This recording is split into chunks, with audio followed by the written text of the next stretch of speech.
Hey, just want to give you guys a quick public service announcement. Walter's Farm is the oldest running playlist on the FS25 game cycle. So please note and try to understand that over the course of one full calendar year, my editing style has changed. The ability to make content has become a lot easier. Stuff in the early days was a lot harder due to restrictions on mods and really anything else you can think of off the top of your head.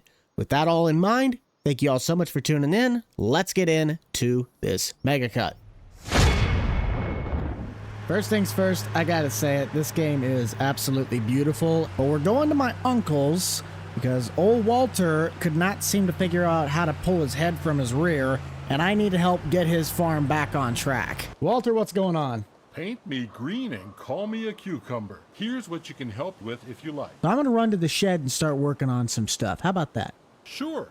Do I look wise to you? No. Good old Uncle Walter, he means well, but I think he's getting up there in age, if you know what I mean.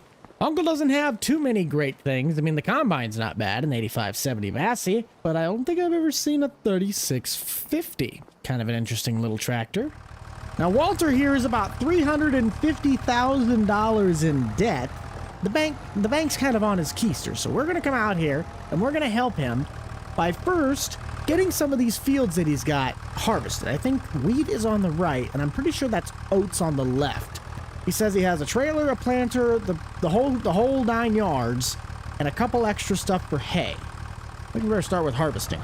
If you guys want to see more content coverage on this channel, be sure to possibly go down below, hit that like button, maybe even consider subscribing, helping us out reach that 100,000 public subs by the end of 2024. We have a lot of fun, 3,800 the buck, bringing a lot of great tunes, and just a lot of great memories. The one thing I believe I'm going to hate the most on this is I've heard that Walter has a small square baler, but we're not in 22 anymore where we have a trailer that can auto load those. So he has a cotton trailer that we're going to be trying to throw all these square bales on, and then we could sell them off for a couple extra dollars. You can sit there and tell me one whole hopper from that combine fills this trailer? Jeez, that is a big hopper. Where's he going? Sir, you're going the wrong way. The wheat's that way. Well, who knows? We'll probably have to do quite a bit of field work to get these fields ready for the next season. Let's get everybody set up on this field, and we'll jump on to our next step, hopefully. Hang on, before we do that, we might have actually found our next Daryl. Daryl, what are you doing? Hold on, do I have cows right out the gate? I have 3 cows.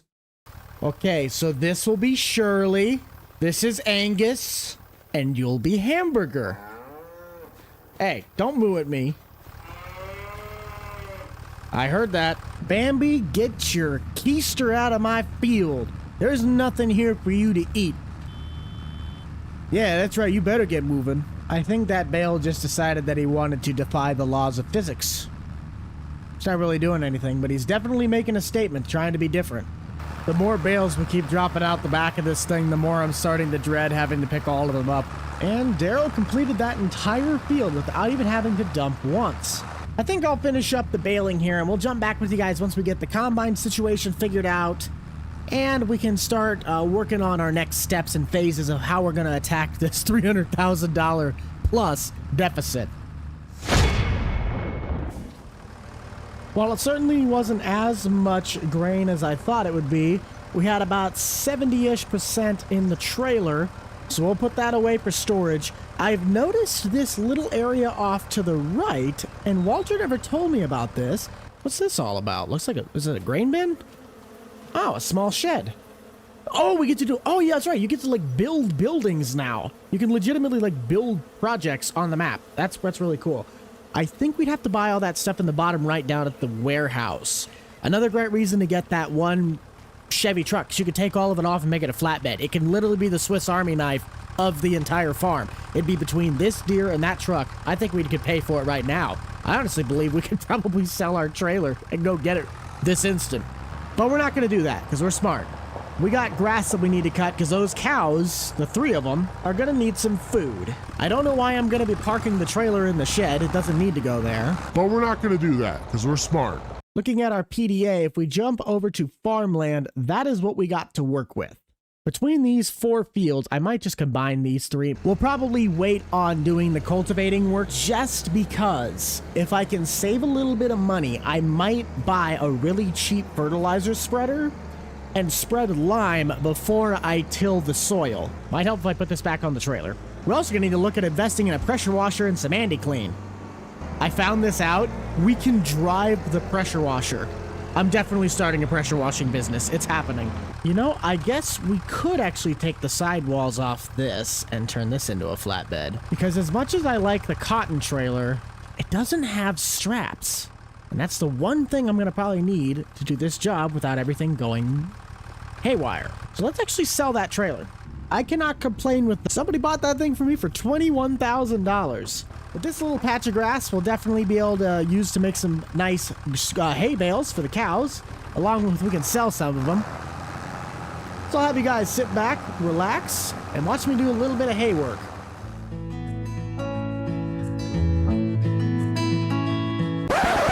Now I'll have you sit back and relax.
Very nice. I'll say this much. If hay on this game, or particularly this map, pays as good as it did in Grandpa's farm on FS22, we are definitely going to be converting one or possibly more of those fields behind me to grass, and we are going to go full hay. I'll go dry the grass out quick, and then we're going to go start loading up those square bales. Now, I'm curious as to how this works, because all the tines are sitting up. Do we just...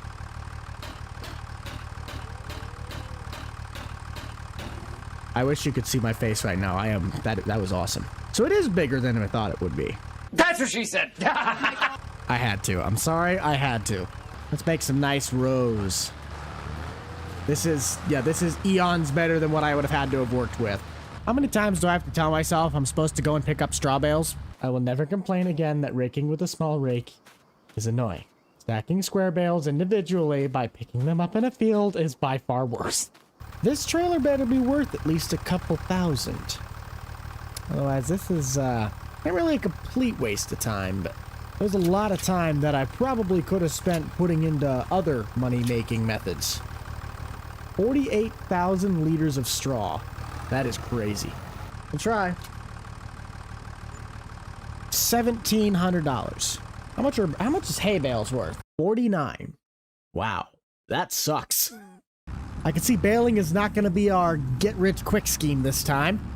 $1,700, that's all I got me. Did that dude just pass me? Wait a minute. I wasn't paying attention. I was looking down. Somebody do it again. Now it's starting to rain heavy. Guess my luck. I would say I was the smart one on the farm, but it's looking like Walter and I are about to be sharing the same brain cell here in about 5 minutes. There we go. And that is done. Perfect. Let's get out of the rain.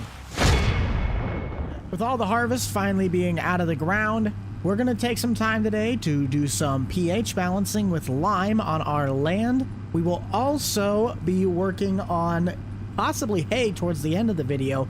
It's been raining all week long, so I haven't been able to get out and check to see if we can even bale this stuff.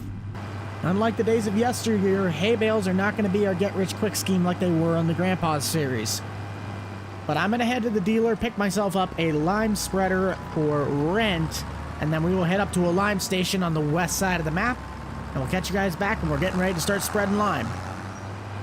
If you guys do enjoy FS25 content, you want to see more of Uncle Walter's farm, be sure to possibly hit down below, smash that like button, maybe consider subscribing. I'm on the race to 100,000 public subscribers by the end of the year, and this is such a great series to really kick off the grind to the end of the year. Now, the lime station is just off to our right behind this little business district. The one thing Walter does not have on his farm is a fuel tank. I'm going to need to start looking into that. $350,000 is not something to really be messing with. But I do feel we're at least on the right track to getting our land in the best possible shape to produce the best possible results. I'll probably be digging into contract work because that's going to be one of the only ways I'm going to pay back some of these interest payments. I did at one point want to buy a fertilizer spreader, but for some odd reason the smallest base game one can't spread lime. I would think one tank should be able to cover all the area that we need to spread on, but I could be wrong. At least it only costs $1,600 a tank. When we jump into our PDA and look at all of Walter's farm ground, there's really a lot of work that needs to be done. The weeds have taken over the canola field as well as parts of the wheat ground. But what's more important is that all of the ground needs plowing along with lime. If there's one particular mod I really wish we had right now, it's that 712 field mulcher that Austin and I used on the grandpa's farm. That would make this job so much easier because we're not actually having to take a bottom plow to turn over the soil. I am going to do lime first because then we can actually seep it down into the dirt. Plus, that way it has time to actually connect and attach to the soil, so in planting season, we get the best possible result. Come to think of it now, that makes no sense that we need to plow that field when that field is already plowed. Who knows? I don't know how wide this thing spreads, so we're going to have to take a peek at that before we get too far ahead of ourselves. Oh, I guessed that perfect. Nice. By the looks of our spread rate, it seems to be that we're going to be able to do about 2 fields with 1 tank. It's not really bad, but I know I'm going to be going through some money. My mind, though, is set on a long-term goal. It's a long-term outlook.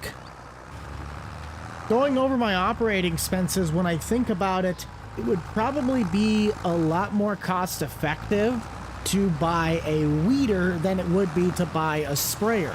Because yes, the sprayer I can get a wider working width, but I'd only spray for like 2 seconds.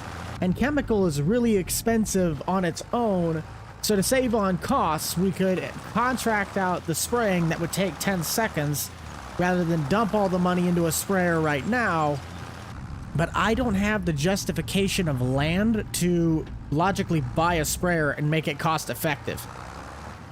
So to combat that, we'll buy a weeder and then I will rent a sprayer to help with the fertilizing, but then when it comes to weeding, we can just go through and run the weeder.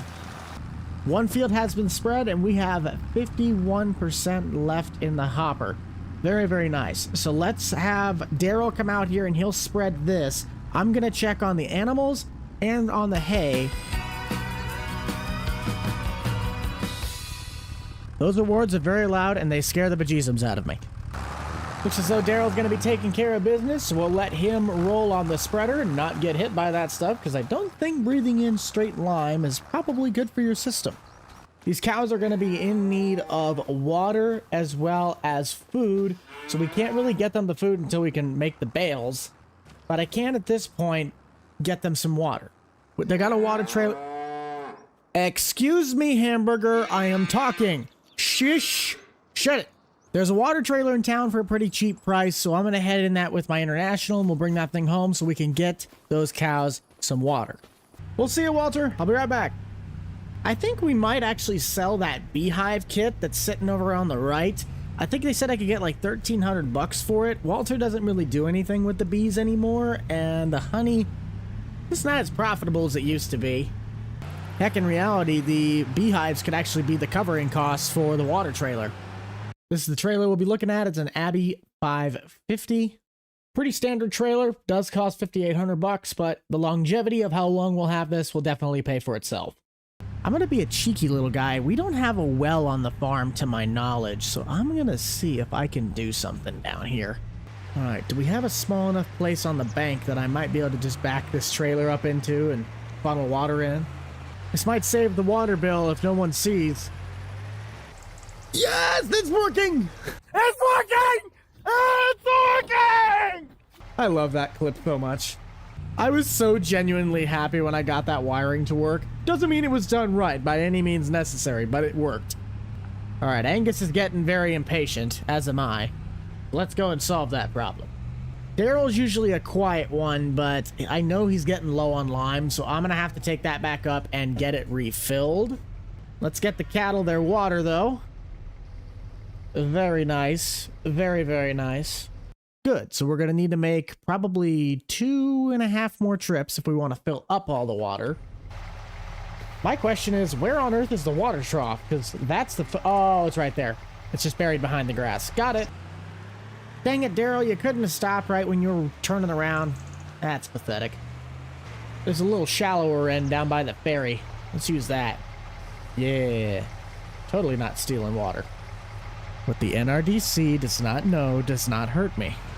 Hey, at least he parked it in a convenient spot to get to. All right, Daryl, all right. Oh, please tell me that's not a game warden.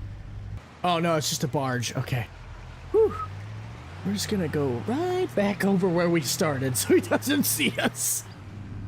I would think by the end of this episode itself, I would like to have all field work ready to go for the winter, so come planting season next time, we can just blow right through all of that and have the best 1-year return that Walter has ever seen in his life. This is easily going to be a couple-year project, but I'm sure we're going to be able to make things work. What's nice is that Walter does not have enough land for us to justify needing more equipment. We really only need to optimize what we have or get something that can do our job a lot easier, like the rake. Lime we might not have to do every single season to the extent that we're doing it this time, but I still don't really see us needing to buy one of these massive ones when we could just rent it for a couple hours and save the money of the payments to pay off one that we buy. I want you guys to head down into the comments, though. FS25 is now fully out and open to the public. So what are your thoughts on the game? What has been super exciting? What has been better than you thought? What's been worse than you thought? I love the feeling of how this game plays itself out. It just feels a lot more immersive. We got a lot more stuff to do. I also have more knowledge in the farm field. Not anything drastic, but enough to get by. The only thing that I have majorly not liked about this game has to be the store organization. The HUD of the store, I despise. I like the old one better where you could see tractors versus trailers versus pallets versus mods. It was so much easier to navigate where now everything's under one roof and you have to like scroll to find the sections to what you need to get. It's harder to navigate. We'll let Daryl finish out on the lime spreading though, and I am going to be looking into a plow. It's going to be hard because all of the plows in the game are the bottom plows and are European. Not a bad thing, but I might be able to run a subsoiler if that can act as a plow, so I don't have to put all that time into a 2-row bottom plow just to get these fields ready for seeding. All right, Daryl, you know best. Get at it, bud. I do think we actually found a replacement for the Coriped. They're not going to look even close to the same as the ones in 22, but if I want to have my AI workers and they have a name, we are going to try and bring them back, and I think we found 2 guys that could closely enough resemble our old favorite characters. Let's take a look at these beehives, though. This does interest me because we spent, like I said, $5,800 on that. Oh, wait a minute. There's some honey in here. What? I'm curious. What does 42 liters of honey give me? I also haven't talked to Walter yet today. Let's go check him out. We'll try and be nice to him, all right? He's trying to learn, but he's also just getting older. Ooh, Daryl completed this field. All right, Daryl, you know what to do. Switch over to the next one. Walter, what's going on? Well, hello there. What's the good word of the day? Don't confuse your pops with a wise man. I know some things, though. Really? A thriving farm is built on effort, diligence, patience, and knowledge passed down through generations. Or Clearly shared it skipped with one with you. Agree? That's right, kiddo. A lot of knowledge about farming is not present in the minds of the population. That I can at guess least I agree can with. somewhat understand. Well, Walter, thank you for the good word of the day, bud. Try and get some sleep today for me, would you? All right, let's see how much this honey's really worth. See you, Walter. I'll put it out there, guys. I don't want us to hate Walter. Walter's a great man, but he just doesn't have it like he used to. The real question is, where the heck am I supposed to sell this thing? I smell it. I can sell it at the kiosk right at the front door. Yeah, why the heck don't we do this more often? It'd be the easiest money ever made. Walter, you better not be lying. Let's head back over there. I want to see something. Let's investigate this. Because we got this beehive, which of course I'm just working with bees that are going to sting me and be very, very mad. Doesn't look like we can buy or sell any bees. We just have to have one or the other. We look at bees. Oh, so we have a couple of these things. Like you can individually sell them. Okay. Well, that's pretty cool. We'll leave it for now, all right? We'll leave it for now. It's like 1,300 bucks for that big bee rack, and I'm not sure what those little ones would sell for. So we're gonna leave that there. If that's just a little constant money generator, we might be able to get some extra funds off that if things come down to the wire. Looks like our hay is feeling relatively dry, so we might be hitting this afternoon once it blasts with the heat a little bit. And then we can take some of the bales over to the cows so they have food and we can sell off the rest. Let's check on Daryl, then I'm going to look into our marketplace or possibly even tractor house and see what we can get for cultivation to help with the plow. Ooh, actually looks like Daryl's once again getting onto his last pass. Please tell me he's not like empty though. That's my only thing. Come here, Daryl. How much do you have left? Ooh, ow. That is not a lot left, but he might be able to do it. If I get close enough to him, does it show it? Dang it, it does not. What, you're going to tell me there's a lime station right there? What? Well, if he runs out, we can just go right to it. Is that what this is? Huh, that is one. That's nice to have around the map. Plus, if we get any stones out of the field, we can just take them right down to here, because that's apparently where the stones go. Get some extra money for those. All right, Daryl, you keep kicking. Now, if we look at our subsoilers, you cannot tell me that that is not for deep tillage. I mean, look at the shanks on that thing. That has to be for plowing. It's only 12 grand, too. A subsoiler like this would be nice, but it's a little big. My tractor only has what? 116.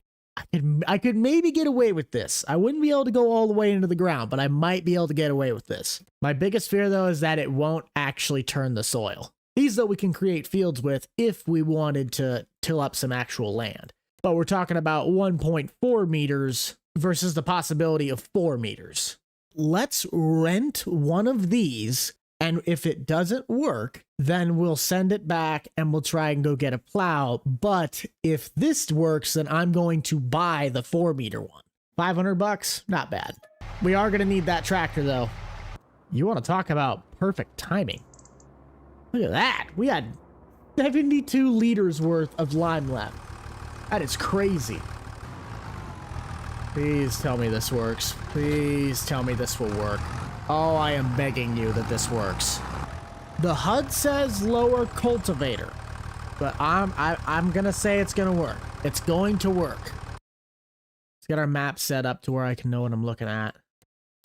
So it needs plowing. Just drag a little bit in the ground. Oh, there's some stones. Okay, does it register? Yes, it works. Perfect. Let's take it back and get the bigger one. The nice thing to note is that because we have this, we can now take on contracts to possibly go out and plow someone's field. While yes, this is a subsoiler, let's be honest, that's a 6-shank ripper. I mean, look at the teeth on that thing. I got some plowing to do. We'll check back with you guys closer to lunchtime, and hopefully by that point our hay has dried out and we can go make some more square bales. Daryl ended up getting 2 of our fields ready to go for the planting season by ripping them. We're obviously going to still go through with our cultivator to break up any of the big clumps. But the hay's dry enough and it's starting to get a little overcast, so I want to try and get these bales made before it gets maybe rainy. I don't know. I didn't look at the forecast this morning. There is a little bit of straw still left in the baler, but I'm not too concerned. It'll just chuck it out the back with it and we'll sell it as a combo bale. We'll use our tipper trailer once again to haul in all of these bales, or at least haul them to the cattle. I kind of want to cut out this really weird tree as well as the elm to the left of me so I can cut a lot closer to that tree line, because we could get a lot more grass out of this little chunk than I think we could. We are going to have to look at getting the tractor serviced though. As you guys can see in the bottom left, this thing has been doing a lot of work. I don't want to have to get another tractor, but hopefully we can find maybe something cheaper a little later on and just use that as a chore tractor. That way this thing can just focus on the field work. Words cannot describe how happy I am that there are less bales in this field than we did in the straw field over there. I do not want to have to pick up 60 plus bales again. I forgot to hit the reset counter, so we have more than 5. That middle row though, that is going to be quite a few bales. One of these days I'm going to drag this thing into the shop and we're going to take these duals off. I just don't have a need for them. That subsoiler is about the only thing I could think of that we would need the duals on for, but well, that's the price we pay. Ah, they're going to start coming out. Oh yeah. We'll save ourselves a little bit of time. I'm going to throw as many of those bales into the cattle feed, and then we'll take probably a handful of them back here to the farm, throw them in that shed since there's plenty of room, but the rest of them we'll haul in and sell off and see what we can get. We're going to wait until November to do that though. All of the stuff on average between the canola, the wheat, and hay all sell the best while waiting till about November. So just like so, into the feed hopper you go. Yeah. I hope these cows take like 10 of these things, because that would mean I'd only have to pick up like 10. A couple different feed options this time. We have straight silage, we have grass, and meadow. So meadow's new. Okay. Dang, these are some hungry cows. Jeez. Now that's a throw. You can really chuck these things if you really wanted to. What's this? Take that. And that. Oh, can it bounce it in? Dang it. We might not even get to keep any of these bales. These cows are hungry. Maybe one more bale? If I didn't have it fall through the ground? And booyah. Yeah. Well, I'm just going to put the one that's sitting over here in that as well. That way it has a constant supply. Never mind. We lost 2 bales. Considering how many of those went into the feed trough, I'm just gonna load all these up because I'll probably need these. That takes care of all of our hay work. I do want to put this thing back on the subsoiler so we can start burying all that lime again on the rest of our fields. But I'm gonna take this thing into town quick and see if I can get it serviced, along with taking off those clamp duals. I love the tractor to death, but it needs to get rid of those. They have become more of a pain in the rear than they have been actually beneficial. It's been about 2 months. Daryl's still working on plowing that last field of ours with the subsoiler, but we've only been getting little bits of honey. I don't think this is gonna be that profitable at the scale that I'm at. It's taking up space, and if I were to sell off all of this spot right here and start working on this shed and possibly putting up a greenhouse in this area, I think we'd be able to get a lot more money out of the vegetables and selling those at the farmer's kiosk at the end of the yard than it would be to continue working on this honey. So I'm going to take this honey to the kiosk, but we're going to end up selling all of these off and possibly this old silo to make room for a greenhouse that really only involves having water, and we already have the trailer. We do need to sell off all of the grain that is in the silos, but we can't do that until Daryl's done with the field. So let's take care of all of this. 2 hours later. And there is our greenhouse. All we got to do is just put some water in this thing and... Sorry, I had to. I have to do a lot of things, apparently. What is the most profitable vegetable that we can grow? That's the more important thing. Grow tomatoes, onions, strawberries. Oh, cabbage. Okay, so it's cabbage. Well, we're not growing cabbage. It's not worth anything. So it looks like I am going to be planting lettuce and lettuce only. Where's lettuce at? Yeah, lettuce is worth quite a bit of money, even at its lowest point. So let's manage this. I want to make lettuce. It's going to need water and lots of it. We're also going to need money and lots of it. How much were we able to get for that honey? $107. Not bad. But I need to get some water. So let's head over to the riverbed. Sometimes I feel bad that I'm doing this. Other times I'm like, you know what? It's Mother Nature. We're supposed to use our resources, right? Especially when no one's looking. Greenhouse is going to need about 5 trailer loads if we want to fill the whole thing up. That'd be a good place to start because it can get us through the winter by the looks of it. Look at that lettuce. We're going to be making some money, eh? I think this might be the first time that I actually am trying to use the gardening as a source of income. I'm curious as to how far Daryl has come, so let's take a look at that. Oh, he's making pretty good headway. I'd say he's about, what, halfway done? That'll work. Which there is a river down here by the lime place. I'm wondering if I can just sneak down here and get some water. You're going to sit there and tell me they have all of these communities down here by the docks, and they don't have one unloading ramp. Huh. Well, that's a waste. Okay, back to the creek bed. Check on our animals. Ooh, we could throw at least probably 2 or 3 bales in there. I need to get those bales off the trailer because I got to start selling grain. So maybe we'll run a couple of those over before we head back and get some grass. You know what? We're just going to put them all in.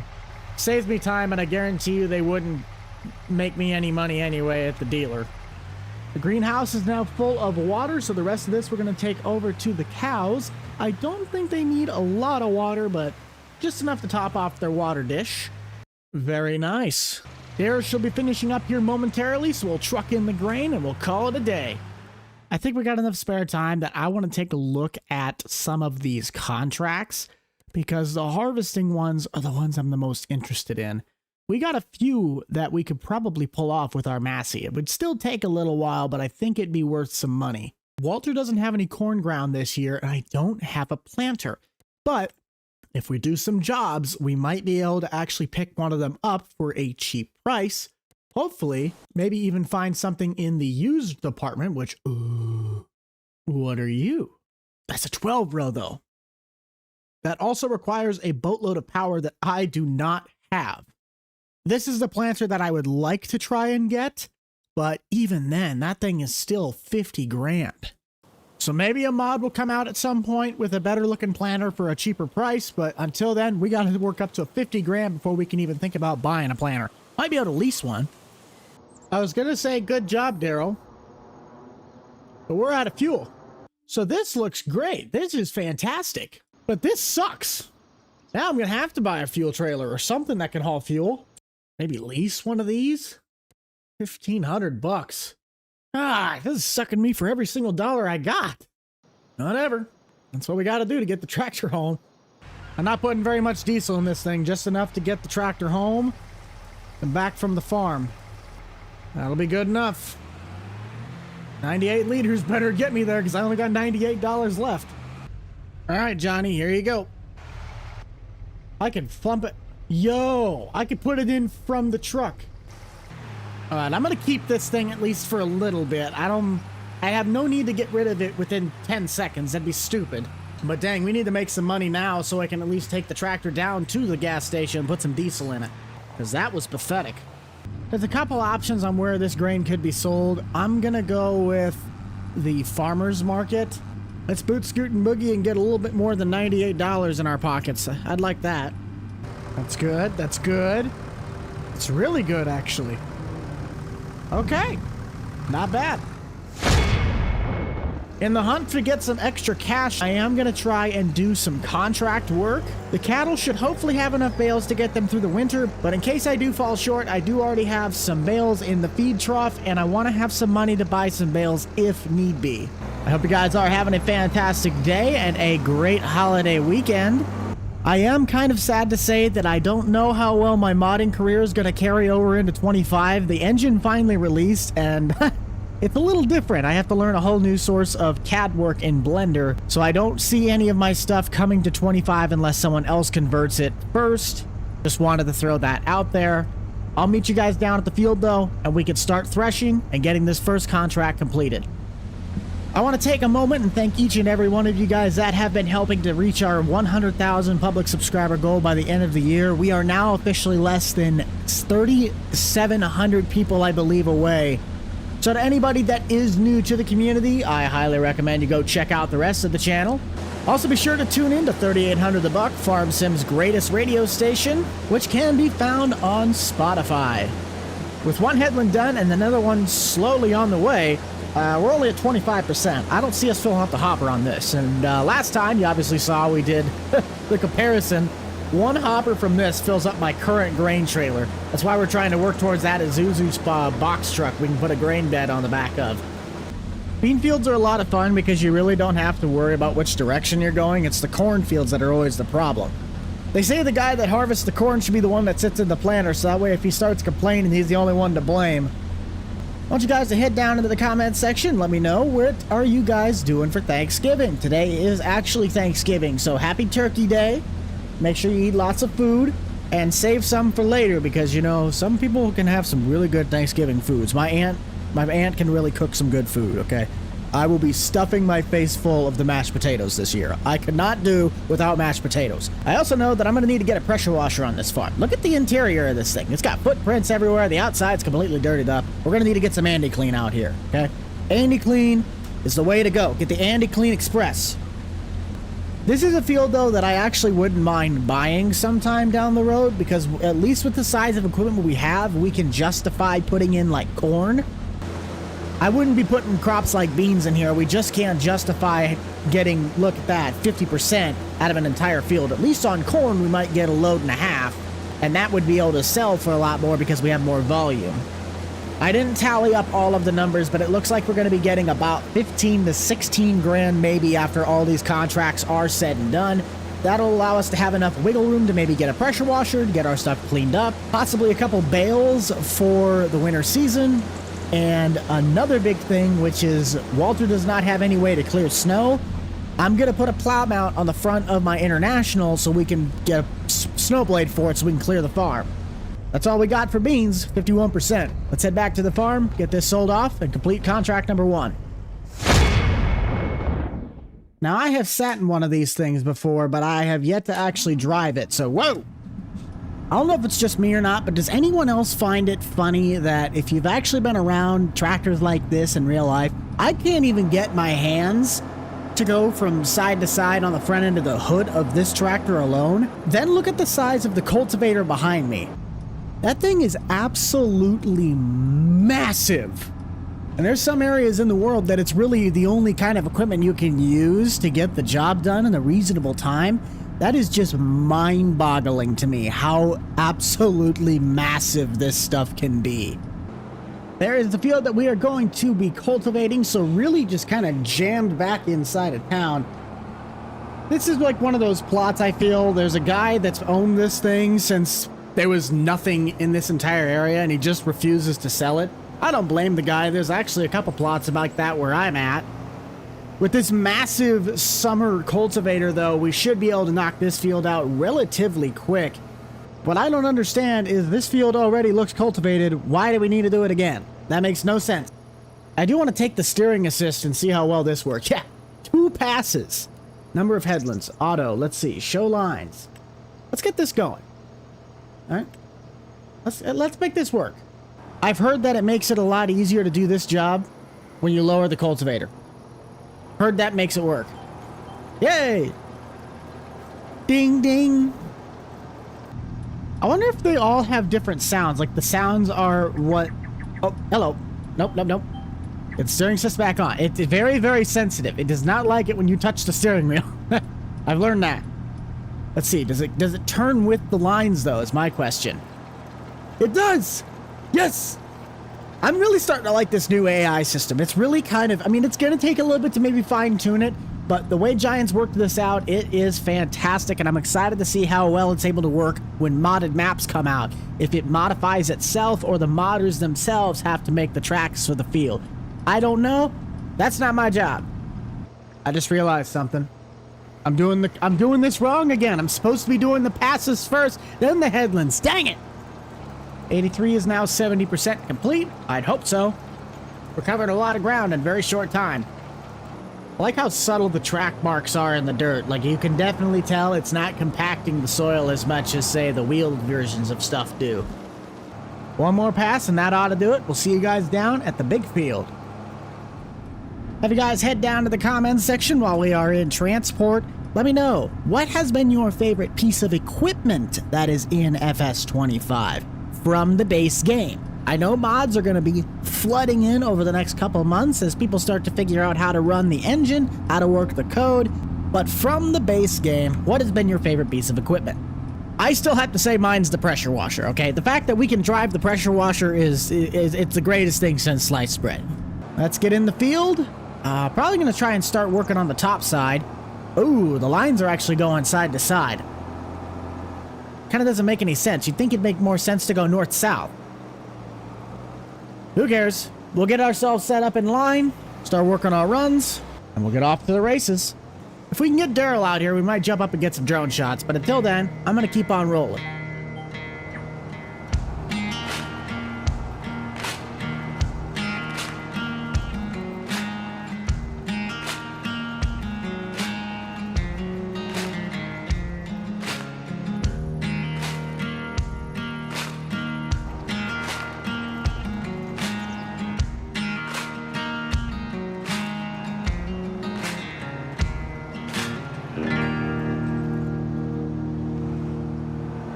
AI's been doing a great job for the most part. The only thing it has really not been doing well on is these turnarounds.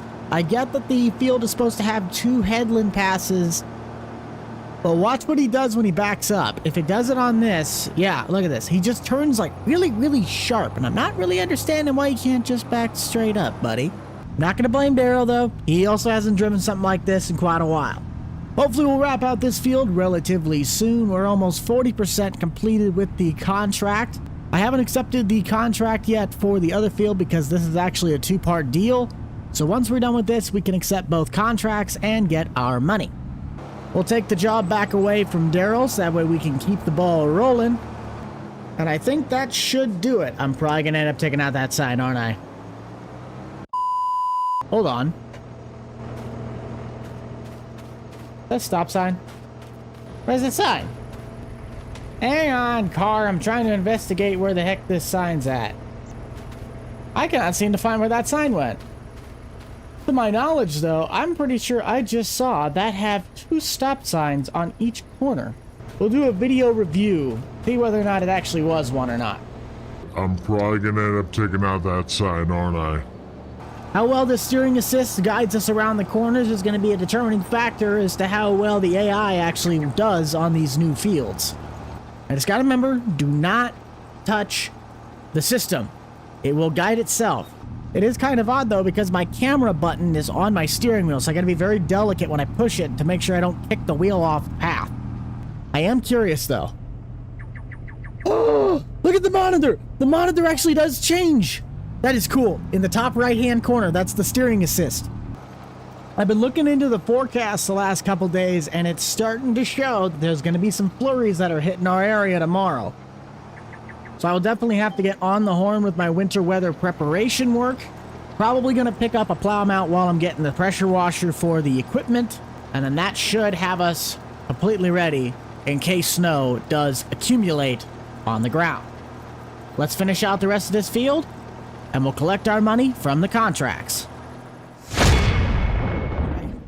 I got gas in the tank and cash in the bank, and if you know the rest of that song, then good for you.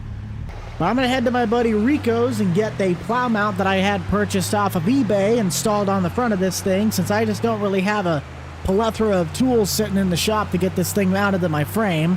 Then we'll run over to the dealer, get ourselves some weight for the back of the truck, along with the pressure washer, and we'll be ready for that blizzard tomorrow. I'm really excited.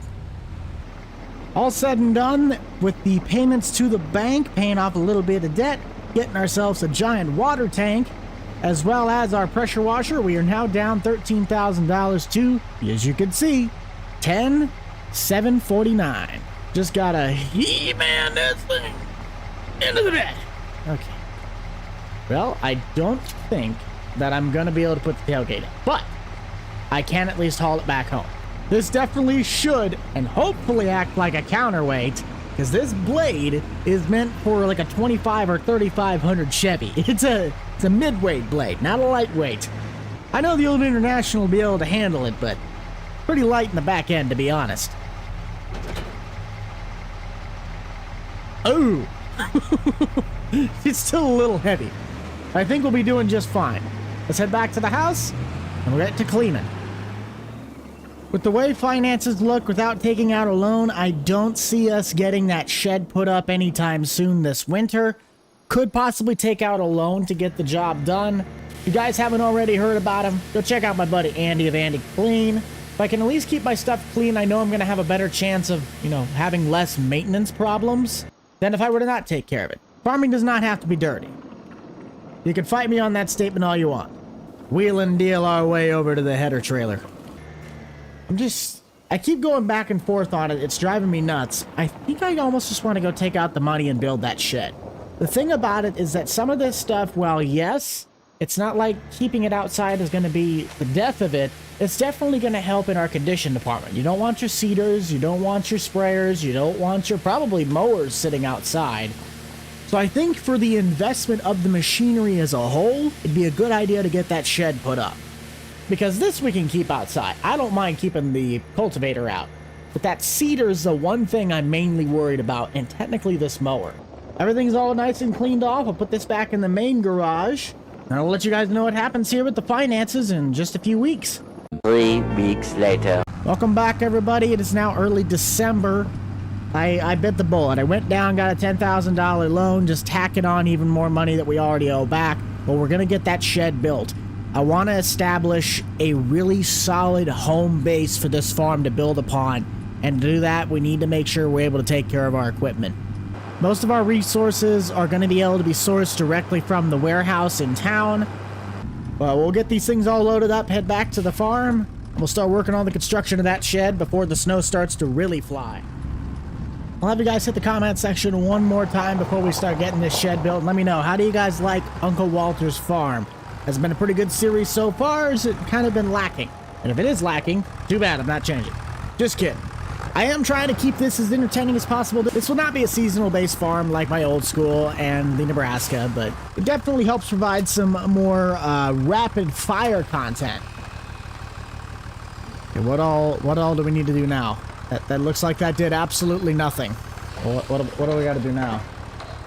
Oh, okay, it's building it. Okay. I'll just put up a hope and a prayer that thing gets finished before it really starts to snow. So let's just hook up to the cedar. We'll kind of just put it underneath a tree or something that'll give it some cover until we can maybe drag it over to that shed. Later. We never like news, especially when it's bad. I thought when I did my research and looking at this building, it was gonna be worth something. And then I seen this. I'm like, there ain't no way you're fitting any sort of ag machinery through that gap.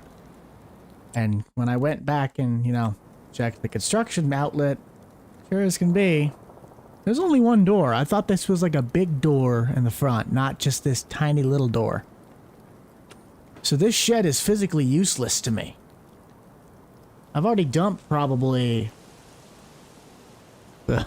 almost 10 grand into this thing for it to be completely pointless. And it's still snowing. So I got an option. I can sell this for about $1,000 as it stands. I can also sell this shed. If I sell this shed, we might be able to talk to the bank about getting this shed financed and placed down right there. Because that would be big enough to house almost everything that we need. I'm just going to have to basically take the hit for the first year. I know I could easily just put one of these, but I don't have enough room for that. I have to take down a bunch of trees, and that's a whole lot more work than it's worth. I think it'd be a great option. Maybe even like make it where the door faces out towards the field. Who knows? Oh boy, we got some work to do. There a little bit of tree work and, you know, reevaluating my life choices.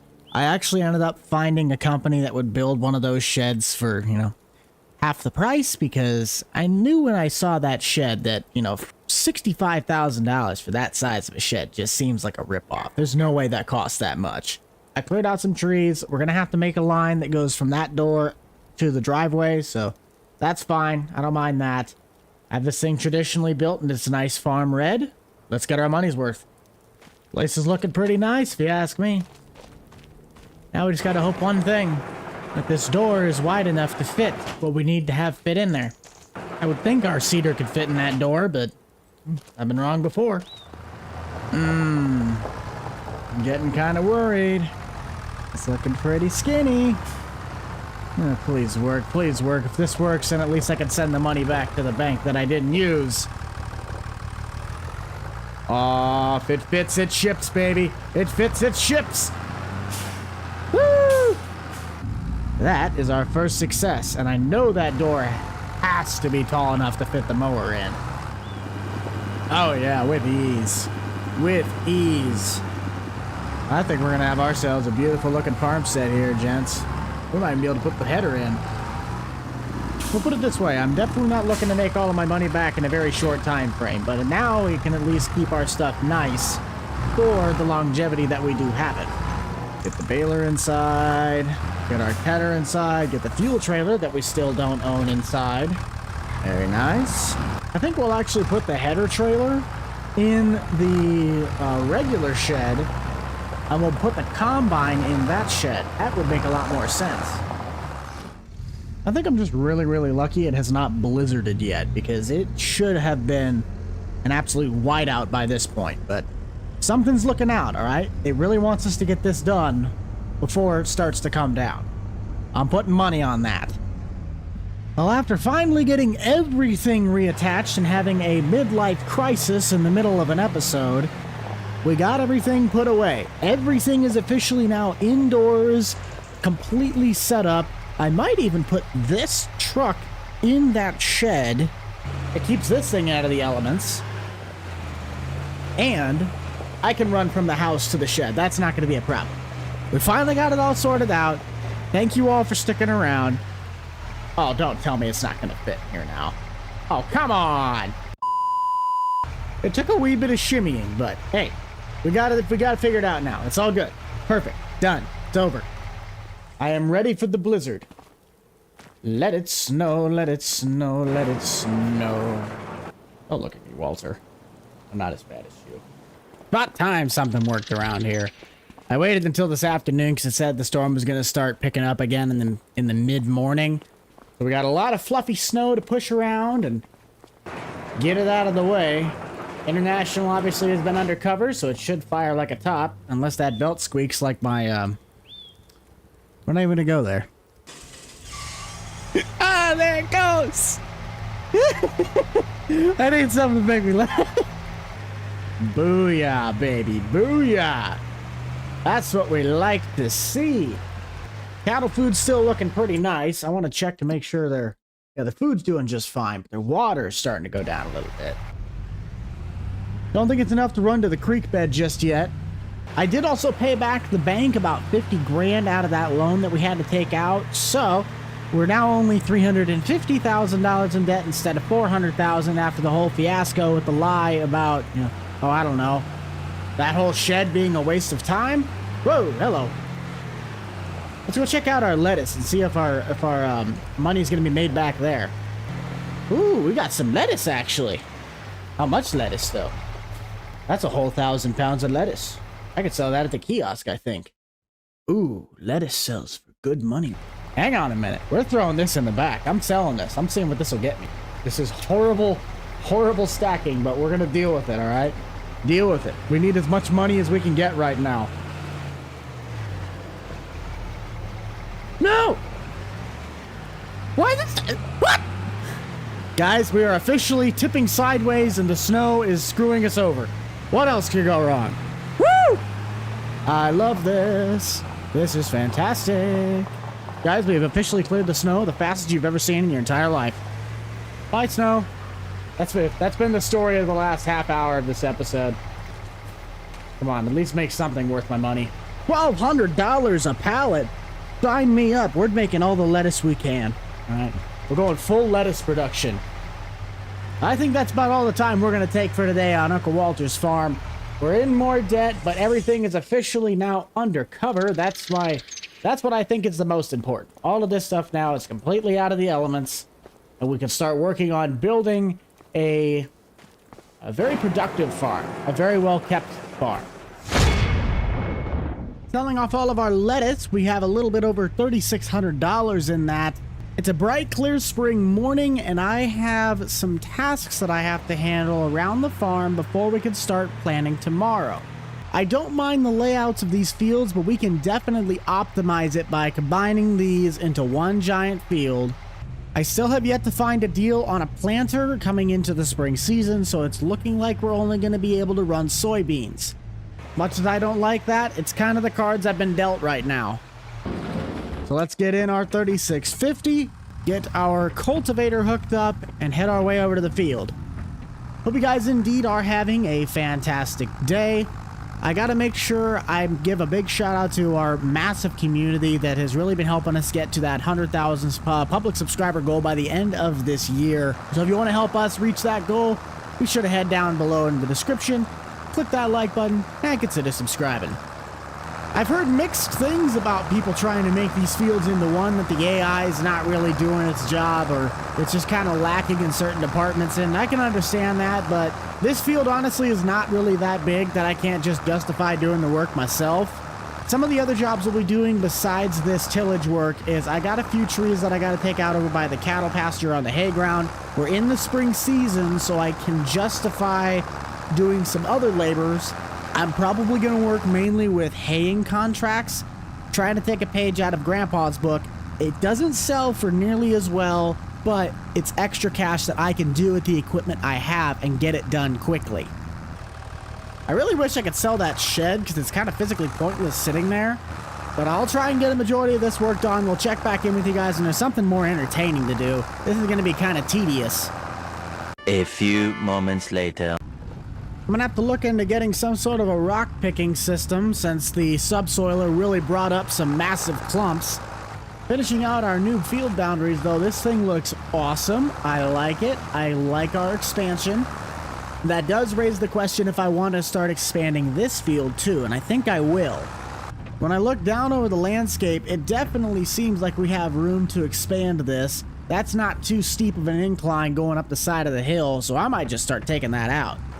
The difference between a map like this and a map like Nebraska was that the ditches on Nebraska were so steep that the header of the combine could not get any closer because it would just bottom itself out.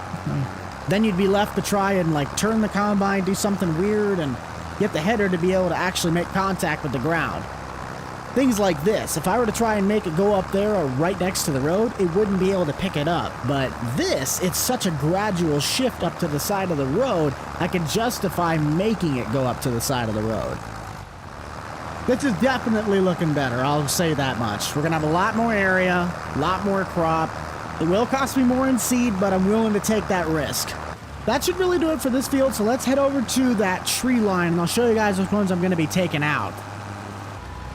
So when we roll over here, these two buggers, they just get in the way of being able to really cut this grass down because I can't get behind it. It's not like they're a complete disaster, but I could easily cut more grass if I got them out of the way.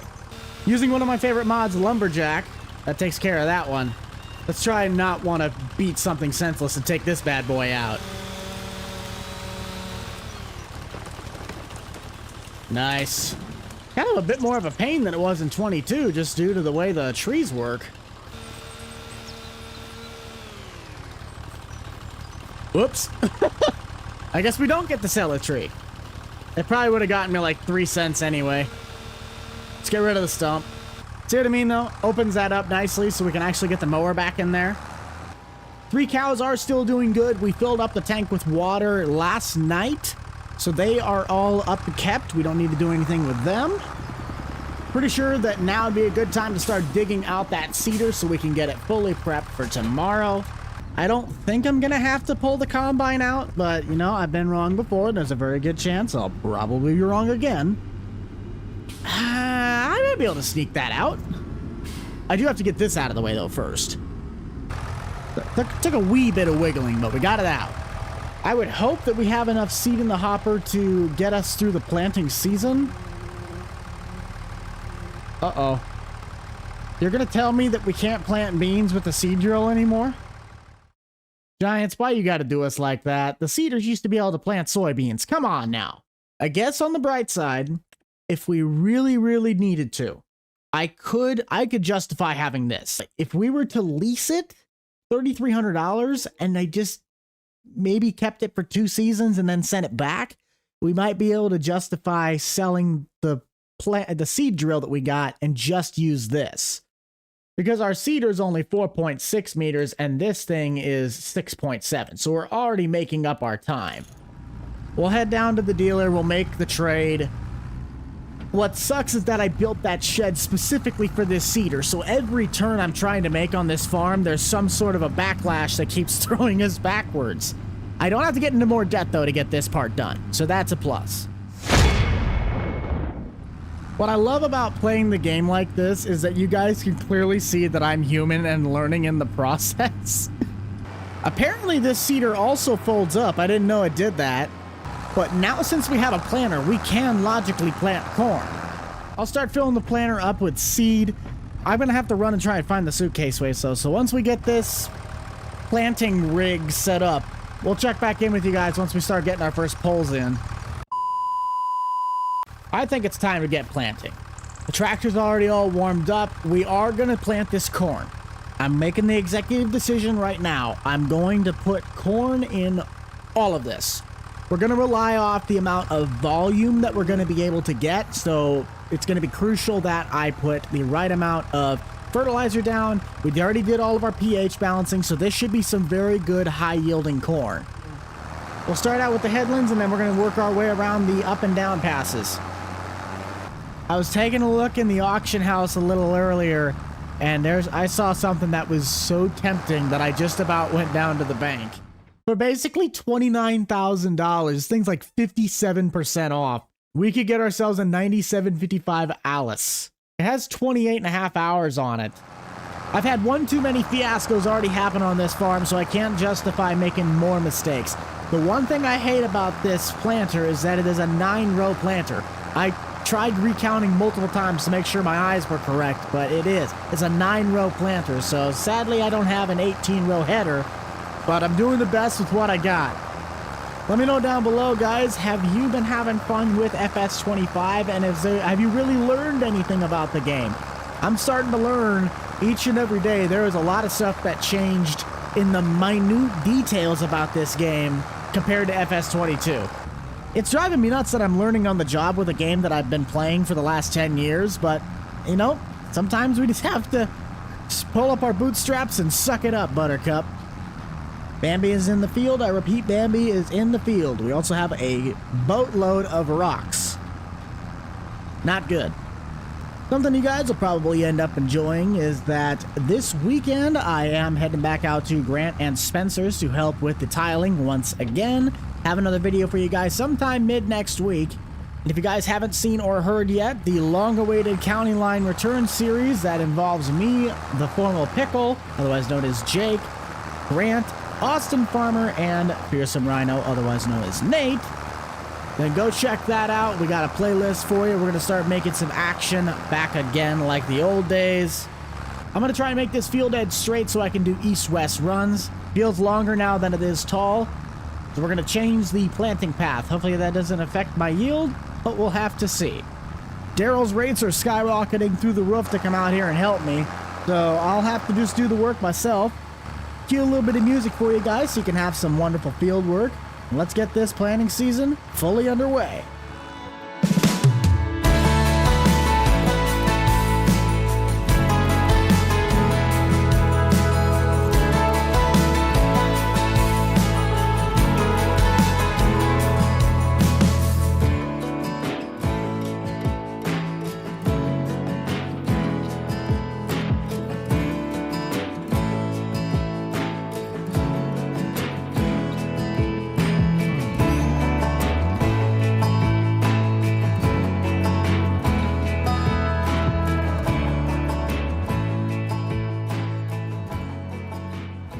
very, very pleased so far with this planter. I really haven't gone through that much seed. I thought I'd be going through a lot more seed. I did, however, notice that my service bar is looking pretty dang low. Hopefully that doesn't come back to haunt me. A lot of things so far on this farm have. I want to look at this farm in a positive mindset, but I think Walter literally just happened to have the worst luck, and it transfers over to anybody that tries to help him. Speaking of which, we haven't even talked to Walter yet today. What the heck is wrong with me? I need to get in touch with my relatives. I think once I'm done with this field, I'm going to try and call Corey. Corey has usually kept the same price tag on his work hours, but I'm going to see if there's any sort of contract work that I can do in the mowing department that even if I have to borrow the items, I can at least justify getting that stuff done to make some cash. Money just happens to be the one thing I'm fighting for the most on this farm. And unlike Grandpa's, I don't have Austin out here to help me with that work. So I have to rely on my AI workers or just Mother Nature not, shoving a stick up my rear and just saying, take it. Let me know down in the comments, guys. That one AGCO that's sitting in the dealer, I'm really torn on if it's something that we just bite the bullet and get the tractor now so we have the thing, or should we wait a full calendar year, see what we get for a revenue income, and then judge whether or not we need to get another tractor. All that's really left is this little back segment though, so we'll jump over to the other field, start planting on that side, and then we can start addressing our situation from there. For curiosity reasons, I'm gonna head to the AI. Wait, there. Hey, Corey, stop! We can't have anything nice, can we? Okay, let's try that again. We head into the AI. We set it to headlands. Yeah, it already has the field marked out. So let's just see. Can we get Corey in here again? There he is. I'm gonna spy on him here for just a wee bit. While he's doing this, I'm actually gonna go run into town and see if I can pick up a cheap fuel tank for the farm so we can stop leasing that Thunder Creek trailer. As much as I'd love to keep that thing, I just cannot justify having a $30,000 fuel trailer to have one tractor use it. I mean, the combine would be likely to use it, but I'm so close to my home farm, it makes no sense to have it. Corey's not doing that half bad of a job either. I think the issues I was hearing is that when you combined those fields, the AI didn't really know that was 3 separate fields. That might be the issue I'm thinking of. But for what I'm doing, this is working fantastically. Corey, you do your thing. I'll check back in with you a little later. Please don't screw up. I don't have Kevin to replace you anymore. I would think the farm store in town would have something cheap. I don't want to spend any more than probably $700-800 on this thing, but it gives us a place to store fuel and not have it be a problem. We'll just call out the co-op if we need someone to supply us fuel. Jumping into our catalog, does look like we have about a $750 option, holds 3,000 liters, equating to just under 800 gallons of fuel, about $790. It's about the only one I'm really able to afford, so we're probably just going to go with it. I'm going to make sure I take that diesel out that's still in the trailer. Ain't no way the dealer's getting fuel that I paid for. With that transferred in, I'll call the co-op, get this tank filled up, and we'll check on what Corey's doing. Looks as though he's moving right along, already done with the headland passes. That is awesome. I'm really hoping that Corey can regain his reputation after the stunts he's been pulling these last couple of years. Why is he starting the passes that way? Corey, you're not making any sense. What's happening?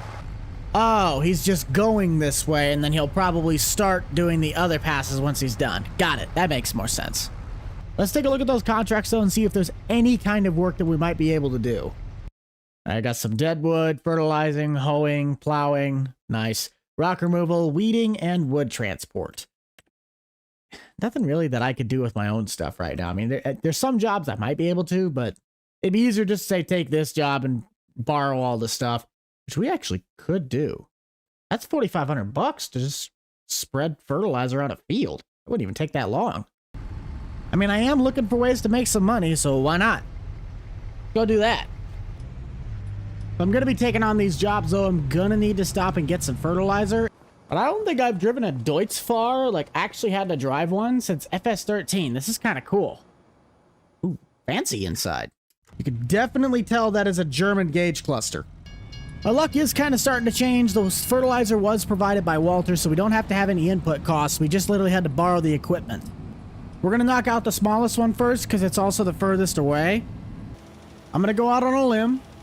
I think we're going to be able to get this job done relatively quickly. Look at the spread width on that thing. That is massive.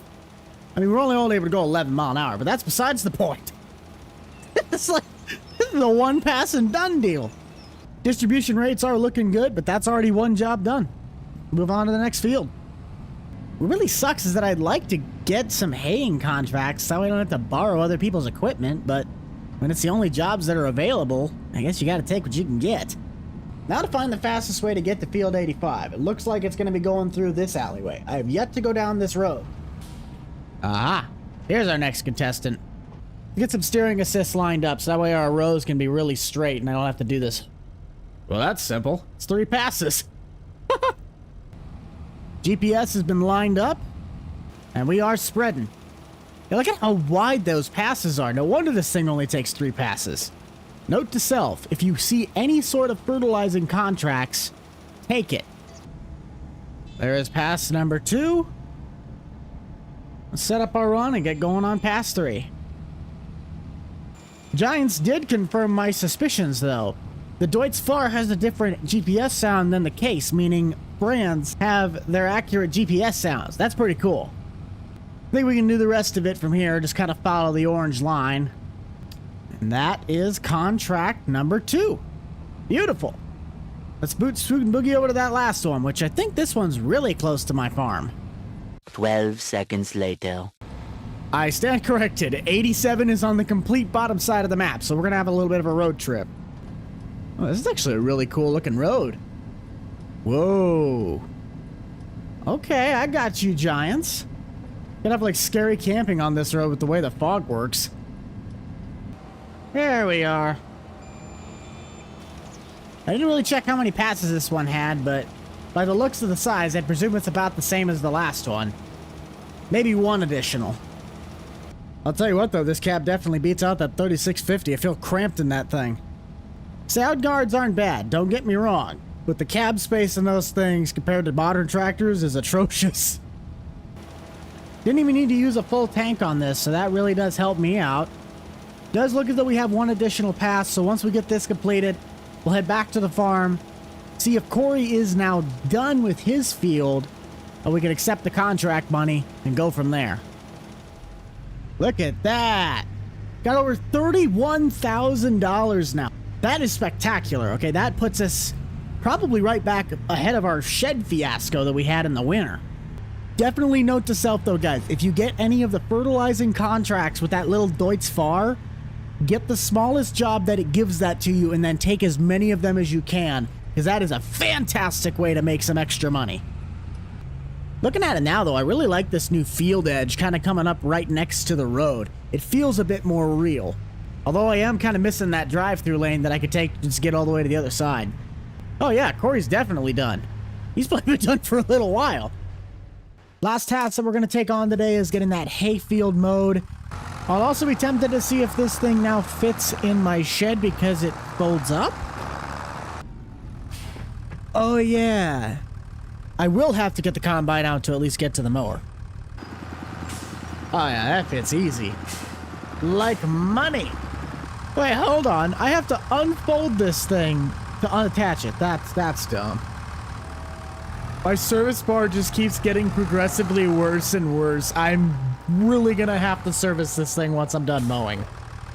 In the words of Toby Keith, though, get in, sit down, shut up, and hold on. We got some grass to mow. Why did I leave my truck sitting right out in the middle of the field? This is stupid. I think at some point we're also going to make some sort of a road system that goes to the front of this cattle pasture, unless we end up getting rid of it. The problem with this is that this is just, it holds cows. You can't make milk, you can't make manure, it literally just holds cattle. It's like a breeding pen, I believe. So if we want to make cows actually useful on this farm, we'd have to demolish that shed and build a new one that, you know, can actually do what we need it to do. It's not a problem, but that's still like a $40,000 investment I'm not looking to do right now.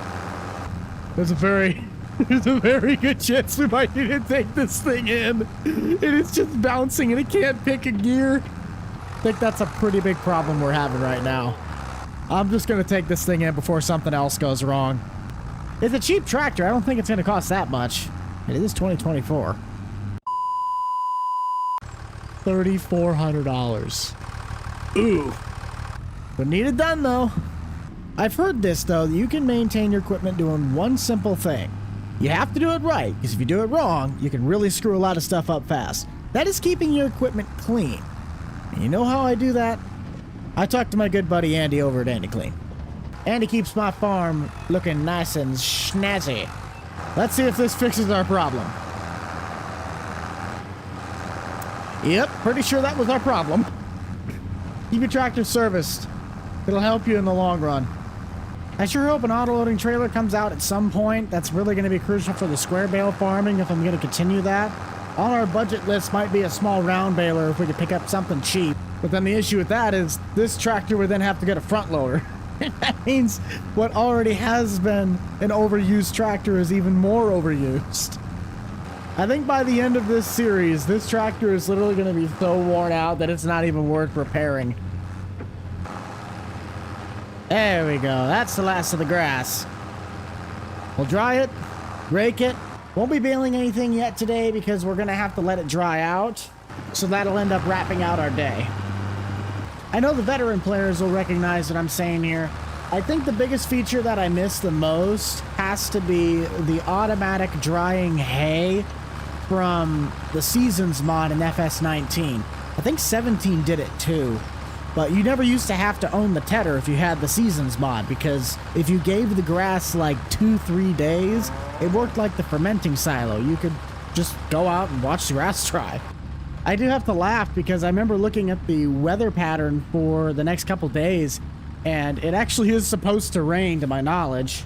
See? All rain. It's supposed to rain at about 5 o'clock and possibly 3 a.m. the next day. But the joke of Hayesdown's gonna rain never ceases to fail. Even though it's not supposed to rain today, it's definitely starting to get overcast. So let's get that rake out and try and finish this up before it gets a little moist. I'm gonna have to find something to do with that giant gaping hole where that ripoff of a shed was supposed to go. I'm honestly thinking about putting another greenhouse right there because if you haven't noticed, well, I haven't really shown it, I put in a well right next to it, and that hose does not cost me money to fill up my trailers with. So I could just do an entire lettuce operation right there. Bang, bang, bang. Put 3 of them, actually. Definitely a big investment, but at least that one we're pretty much just making straight profit because I don't have any input costs besides the construction of the greenhouse. I'm like severely tempted to just merge all of this into one giant continuous row. I know that's not realistic, but it might be the most cost efficient. It is a sad day for the cows on this farm. These Angus cattle, they're not going to provide any source of financial benefits. Right now, we have $350,000 in the hole. That is not good. But I have a plan, and it involves taking tactics from my other very popular series, the Bucked Up Hay Farm. This patch of grass is a perfect candidate to be able to tear up and make some really good ground. However, I need to get rid of this cattle barn and tear up this little pad for some odd reason that exists from the original farm and get this thing into new ground. First things first, as much as I don't like to send these cattle off, we need to get them sold. That is, I believe, $7,450 that we're going to get back for these 3 Angus. Cattle pasture is worth almost $7,300. That adds another $14,000 to our said budget to start acquiring new equipment. This would be all right if I had enough money to get big square bales, but I'm looking at a used auction listing of a Simpa baler that a guy is actually also selling for pretty much brand new pricing. 3-point mounted or possibly front loader bale wrapper. Those two together are going to cost about $25,000. And lastly, I'm going to take off this morning to go and look at a very, very used but very, very efficient tractor. As you guys know from the past episode, I really was contemplating buying a Alice Chalmers AGCO tractor for the row crop operation.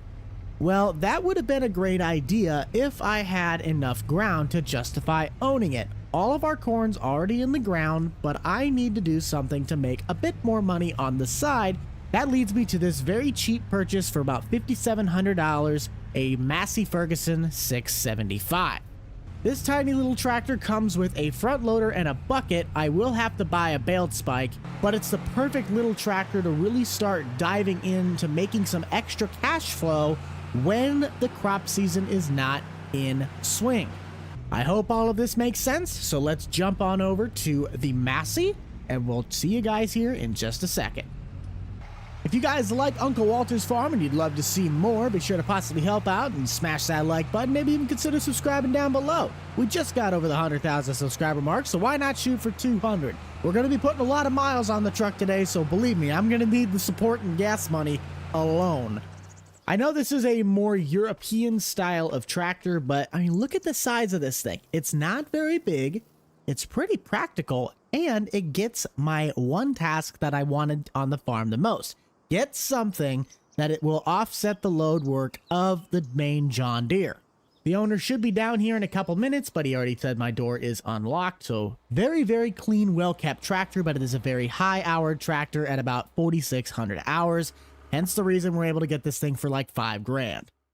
Firing it on up, if we are to buy the tractor, he said he'd help me by driving my truck home, and then I'd just, carpool him back to his place. I'm liking this though. I really do like this. After talking it over with the owner, I am definitely going to be taking this thing home, so we will hightail our way back to the house and start tackling the next task. As we head on our way back, I want you guys to let me know down in the comments section, what is your best money-making method that you have found out in FS25? Not really sure why the neighbor's going that way, but to each their own as we get past. I do already have a customer that, oh geez, they're drag racing. They're drag racing. Whoa! Anyways, beside my truck ramming me off the road, I already have a buyer looking to buy that square baler for about $14,500, almost close to 15 grand. I can't remember the exact number we agreed upon. And the cultivator I was able to sell for about $1,500. I want to check back in with Walter though this morning to really see where we're at on the finances. It's going to be a trek to get out of this debt, but you know what? I believe we can really do it. So we'll see you guys back at the farm. Walter's really going to enjoy this. We sold the baler for $15,000. Then for another $840, we just threw in the square bale twine. So Walter, what do you think about the new tractor? What's up, kiddo? Not much, man. How are finances looking? Yes. You know me by now. There is not one right answer, but many. Walter seems to be a pretty big fan of the Massey Ferguson, but I'm going to grab my International. We'll head over to my neighbor's after we drop this off at the dealer and get it sold. Just like the Hay Farm series, I'm going to be looking at that old Case IH field cultivator. Looking a bit like that. It does have the harrows on the back, so that'll be really nice to get rid of some of those big plods the tines are going to throw up. And for the first time in forever, I'm not singing a Disney song. Just kidding. It seems as though we might actually have something going right for us on Walter's farm. $1,700 later, and we are en route. Now, the one thing I'm going to have to start looking for is a sprayer of some sorts, because our crops, since they have been planted, do not have any sort of fertilizer on them.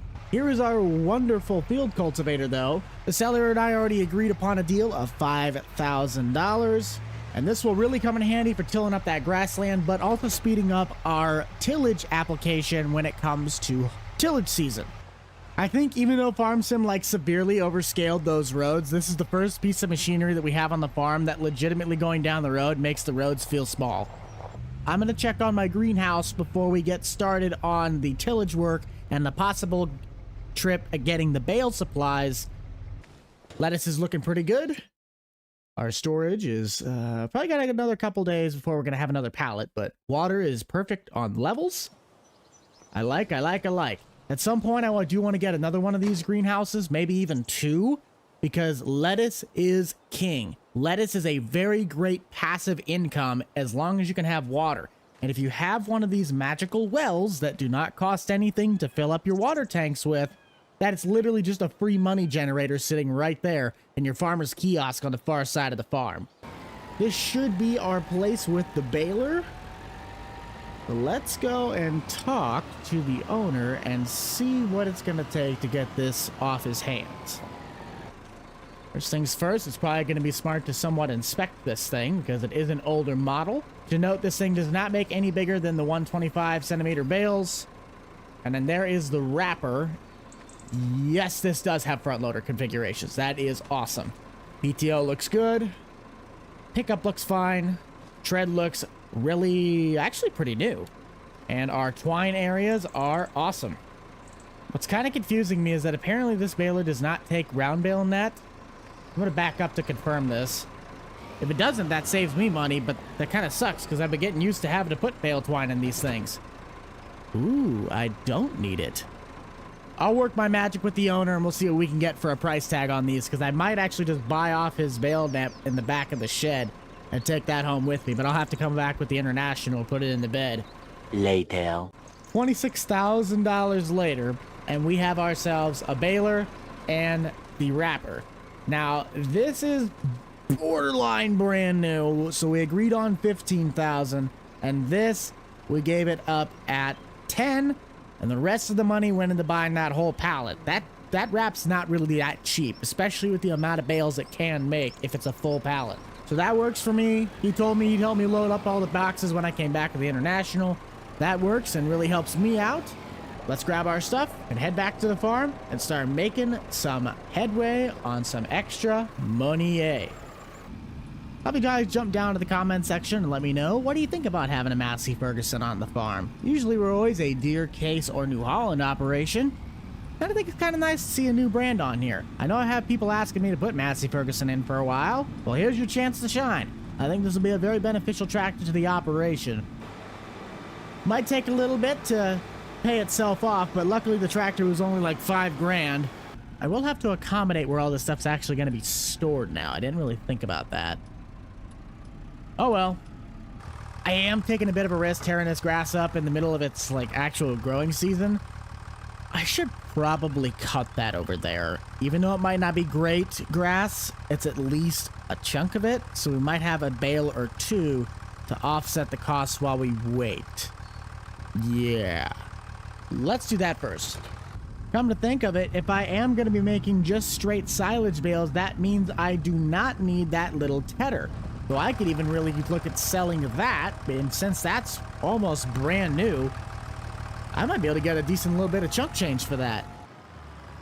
Let's get to cutting this very, very patchy, but, you know, still very mowable grass. There's a very good chance we might do a little bit more tree work to start taking out some of the invasive lumber. That way we can maximize our area that we're pulling grass from. And if I can even get one bale out of this, I would be very, very happy. Because that one bale is going to be worth a couple $100. It might not be worth $1,000, but I would think one bale could at least get me a couple $100 at the market. If we're really fighting for scraps over here, it wouldn't probably be a bad idea to just mow the front yard with that, because I don't have a lawnmower and I'd love to get one. Those are some very ugly looking passes, but you know what? It's the effort that counts. Let's just see if we can even get one bale out of that. Come on, baby, don't let me down. This is our best run. Yeah, not looking great. I do at least have more grass I can cut to get one bale. It's just the kind of... I wasn't expecting very much out of the cattle pasture. Bambi is in the field. I repeat, Bambi is in the field. We got one last pass to go, and yeah, we actually got a little bit closer than I thought we would. At least over 60%. Get out of the way, Bambi. We'll catch back with you guys when I'm actually getting ready to start tearing up this field with the little cultivator. Bale has been wrapped. We also went up to the neighbors, got that pallet of the bale wrap. Let's get this cultivator lined up so we can best meet our field's needs. I'm gonna get right up and personal on my roadside though. I want to get as much of this to be field grass as possible. I will obviously have to do quite a bit of work between rolling, lime, and fertilizer to get this soil completely ready for field grass. But we'll hopefully know a little bit more once we are able to see what that one silage bale will get us at the market. Hay sells for $56 and a top value of $63 versus the silage at $119 and $124. Still nowhere near mad impressive statistics, but if we're just going to be making round bales and selling them like hotcakes, that money's going to start stacking up really, really, really quickly. At least that's my hope. Cultivator is pulling very, very nicely. And I'll be really excited to use this thing come tillage season to see how much it speeds up our process compared to that 980 John Deere. It wasn't a bad cultivator, don't get me wrong, but when it's only 4 meters wide and this thing's at least almost 6, you'd be surprised how much 2 meters makes a difference. That's what she said. I'll cue you guys a little bit of a time lapse and watch us as we go a little bit around and round and round to make ourselves some nice, arable grass ground.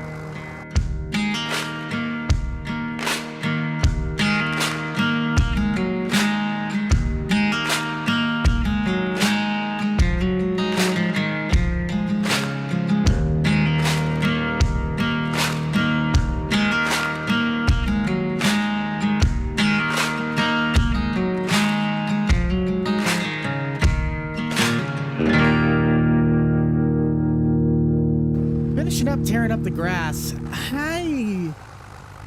It's really tempting. A lot of these trees I'm not going to get any money for, but it honestly might be worth to just start tearing out the little guys around the grain silo and getting rid of that big one. The other problem with those bigger trees is that if they're not getting the amount of nutrients they need because there's other little ones that are overpopulating, then the tree becomes unstable because it doesn't have enough ground to really grip onto.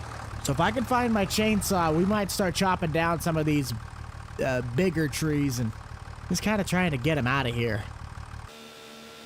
Once again, Lumberjack coming to the rescue. I'd like to get money for these, but I know it's just going to be more of a hassle than it's worth to try and cut them down and section them out. So we're just going to take them out the easy way. That's definitely looking quite a bit better. If I take out this other little guy and we might give that one the axe and possibly even this one and just leave the ones around like the baler and close range trees. Oh yeah, that definitely looks a lot better. A lot more open. Walter probably had those trees there as a breezeway and maybe even considering a snow fence, but this monster's really gonna kind of change the landscape once it's gone because this is a big honker. Man, that looks open. I like it.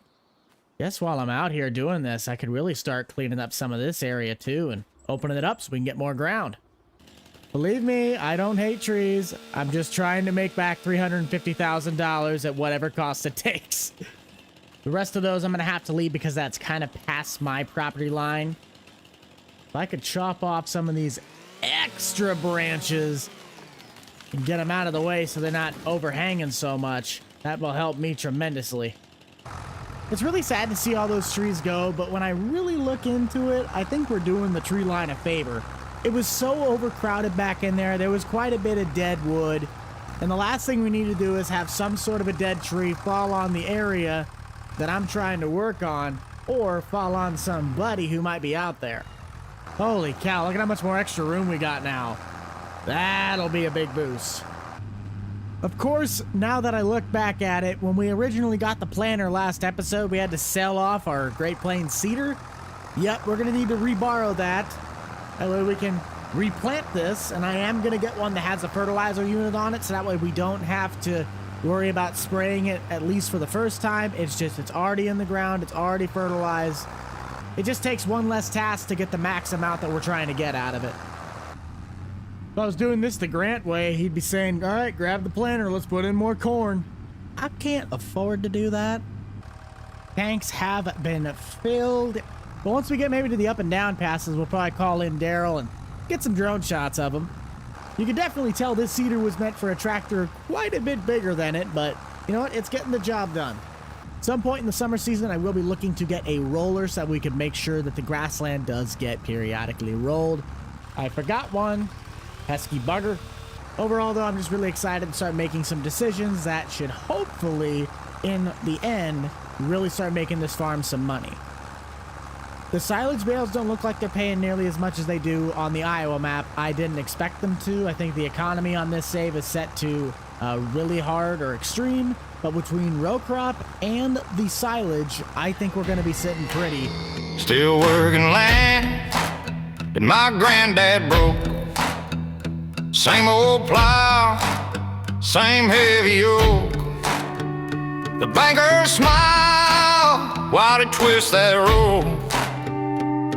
And the Sioux and town call it hope. I've raised my voice, but they don't hear the farmer's noise. They're too damn busy making toys for folks who never. You gotta love it when Daryl's able to come out here and help us on the farm. His rates have just skyrocketed, so it's a little harder to pay him nowadays, but we do at least have a couple extra dollars sitting around from our extreme farm makeover, so it is awesome to have him back on the crew. I really gotta start funneling finances over to try and get another one of those greenhouses set. We look in our construction, these wonderful greenhouses cost $9 grand a piece, which is not bad. Think if we put one right there and another right there, we could fit them all and start having a massive lettuce chain. Shed space is going to start becoming a problem with the amount of equipment that we are owning, so let's just take a gander at some of the sheds that we might be able to construct in case this were to become an issue. A shed like that would be honestly awesome, and if I could get it in, yes, the red, that would probably be the new main farm shed in reality. I don't want to have to give up any ground that I already have set as farm ground. So something over here might have to be what gives. I really kind of put that shed in a really bad spot, but it's only because that's where the previous shed was. We could maybe sacrifice this top half if we really wanted to. It really just kind of depends on how dedicated I am to keeping this grass field. We could do something over by the greenhouse, though, with this shed. Store our bales over here in the corner, but then have it straight into the back. Definitely something to look at, but we won't do anything with it right now just because, well, we don't need to. Daryl's just about done wrapping up on the seeding process. Let me check the PDA just to see what all the levels are reading and if we need to really do anything other than this. It's going to need rolling, going to need lime, and it's already fertilized once, so I'll have to come back through again with something over the top. Not a huge amount of work, but definitely needs to get something on my radar. And that roller, man, I'm probably going to wait until a little bit later in the summer. The only one that I know of right now would be this Hydroflex, and I kind of want to see if anybody has one come up that's a little bit cheaper than that $3,100 price tag. Last bit of finances before we head out of the menu. All we got on lease is the planter and the Great Plains, so once we are able to at least get this grass seed done, it's pretty much just going to be paying off the planter. Ain't that right, Daryl? You guys are going to be surprised when I say this, but Farming Simulator has mods. And with mods, that makes my job a lot easier. I'm finally going to pull the plug and get a different truck. The International is a bulletproof truck, do not get me wrong, but there are a lot better options to do a lot more jobs. This truck does not have the ability to. Another thing is, I know I just bought this baler. We made one bale with it, but hear me out. I could sell this thing for like 20 grand and buy a New Holland baler for $2,000. We currently have a wing mower we could sell for about $11,000 and replace it with an International 1590. And if we pop into the used market for $2,400, I could get this tilt deck trailer and even a handful of other items like a roller for $6 grand or a sprayer for $3,800. It's a great radio station, mind you. Even gravity wagons we can get cheap. But most importantly, there is a farmers cooperative that is now officially open that we can use fertilizer application, seed transportation, and grain selling. So I'm going to get the baler sold off and bring back the New Holland. Then we're going to go truck shopping because there's a little dealer over here that's got some pretty good inventory. I hope everybody is having a fantastic day, and if you haven't already, be sure to head down below, smash that like button. If you want to keep the energy flowing and help us get to 200,000 public subscribers, I know it would surely help Walter get out of debt a lot faster. This guy's still over $350,000 in debt, but you know what? We are finally on the turnaround. We have a lot of crop work to also do on top of our financial shimmying between equipment. I got trucks I got to go look at buying, though, so let's head over to the dealer and check out our options. Not looking to buy a car at all, but we got an 86 S10, which looks to be like a 2008 Silverado, and then there seems to be a Toyota back there. That's probably one of the most reliable pickup trucks you'll ever find. That's got a plow mount, but this truck also has the plow mount. I mean, it looks pretty clean in here. Of course, they're going to put the nicest, prettiest truck in the center of the lot, plus it's also bright red. This truck would be the best growth truck for the farm because that's a diesel. If you know anything about gases, even though it has a big block Chevy, the diesel's going to be able to tow anything we throw at it. And the S10, I'm sorry, it's two-wheel drive, and that towing capacity, I would be better to stay with the International. A really clean truck, don't get me wrong, but just not going to be able to do anything with this. Well, at least that would be considered legal. That's the best all-around truck. That's the problem. It's got the reliability, it's got the towing, and it's got the winter ability, but it just doesn't size up to the capabilities this one has. Let me take them for a test drive. I'll see how each of these two trucks handle. That'll be the deciding factor. Being a 2500, it's also got a lot heavier duty suspension. It's got a decent bit of get up and go, but we'll take out the OBS. We'll give it a chance. And honestly, this feels like it's got more get up and go than that Duramax. Man, this one just seems like the more responsible choice. But I like red. But it's practical. Red, practical, dumb, smart, expensive, cheap, versatile, affordable, sleeper. Why does no one want me? Believe me, buddy, enough people want you, but you're not going to be what gets the clicks on the thumbnails. Why couldn't you be red? Forgive me for what I am about to do. I need everybody right now to hit the like button on this video because I'm about to buy this truck only for the thumbnail. Well, we got ourselves a new truck. Only cost me an arm and a leg. For anybody who might be wondering, that OBS Chevy is publicly available on DTG's itch.io. He's the same guy that converted all my mods from FS19 to FS22, and he's starting to do stuff for 25. Over time, I believe this truck really will be better for the farm just because of the versatility of it. You have to think we're trying to make the decisions that are going to grow it, not keep it and maintain it. We have quite a few more things to sell, buy, and move around though, so I'm going to take care of that. We will check back with you guys and Walter. Hey Walter, how you doing? How you like the ride? But we'll check with the co-op and we'll see what it's going to cost them to come out here and do herbicide spraying. Let's get to it. I forgot that we had the one silage bale that we could sell, so I'm going to take that to the dealer while we go and look at this gravity wagon. So let's just see how much this bale will bring to us at the market. $415. Okay, I can live with that.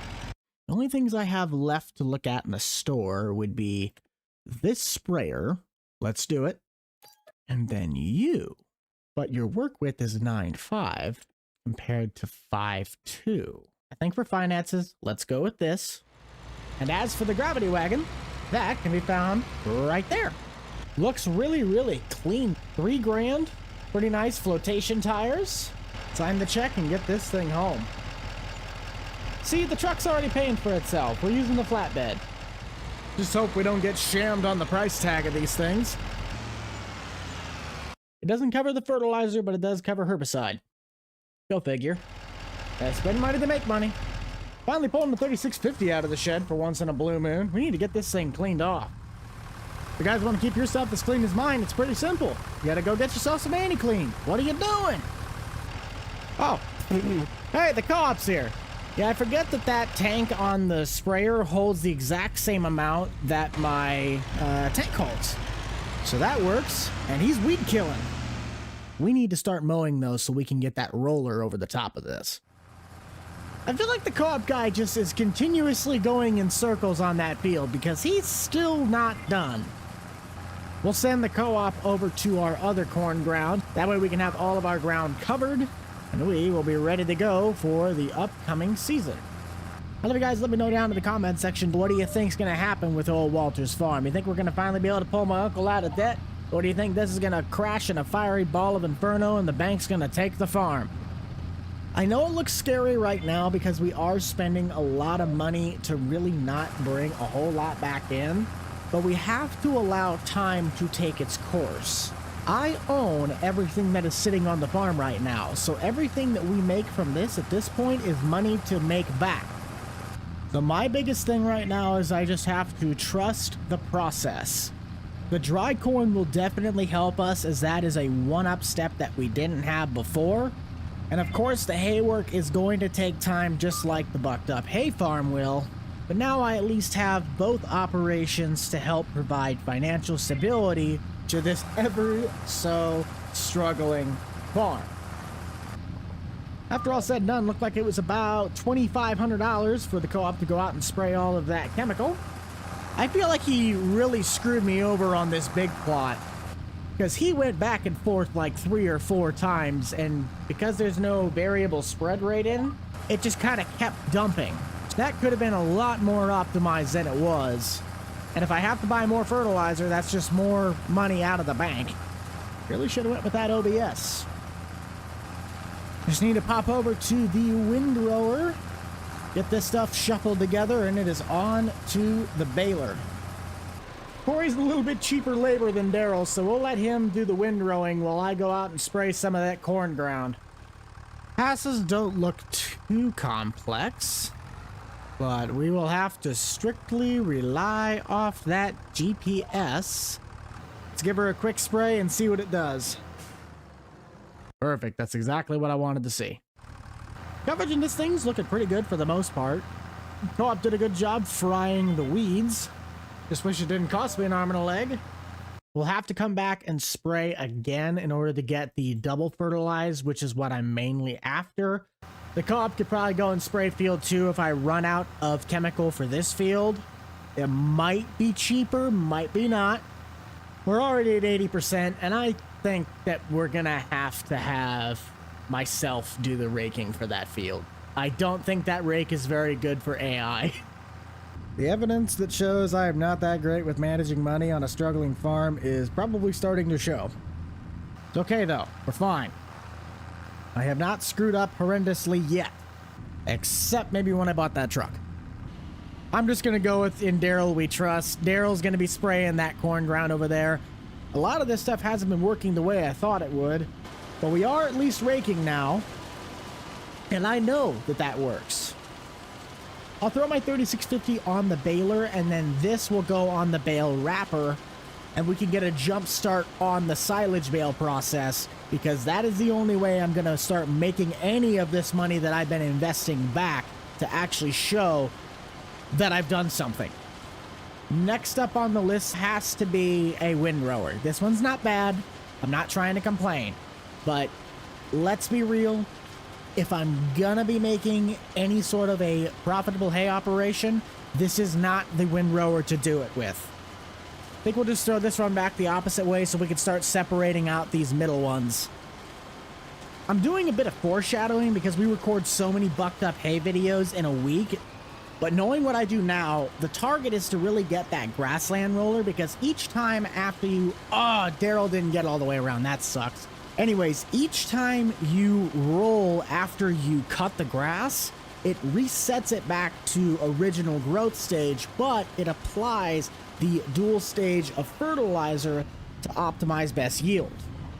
That's great, but I don't have the extra $21,000 that I originally did in that series to buy the thing. So maybe this time next season, after we sell off the dry corn, we can justify getting one of those. The roads are starting to look a lot less messy now, so that is making me feel a lot better. Oh, come on, Daryl, you gotta be kidding me. You just had that tiny little bit up there. I'll hand it to the guy, though. He got the whole field done where we didn't have to buy any more fertilizer. Reason number 435 why Daryl is the best. Man, looking at these contracts actually has got me pretty excited. Wrapping bales, I have the bale wrapper, so we can go and do that. Are you sure about that? But also we have baling contracts. $9,300 to go up and bale? Heck yeah, I can take the New Holland, and I don't even have to worry about bale wrap for that. This I would, but I don't think that'd be too big of a problem. Let's start this one, and we'll also start this one. Those two jobs will hopefully offset all of the shenanigans that are going on right now, but this is my main priority. And while we're doing those contracts, these bales will be fermenting, so by the time we get to accept the money for those jobs, these things will be ready to sell. For the baling contract, I will definitely be doing 180 centimeter bales. Those are my preferred size. It's just my bale wrapper that I currently have only can go up to 150. We already have 2 full-size bales. That is very reassuring in my eyes. If the deck's wide enough, I'll stack them 2 wide on the bottom and then a row on top. Just won't know that until I actually start, loading them. I can't stay happy for too long because this is like 3 or 4 rows put into one on these outsides. My guess when we're all said and done is probably about 11. There might be enough for 11. It's gonna be tight if it is. If it gets super, super close, then I might just run out with the mower and cut a little bit more grass. But even with 10 bales, I'm already pretty excited about that. I don't think I'm going to find 1,100 just lying around. So let's just dump out this one. We'll know that it's the dinky one. And we'll prep to head up to the contract. The big bale wrapper, I've done well over 200 bales with that thing, and it still has yet to run out of bale net. As for this little guy, I don't think that's going to be the same case. We do at least have the pallet that is sitting in the shed, so supply's not my biggest concern. I'm just hoping we're able to get the whole job done and not have to, keep loading pallet after pallet after pallet. By the looks of it, seems that we're going to get 15 to 18 bales at this size per full load of bale wrap. That's not horrible, but I sure hope that box of bale wrap has more than enough to supply me. I think we'll actually take that job first. So let's load the bale wrap onto the front of the tilt deck, and we'll take this tractor with the Chevy. Once again, the Chevy's proving why it was a reasonable buy. My luck though, I'm gonna get to this bale wrap job and it's gonna be like 70 bales I gotta wrap. I've done bales in field 11 before, and I don't recall it being that many, but I would suspect that we have at least 20 plus to wrap. Please don't be bad. Please don't be bad. Please don't be bad.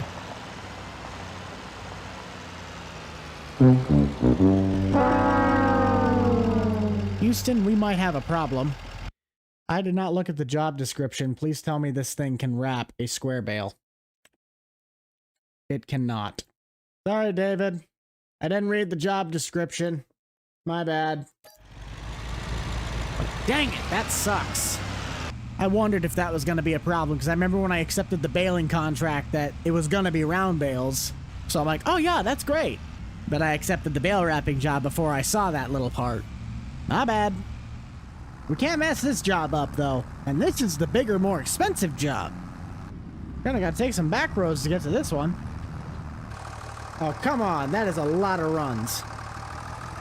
But the way these roads are laid out, man, we might just get one bale a circle. That's fine with me. Don't have to stop very much. Holy cow, straw bales are huge in liters. Jeez, 11,000 liters? And I thought the hay bales were big.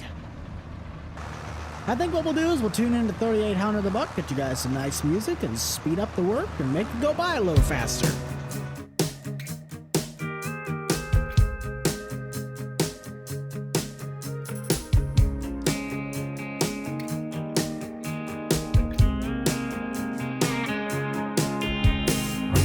Top down, hear the sound of the breeze carrying us away. Dust in the rear view, free as a bird. This is our time, no matter what they say. Every mile behind only brought us here. Now the road is clear. Shotgun ride on my Friday night. Sunset fire burning in our eyes. Let's leave the past in the past and deal with it another day. All we got is this open road. No plans, just a cranked up radio. Ain't promising forever, ain't no end in sight.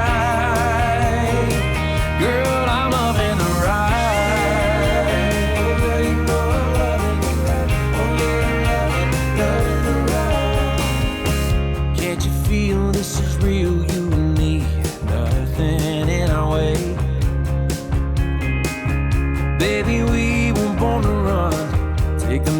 back road, let's make a great escape. Cause this life moves fast and we can't stop time. So put your hand in mine. Shotgun ride on my Friday night. Sunset fire burning in our eyes. Well, that took longer than expected. Excluding my 11 bales from the house, that was 15 total bales, because I always forget to reset the bale counter. I don't care if it says this is the bike route or not, it looks like a public road to me, therefore I am going to use it. I think our next best course of action is to wait until the silage bales completely ferment, so that way we can sell those. But in the meantime, we're going to cheekfully already preload them onto the tilt deck, so when they're ready to hit the market, I'm ready to just go and deliver them with the Chevy. I also believed I had every bale wrapped. I was wrong. What I wasn't wrong about is this bale wrapper makes a wonderful counterweight. Nice and easy. That looks skinny enough to me. We're stacking these things too wide. It's moments like these that make me miss the bale trailer I have on the Bucked Up farm, but it also brings me back to my hay farm and Nebraska farm days. I don't see us needing to use the flatbed on the truck anytime soon, so let's just throw this in the bed and call it a day. Perfect load on the trailer and one extra in the back of the truck. Morning, Walter. About to take those bales in. What are you thinking? How's it going, kiddo? Not too shabby. What's the good word of the day? Do I look wise to you? No. The sun shines after the rain. You probably heard that one more than once. What do you think it means?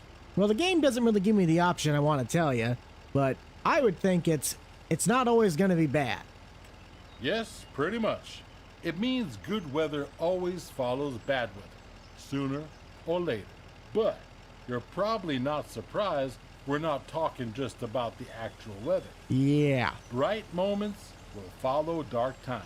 Yes, indeed. Sometimes it's hard to appreciate those bright moments, but always remember, they will come, even if you don't notice them all the time. Thanks, Walter. Well, have a good one, bud. Before we head out, I do want to check the used market and see what we got, if it's anything good. Ooh, if I actually... Ooh. It's only a 4040, though.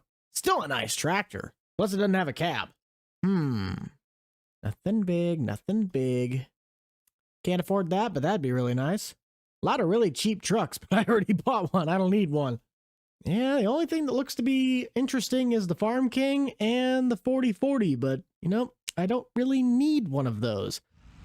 Doesn't really matter. We got some bales to sell. I have yet to look in the quick stock exchange to see whether or not these are actually going to be worth anything.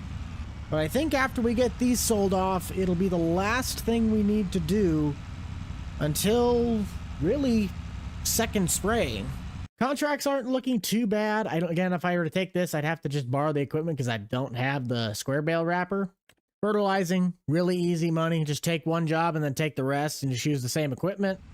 Nothing that really piques my interest, though. Before I possibly get my feelings hurt, let's just see what one bale gets me.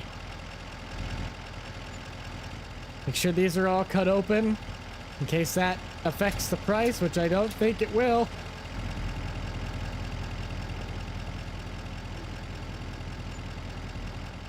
$5,200, not bad. Not what I was looking for, but money's money.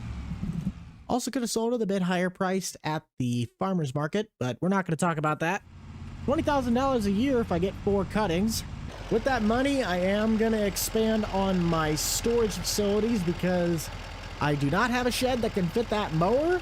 I do have a couple other consumables that I would rather have be kept in a nice secure spot. So popping up into our construction, I think I have decided I am going to go with the $12,000 Morton building. Basically a fail-safe. I mean, it's got a wide enough door to house anything I need, and it can do just about anything we need. We do lose out on some of our grass ground, but let's be real, that's not going to make us the big bucks. Just tie this right on in. Kind of fix the grass going around it. And poof, we have a brand new shed. I probably am going to have to paint the ground underneath this thing, though. Yep, give me just a second. Yeah, that's better. Last but not least, my favorite addition to any shop, it is the pallet storage narrow. grab all of our pallets, and we'll just throw them things in the shed. As long as we're under 35 items, we could store all of these wonderful pallets and keep them out of the way, but also under cover. All I gotta do is just slide this sucker into the unload area and watch as the storage works its magic. Ah, so that's only a server thing. On the servers, it takes all the stuff off the pallets, so that's nice. You can actually see what's on there now. What's up, kiddo? Can't complain too much, Walter. You got any wisdom? Sure, I have accumulated some information about life over the years. Oh, have you now? Let me tell you, a farmer's greatest asset is the land beneath his feet. Which we're working on. But why? Well, my guess would be because land is worth an absolute motherload these days, and if you're able to sell that, you could make billions. But, you know, big-time corporations are swallowing up all this farmland, and, well, all the small-town family farms are going out of business. You're right. Makes the land quite important already. You ain't kidding. But have you thought more about your connection to the land?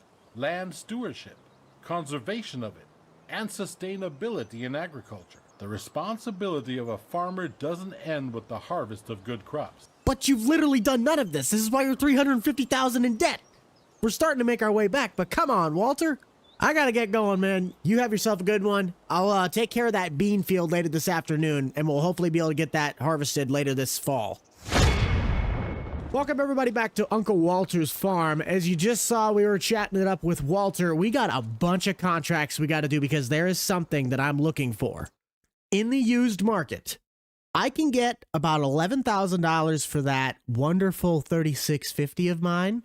And for $54,000, I know that's steep, we can get a 4650. We got a ways to go before we can even think about buying a tractor like this. 165 horsepower with the quad range transmission. I would like it to have a power shift, but we got what we got. It does have GPS, unlike the 3650. But in order to do that, we're going to need to make some serious cash. I have my own field of grass we can mow to make into silage.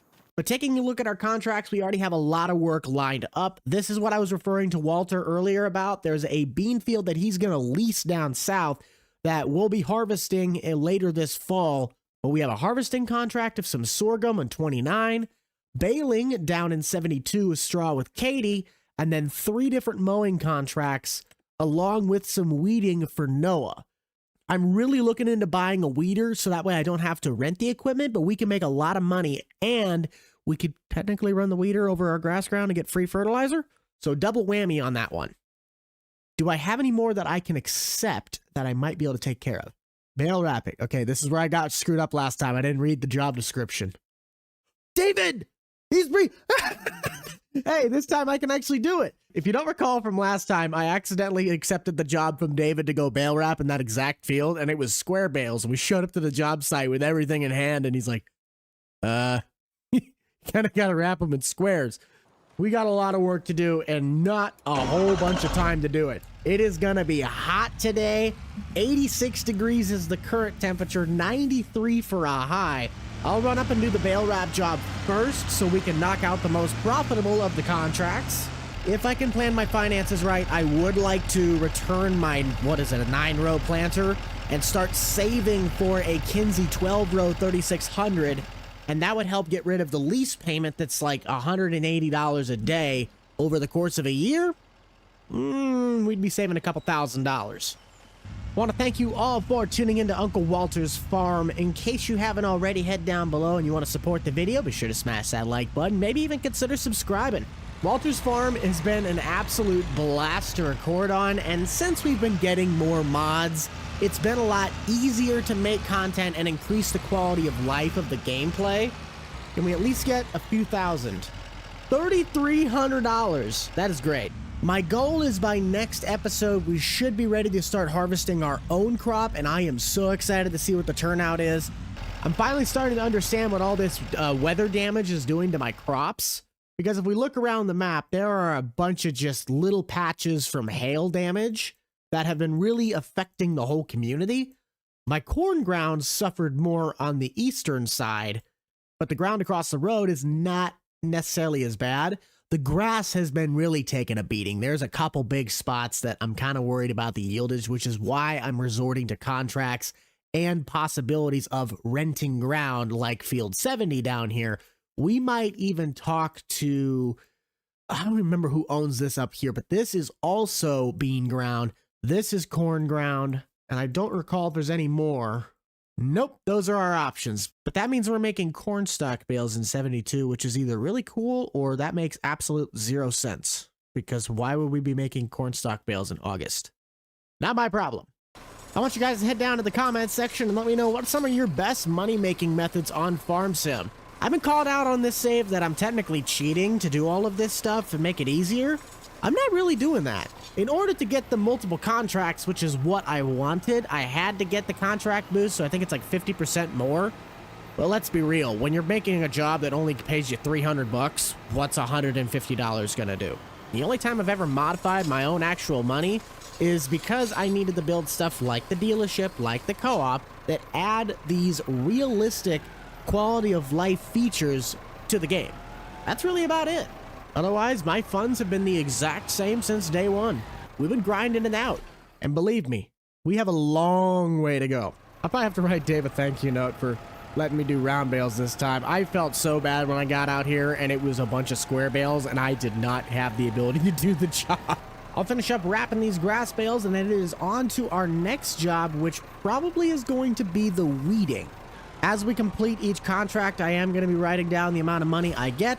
If we have enough at the end where I can logically sell off my current $36.50 and trade up to the $46.50, we're definitely going to take advantage of it. I do not believe we are going to need the deer to be able to do the weeding jobs because the weeder that we have rented is able to be pulled by this. I won't even take the bale wrap off the tilt deck. We'll just load this up and head out. These things cost $6,500, but there's one that I can get for 12 grand. And if I could get one on sale, don't look at what I'm doing right now. I can go twice the speed at roughly the same width. Weeders aren't expensive, but with the money that we're working with, it can definitely get pricey. Need to go to 69, nice, and 59. 59 believes to be the furthest job, so let's go do that first. And then we can kind of leave the tractor down by this plot because we have to do 69, 70, and 72. A few moments later. Well, that's kind of pointless. There's no weeds in it. Hey, I'm not the one that ordered the service. I'm just the one that has to go and do it. That works for me. I could definitely be here for a little bit. It's okay. It's getting us the money. Went to shift it down a gear and accidentally took it off. My bad. Note to self, do not detach your weeder when you're trying to downshift your gear range. My only pet peeve is that unless you use the in-game GPS... Whoa, no. My only pet peeve is that unless you're using the GPS, it is very hard to tell where you have worked in a field like this, unless you're looking at your tire tracks. Could someone tell me how that's 20% of the field? I made one pass. If each loop gets me 20%, then man, I'm just gonna keep going in circles. I got 3 left. Yeah, it wasn't 3. It wasn't 3. How many of you guys use contracts as actual sources of income for your farms? I know console players, it would be a huge part of your daily income because you don't have as easy access to mods like PC with the money stuff. But if you do contracts, what is your preferred job? I like doing, of course, the weeding and fertilizing. And as long as you either have the equipment or you rent one and then accept the others, you can knock out a lot of contracts and get quite a bit of cheap money pretty quickly. On a brighter note, that lovely Chevrolet is starting to actually pay for itself. I've been using it to tote around pretty much jobs like this. While it doesn't hurt me to just get in the tractor and drive over, I can just load it up on the tilt deck and the Chevy pulls just fine. I might try and get a little bit ahead of schedule and hire out Daryl to go and work on the weeding in field 69. That way I can grab the 3650 and go get the baling done. I'm gonna need that sprayer down by those fields anyway. So once Daryl's done, then we'll just bring the sprayer down with the chemical and we can just knock that out and have the whole bottom segment done on our contracts. It looks like we still have a lot of work, and I'm not gonna say we don't. The mowing isn't gonna take very long at all because all of that's concentrated in one area. It's all about maximizing your efficiency. Darrow's currently en route with the baler. I'm going to swap with him to do the baling once we get started, but I know I'm going to beat him to the job site before he gets to me. If memory serves me correct, I think there's only 2 passes, like one big pass on the outside we got to clean up. Oh, there's a few. Still not terrible, it just kind of doesn't make sense that we're doing corn stalk bales in the middle of August. We still got to drive about a quarter mile up the road to get to the weeding ground. We might actually go right by Darrell on his way over here. Not too sure how much ground he can cover at the speed he's able to go. There's no weeds in this one either. What's the point of doing the weeding when there's nothing to weed? I guess you could be just doing the pre-work. Oh, there he is. Hi, Darrell. Try and get him to stop so we can trade him places. What are you going, like second gear? Come on, man. Have fun, Darrell. I have no idea what you're doing, but I'm sure you'll figure it out. That right there is the world's best farm sim AI. Prove me wrong. It is a pet peeve of mine, the transmission this tractor has. It has 8 gears and 2 ranges, making this a 16-speed quad range by the looks of it. We might only get 2 bales out of this field because these are not very big swaths. Bambi in the field, I repeat, Bambi is in the field. Now Bambi is in the bush. Oh, dang it, I never accepted the contract money for the last weed job. We'll just do it when we complete the baling and this weeding. We'll add the totals all together. We're lucky we might get 4, but that will probably be pushing it on the materials. Beautiful. And because I can care less what the bale does, we are gonna empty that sucker out. Wait a minute. What? This one's the baler been set back to 125s. I thought I always kept these things at 180s. Oh, that's right. I have to make them this small because of the bale wrapper. Let's take the baler back with the Chevy, and then I'll come back with the sprayer, but I'll also get a pallet of the herbicide. If I am to get the new tractor, the 2-wheel drive system probably will help me more than it'll be against me. I love the 3650. Do not get me wrong. Also, where are you at? Darrell, you are cooking along. 87%. Nice. That's exactly what I want to see. The front wheel assist is fantastic, but that little Massey Ferguson has so much more mobility compared to this tractor, but I can't pull the mower with that Massey Ferguson, or at least I can't pull it very well because it's a little underpowered, especially going on the hillsides. But you get the point. Anytime I try to go do a job with it, it's just you have to use this, and I can't turn as tightly as I can with that Massey, meaning the scorecard is 1 for Massey Ferguson. Also, why did I leave on the flashers? That I could not tell you. And that plot really got hammered. Okay, Beans, do your worst. Darrell is also done on the far side. That is awesome. And I'll be done with the spraying probably within the next 5 minutes. We'll check back with you guys when we get up to the mowing portion of the day. And when we get to the big field, you obviously know we're heading over to the harvesting. Most efficient way to do this is we'll drop off all the stuff we have right now back at the farm. I will grab the gravity wagon to pull with this truck. The combine will head up north, and we'll send this tractor to get the mowing done. I would take that tractor off and pull the wagon, but it makes no sense. This truck's got enough weight on it, especially with that big metal flatbed on the rear tires. I think I got myself an opening. Might take it if it's clear. Yep. Try and get a head start on the tractor because I know it's slower than I am. Holy cow, the weeds are just terrible on some of these crops. These guys got to get themselves in gear. Nope, the sorghum that we're cutting's not even close to this bad. If it is, man, we ain't gonna have any sorghum. We'll just have all weeds. I bet you these are also spraying contracts that we might be able to take at some point. And if it is, that's more money for me. I just really hope that this isn't bad because I'd rather not put that many weeds through my combine. That's the field? I don't think I've ever seen sorghum before. Huh, interesting. Oh good, there was weed control in this field. That makes me feel a lot better. Now I gotta run back and get the combine somehow. I'm gonna have to start looking to put some new shoes on this. I've been having problems with the tires leaking air. I've been looking for a seal problem. I've been looking for that, but the problem is these things got a bit of dry rot on them because it was sitting for a while. I think we're gonna have to buy some new tires, and that's not gonna be fun to pay for. How am I gonna get that trailer out if I'm pulling it with the front? Get your head in the game, Buck. Come on. Probably look into some Continentals because that's, in my opinion, the best looking set of tires on this. Buddy, passing uphill is not the smartest decision you'll ever make. What's he doing here? Hang on, is that the route that you would take to get... Oh, I bet you that's the route that he was trying to take to get to the field, and I just happened to park in his way. Whoops, my bad. I'm not going to get started quite yet. I'll let Daryl set up the combine, so that way we can not throw all of the crop out of the back of the thresher, and... Yeah, I'm going to go do the mowing, because that's easy. I never did tally up what all these jobs together would get us in money.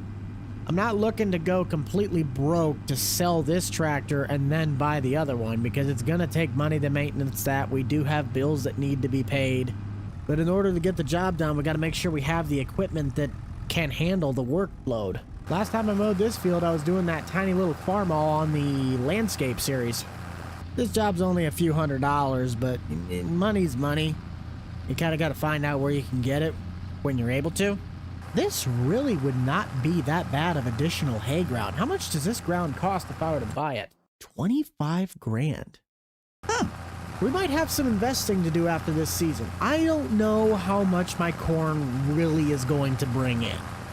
All I know is that I'm going to at least try my absolute best to get as much expansion for the farm as possible. The more land we can control, the more money we are able to make. Therefore, the faster we're going to be able to pay off the debt after we turn around and at least make the same money back on the land that we put into it. I think that's how logic works. The logic is logicking.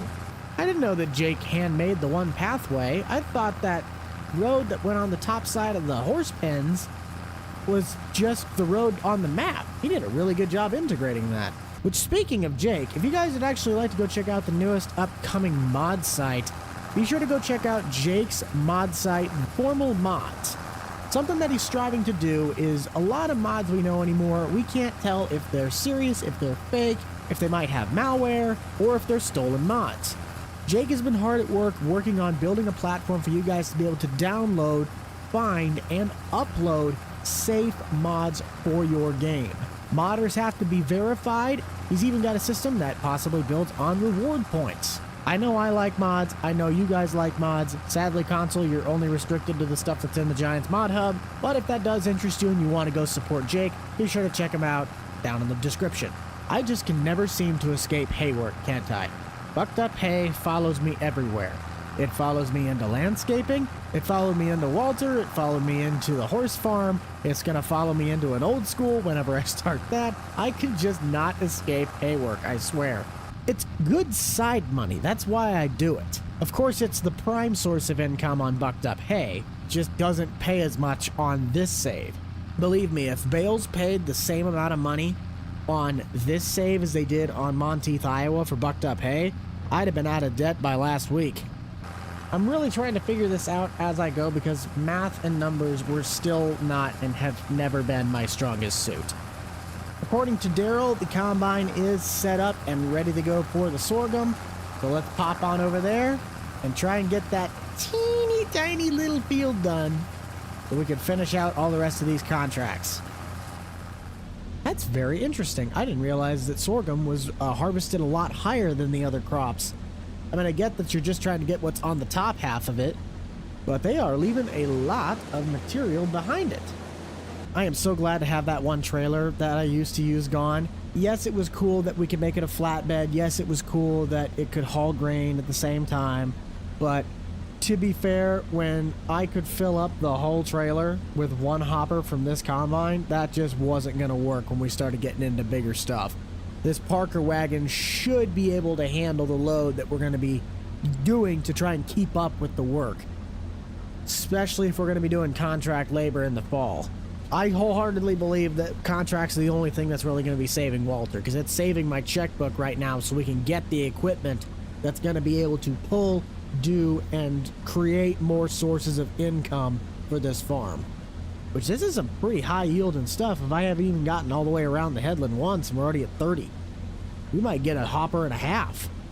The one thing that kind of surprises me is I get Farm Sim's all about doing multiple different kinds of grain, but for a map that even based in Arkansas, the diversity that the fields are always planted it's kind of annoying because a lot of the jobs that are on the map right now are the different, it's like the spinach, the carrots, the other crops that I'm not used to, but are gonna take forever to harvest, when I'd rather just go into a field with a bunch of wheat and go and chop it with the combine.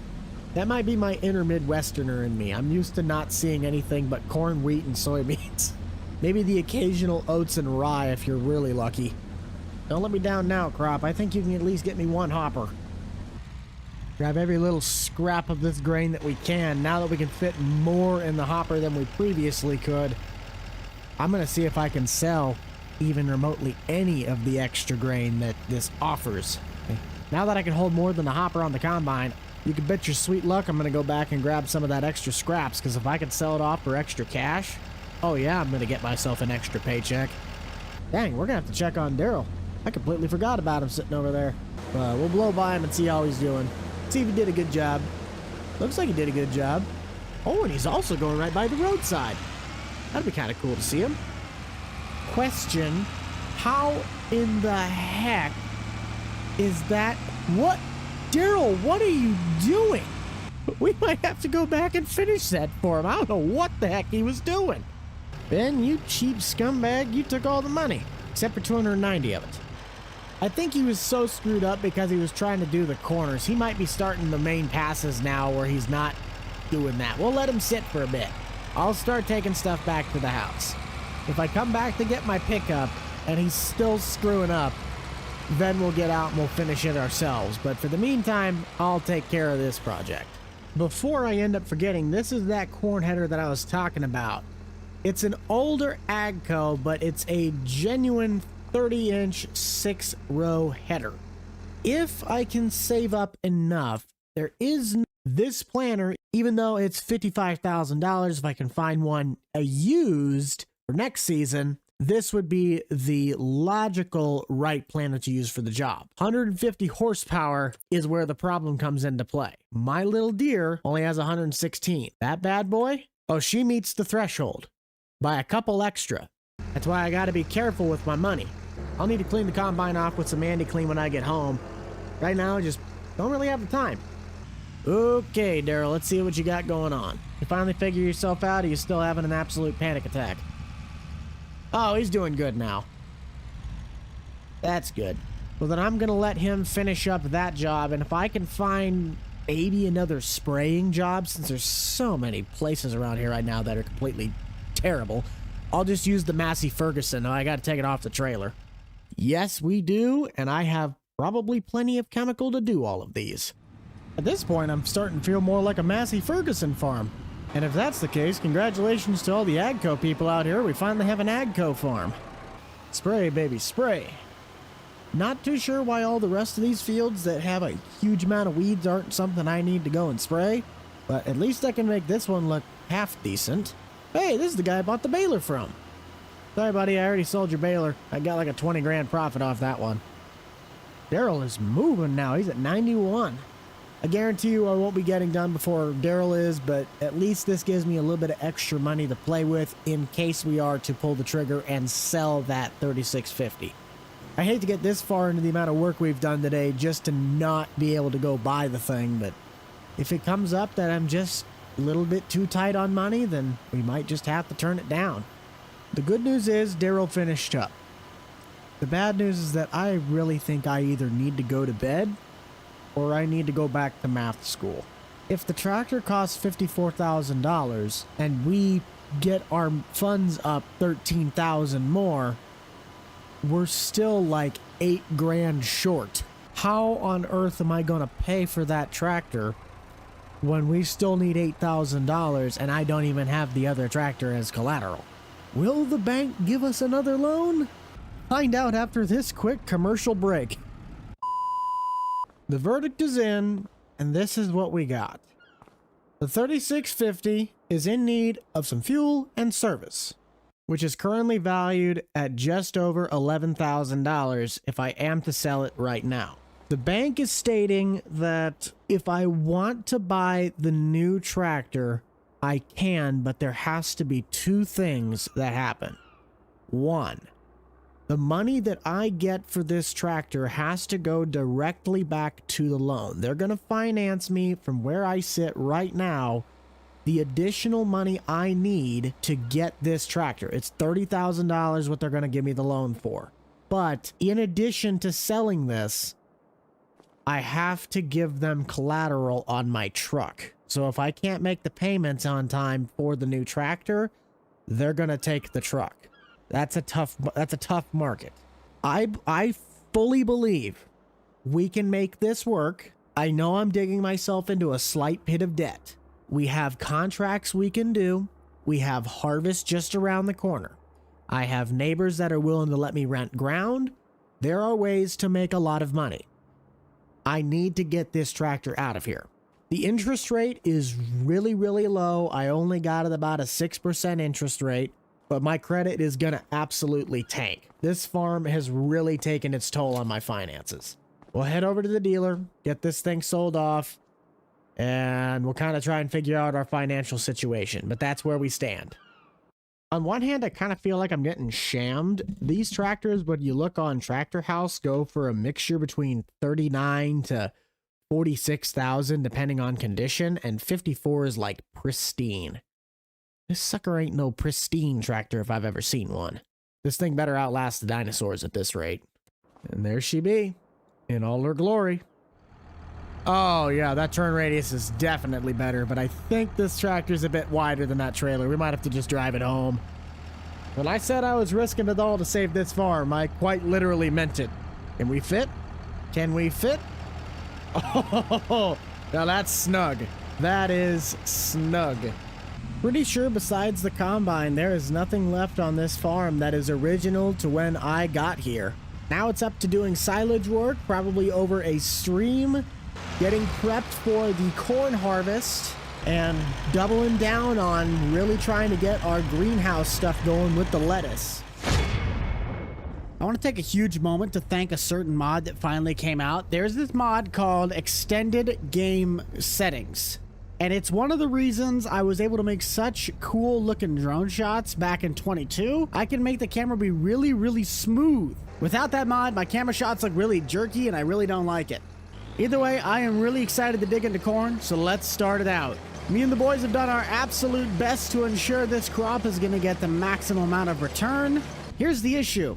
We got $380,000 worth of debt. $50,000 of that is to the tractor you just saw hooked up to the gravity wagon. Last episode, I spent the entire time pretty much trying to get contracts done because I saw a tractor in the used market. I'm like, hey, that'd be a really good addition to upgrade the tractors we currently have.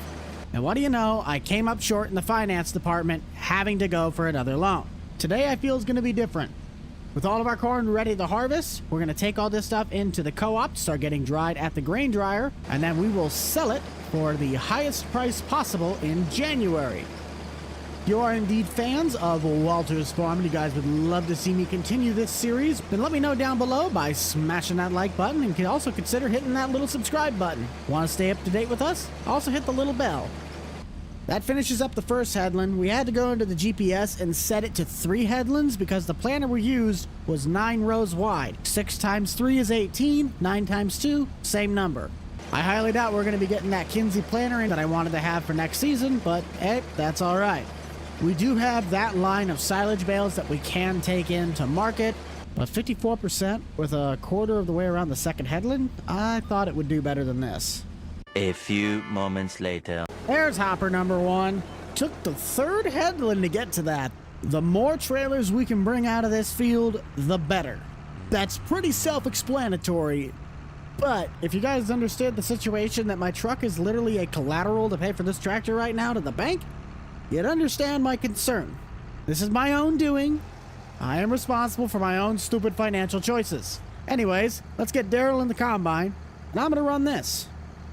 Fun fact if you didn't know already, I felt dumb when I figured this out. I always thought the way the sound guard cabs had their windows situated was really weird. The cabs, what would technically be an A-pillar, is right in line with the exhaust pipe and the muffler, so what you think would be a blind spot in your windshield really is just in line with the exhaust pipe, so it makes no difference. Daryl, let's try and unload on the go and see if we can get ourselves a full hopper sometime soon. That'd be really nice. Beautiful, beautiful, beautiful. He's likely going to get into his rows before we fill up this cart once. That's not the results that I wanted to see. And I know from a wear experience, those rocks are going to be part of that problem. We might have to call the co-op out and pick the rocks for us when we're done with cultivation. That's all the headlands. Let's start going east-west. Daryl tends to cut in some of the most random patterns I have ever seen before in my life. But he's getting the job done. That's the good thing. Are you going to dump? What are you doing? Okay or not dump? What I need to know is what on earth is going on with this corn. 7% yield. What? 50%? Hold on. Do not tell me I did not do the work to this field, because I swear. Oh, I only did do first stage, didn't I? Yeah, we might need to address that. Probably all of this needs lime. Okay, that needs lime. That needs plowing. And the weeds are horrible. The whole field needs rolled. And needs picked. Yeah, seems about right. We got some work ahead of us. I could have sworn we did quite a bit of work to this thing. Oh, watch out, Daryl. Sorry about that. I need to start looking in the used market or the dealer itself to find some equipment to do the jobs. If this is listed as a cultivator, I might be screwed. No, I am not. Is it listed as a plow? Oh, sweet mother of Mary. We might be in business. How much is a big one? 23. I could get the exact birthday cake one for 20. Of course, there's not one in the used market, but that field mulcher is going to be my next investment. I know I got a roller sitting over back by the greenhouse, and that little Case IH cultivator, it would work just fine. I think the field over is going to turn out all right. We'll get it figured out, but man, I thought we were a little bit more prepared than that. No wonder this crop's not doing so hot. Imagine doing a field of corn like this and getting the same yieldage as a field of beans. That hurts. That really hurts. We're going to let Daryl fill up enough to either top us off or he just gets full. How many pallets of... Oh, no. Was this out? Of course, that ran out of water. No free money for me today. Not a dang penny. Is the water trailer? Yep, water trailer's right there. Let's get water in the greenhouse.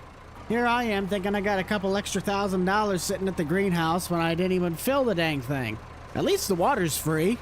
I vote we change the name of this farm to how many times can Buck screw up in a single season and still get away with it. Wait a minute. Finally topped the greenhouse off, but I just thought about it. This subsoiler.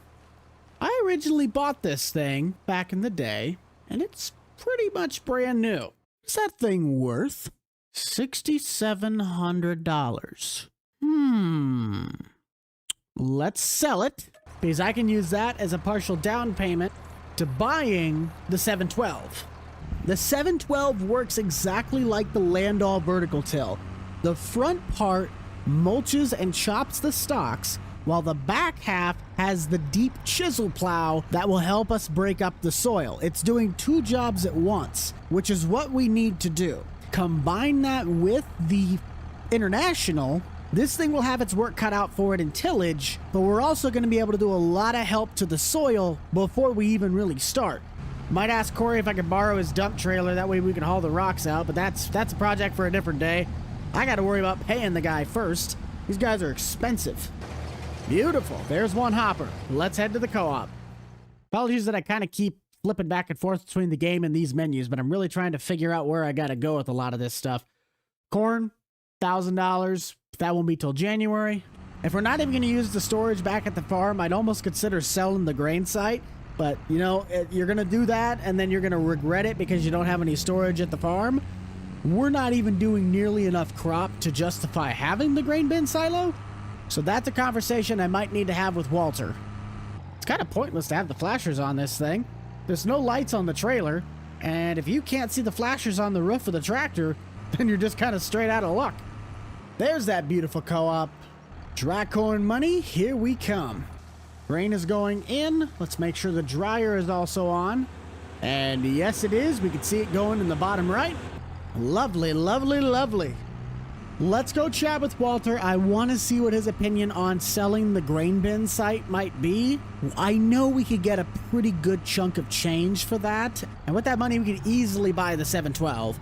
But we could also pay off the loan on this, which I feel is probably the more important of the two. But the land helps us over time. Decisions. They're never easy. Morning, Walter. Got a question for you, and I want your hot take on it. What's the good word? The word's not really good, but it's financially advancing, if that makes any sense. What would be your take on selling and demolishing our grain bin site? Sure. Really? Just like that? Yes. Wouldn't you want to keep the bin site? The sooner one gets a feeling for the ground they're standing on, they know what to do. Okay. Let's get an assessor out here to see what we can get for those grain bins, and then we can go from there. Sure. All right, we'll see you, Walter. I'm not going to lie, I thought he put up a bit more of a fight than that. It's not like these are brand new bins, but he's had these here for years.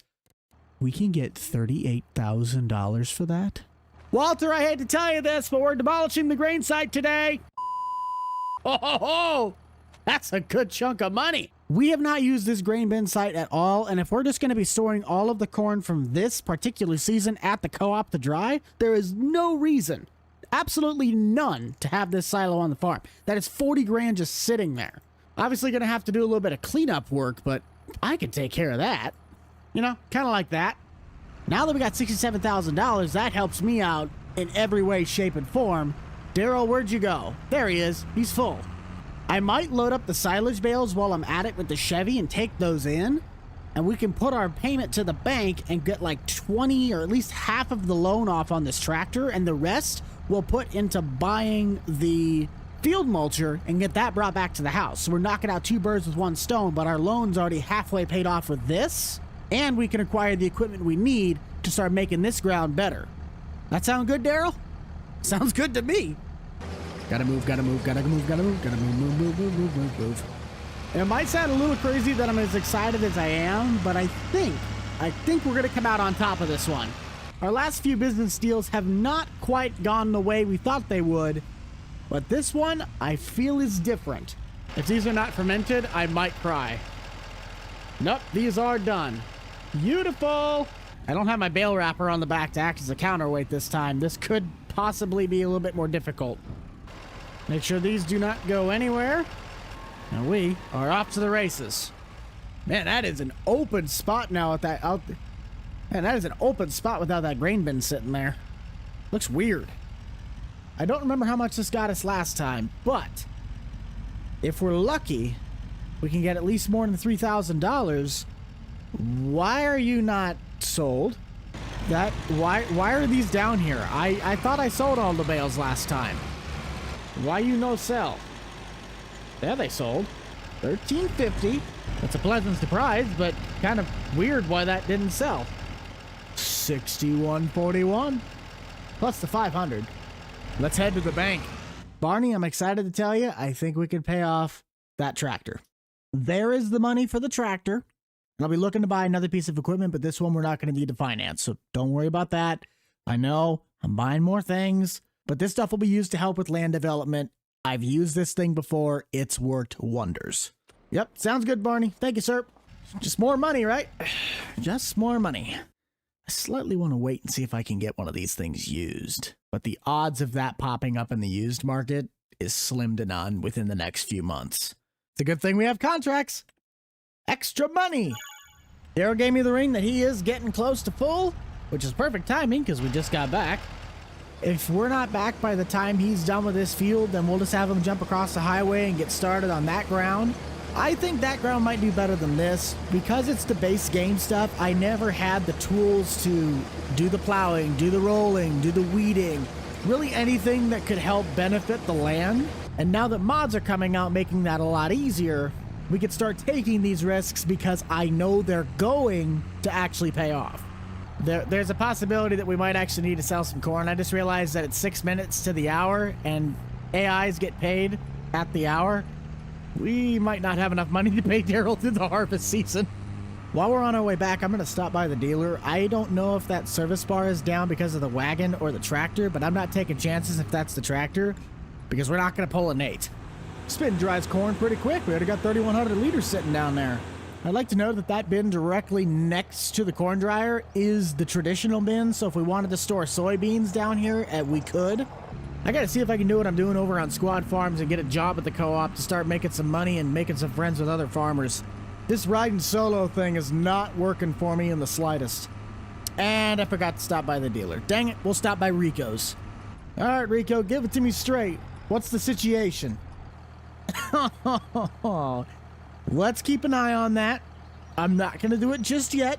Oh, so you're $37, but you're $34. Yeah, totally. That makes sense. $37. Way to insult me, Rico. I pay off my tractor, and this is what I get. More bills. I think I'll try and load them on the go over by the hillside. Don't tip it. Do not tip it. Do not tip it. Holy cow, that was sketchy. Whew. I'm well aware, Darrow. Just get around the bend, and we'll address you later. Which curiosity might kill the cat on this one. What's this corn?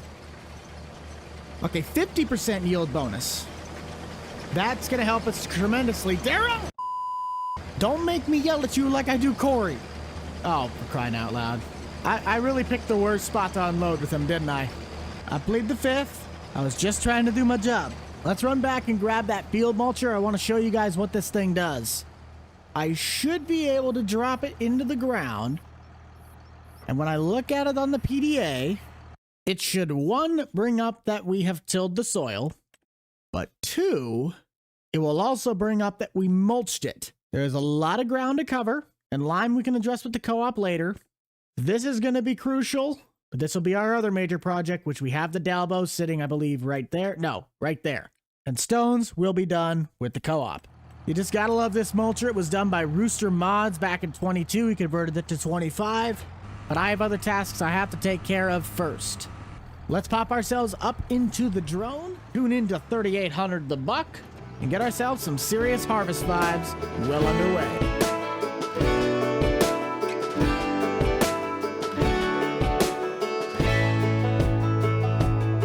Man, I always had stories about the city life and the crazy nights. Figure I should probably give it a try. Maybe check it out, see what it's all about. But the traffic was fast and the money was slow. The people I met you never get to know. Cause up here it's breakneck, paycheck, rat race, what's next? I'm tired of feeling like a small fish in a big pond. I think I'll go back where I came from, where everybody knows my name. My friends are still the same. I guess the slow life hit me just right, like a bonfire on a cold night. Hell, and you can keep your 9 to 5. Happy with the simple life. If the yieldage from this corn produces a lot more money than I'm thinking it should, we are most certainly going to prep this ground to go corn on corn next season. Because that's like leaving free money sitting on the table and then choosing to walk out with nothing. Yes, I know there is a science to crop rotation, but if I have the ground to do it, let's just make sure we can maximize the yieldage we can get from these fields. Okay, Daryl, let's see what we got going on in here. It's not much, but I can tell that's going up faster than previous. I do believe that is close to half. We might just get 6 trailers. When tallied together, equates to 73,800 liters of corn to the dryer. I don't know about the next guy, but if it's 1,000 bushels a liter, that means we got $73,000 in corn sitting here for January. I like those odds. I really like those odds. I can't confirm them, but they sound about like it. Okay, Daryl, you keep on going with that. I'm trying to think of anything else that I can either get started or work on while he's doing this to multitask. I don't really think there is unless I was to get started with tillage, and this is the tractor I need for that. Because that Massey Ferguson sure ain't pulling this wagon at fully loaded. Once again, we are left with $3,800. How many times am I going to look at my money count and see Farm Sim's greatest radio station? Come on, it's like perfect free advertising. Daryl, are you doing this to me? Now we're just $2,000 short of a really great nation. This will be trailer number 5. At least I think. Do the math. A few inches later. No, this is actually number 4. Dang it, thought I'd get a fast one off that. It's amazing what taking care of your fields can really do to the yield. Between this ground, that ground, and any of the ground that has been done on like the Bucked Up Hay Farm, it is so crazy how much of a boost you can get. Which is why I'm super excited to have a lot of the equipment that's going to help me get that for next season. And really put a notch in that massive debt that this farm has. I'm trying to look at this in a positive mindset because quite frankly, we got a lot to look forward to. We just have to play our cards carefully. Which now has me curious, what jobs do we have? We could take a plow job now because we have that mulch tiller. $12,000 to wrap David's bales again. He's giving me another shot. That's just north of the co-op too. Don't mind if I do. That'll hopefully get us to January when payday hits. Here's a little bonus clip for you guys. The combine can actually go like 12 miles an hour with this corn header. So because I'm trying to speed things up, enjoy this quick bonus clip of me trying to keep up with the combine. Go back! Daryl! What? Holy mackerel, that is quick. I don't know what happened to my fill plane, but we don't got a fill plane anymore. It doesn't matter, we're full, let's go. 5 trailers and maybe 10% on a 6th? Pretty good numbers. Checking in. Ooh, we really almost have a full trailer. A little over 1,200 left to drive, but that is almost a full wagon ready to transport and be sold. Because we're so close, I'm gonna see how big or at least how many bales we're gonna be working with on our contract. Is it like 40 of them? No, that's definitely a few. I'll say that. Of course, we'll end up setting Daryl on this while we take the Chevy up and do the bale wrapping. I just kind of want to do a little bit of my own work. Have you guys let me know down in the comment section. With Walter's farm, do you feel we should try and upgrade the equipment as we go once we start making money? Or do we try and keep it with more of an old school vibe? I say this because with the introduction and the return of the old school series, we obviously want to keep that true to what it was, but Walter's kind of an exception because we're trying to do stuff on a budget versus we're just doing it because that's the whole point of the series. You guys are always a big fan of the old school, and I really don't doubt you in the slightest, but that does raise my curiosity as to where we fall. You know the drill? Let me know down below. The Starfire in this thing is an absolute lifesaver. I am loving it. But the co-op might have to come out here sooner than I'm going to want them to get these rocks out, because now they're starting to drive me nuts. I know in Nebraska it caused a lot of turmoil because I left all the rocks in the field, but if you went and looked at my game settings, I turned the stones off. I think I did it with this save too, but for some odd reason they always still manage to show up. Maybe that means I need to do my job for once and actually pick the rocks. Once we complete the bale wrapping job, the first thing I'm going to do is I'm going to take this over to Rico's and get this thing serviced. We do not want it to cost any more than it has to. Could run to Harbor Freight and grab a couple tools myself and throw them in the shed, but that costs an extra $1,000, and not looking to do that right now. I'd say I'm really happy with the tractor overall, but let's get into the Massey Ferguson and try and make ourselves some money so we can take care of our latest and most expensive investment. Holy cow, that's a lot of bales to wrap. But it's 12 grand. Can't beat that. One down, however many more to go. I was going to skip a little further ahead in the process, but that is really cool the way those bales are lined up. It's like a perfect little swoop. Anyways, back to wrapping. I am really starting to believe that Nate's bale wrapper is like goated or bugged on the server. I've wrapped probably close to 300 bales on Bucked Up Hay, and we've only gone through maybe 2 boxes. And then there's this thing. Just kind of weird. 7 bales left. Let's get her done and head back to the farm. Correction, 8. Thank you, David. Whew, got some breathing room now. If I find any more good contracts before January, you can bet your luck I'm definitely going to be doing them. How's old Daryl doing? Is he getting close? No, but what's he doing? There's no way he's still working on the headlands. Sometimes this AI really drives me nuts because you tell them start on the up and downs, but then they'll still go ahead and start on the headlands. Yep, he is clearly still doing the headlands. It is what it is. Do want to pull the Dalbo and see if that resets the ground to Seedbed. If it doesn't, and we have to pull the field cultivator, won't be the end of the world. Just might be able to save one task. Then it'll be just waiting for the co-op to possibly come out and help us out with the anhydrous application. Massey's the only tractor I can use for that task, so let's get it off the trailer and onto the Dalbo. I've had this thing on my mods folder for the longest time, and I've always wanted to use it, just haven't really gotten the chance to, or logically gotten the chance to. Let's make our dreams come true. Will it do the impossible?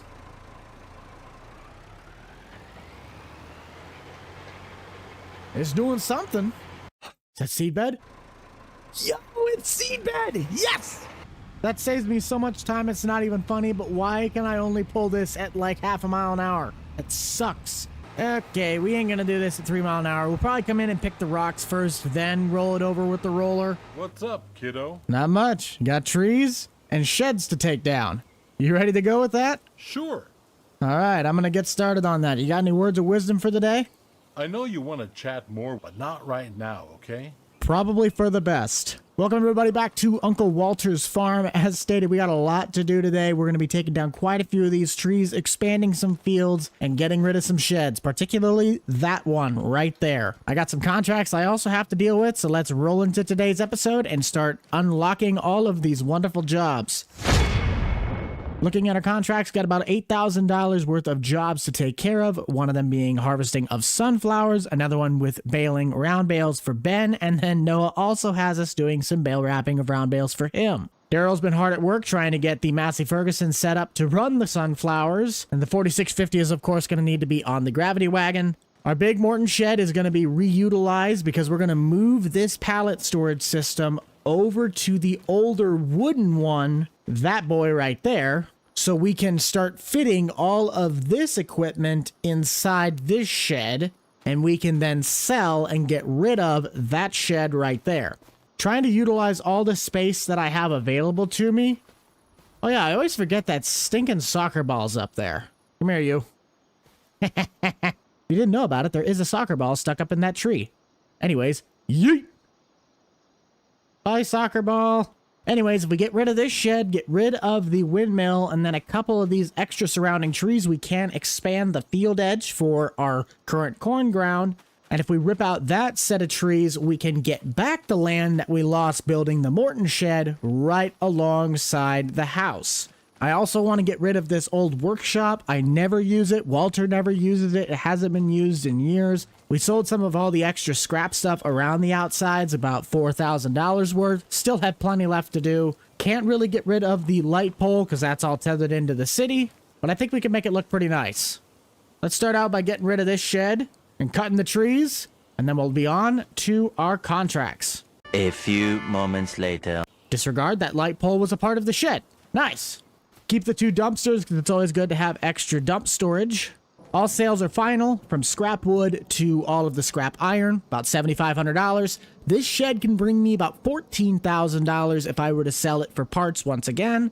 Don't get me wrong, this shed was nice while I had it, but it's in a weird spot, and to be fair, it kind of was just a temporary fix. That Morton shed is a lot more valuable than this one will ever be, so let's get our money for that. The wind turbine, I know I can get $700 for.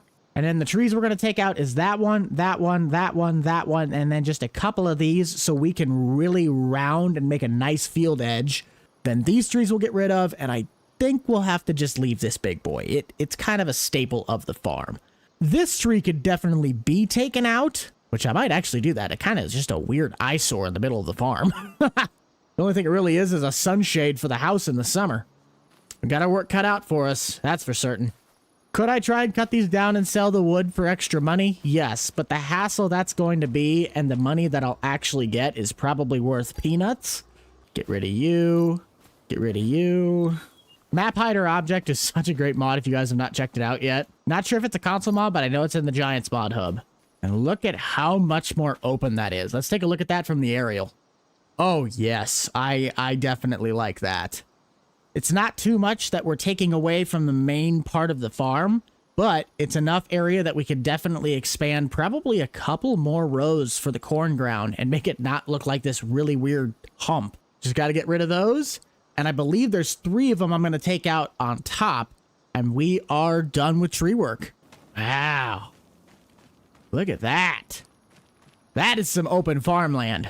Now with those trees gone, we can kind of expand and utilize this lot a bit better since we're going to lose out on our parking spaces with this. Take the 4650 out to expand the field a little later this afternoon. And one thing we're also going to do is roll all of this ground so it can go back to seedbed like this line. But I can't do it with the Massey Ferguson, just doesn't have enough weight and power. And this shed, as much as I could probably get rid of it, along with this one, they do still serve a pretty decent purpose other than selling that raft on the inside. So they are safe for now. Finally, with everything sold, we got about another $5,000, making us up to $46,000. All we have left to do is to move the pallet storage system to that shed and the header back over to this shed.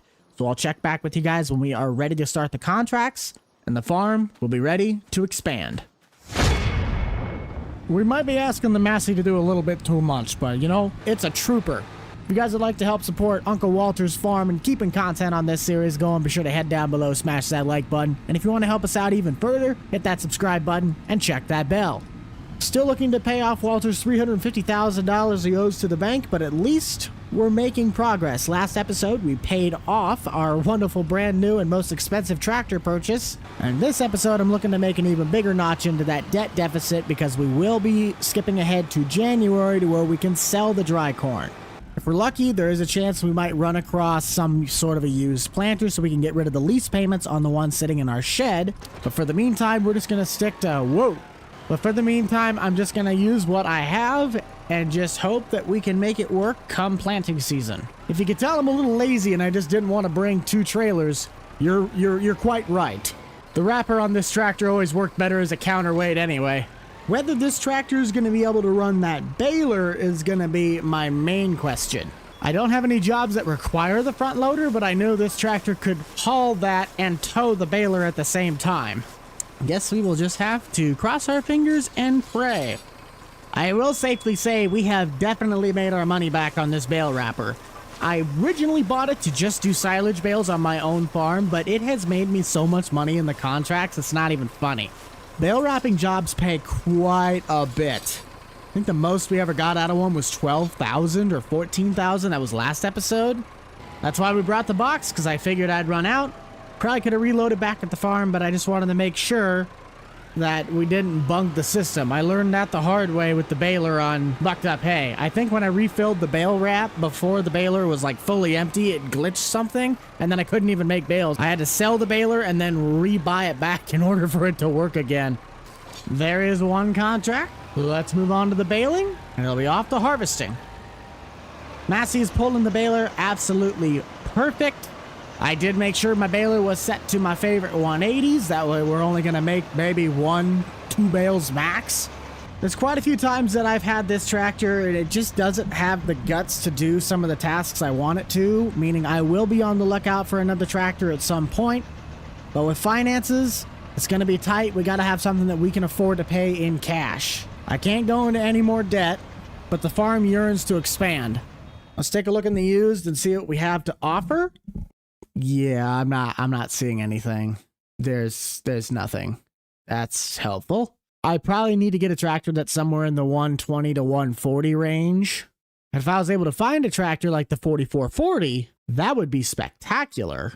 But even a tractor like the 1468 would work really nice. I got faith something will come up. It doesn't need to have a front loader, but if I do find a tractor that has more power and also has a front loader, we might just sell the front loader on this tractor and keep it for little chores. Since there are plenty of tasks this thing can still do, I just wouldn't need it for the task I originally bought it for. That concludes the baling jobs. We'll catch just a little bit of the sunflower harvest and it is off to selling grain. After the sunflower harvest, we are going to take all of our equipment into my buddy Rico's and get it serviced. The 4650 was throwing a hissy fit when we were out doing the tillage work, and I don't blame it. It hasn't really been fully looked through. Sunflowers are a go. I think this has to be the very first time I've actually harvested sunflowers. I know they make a special header for it. I'm pretty sure it's done by Gearinghoff in this game, but I think most people, at least where I'm at, if they did do sunflowers, they harvest them with corn headers. I don't know. This is a crop I have absolutely zero knowledge about. These are fields that I would love to buy and expand the farm with, but the ground on this map, man, it is brutal. A field like this cost me upwards of $155,000, $225,000. I can't even justify that in a loan. I would likely have to get under $150,000 to $100,000 in loan left to pay off before I'd even consider adding a big loan like that to expand. It's definitely feasible, but it's going to take a season or two in order for us to build up enough income that we can suffice expanding without bankrupting ourselves. Really a big reason why I stick to doing contracts. Daryl is flying. Holy cow, buddy. Could you harvest it any faster? And your pipe's on the wrong side there, buddy. I can't empty you if I wanted to.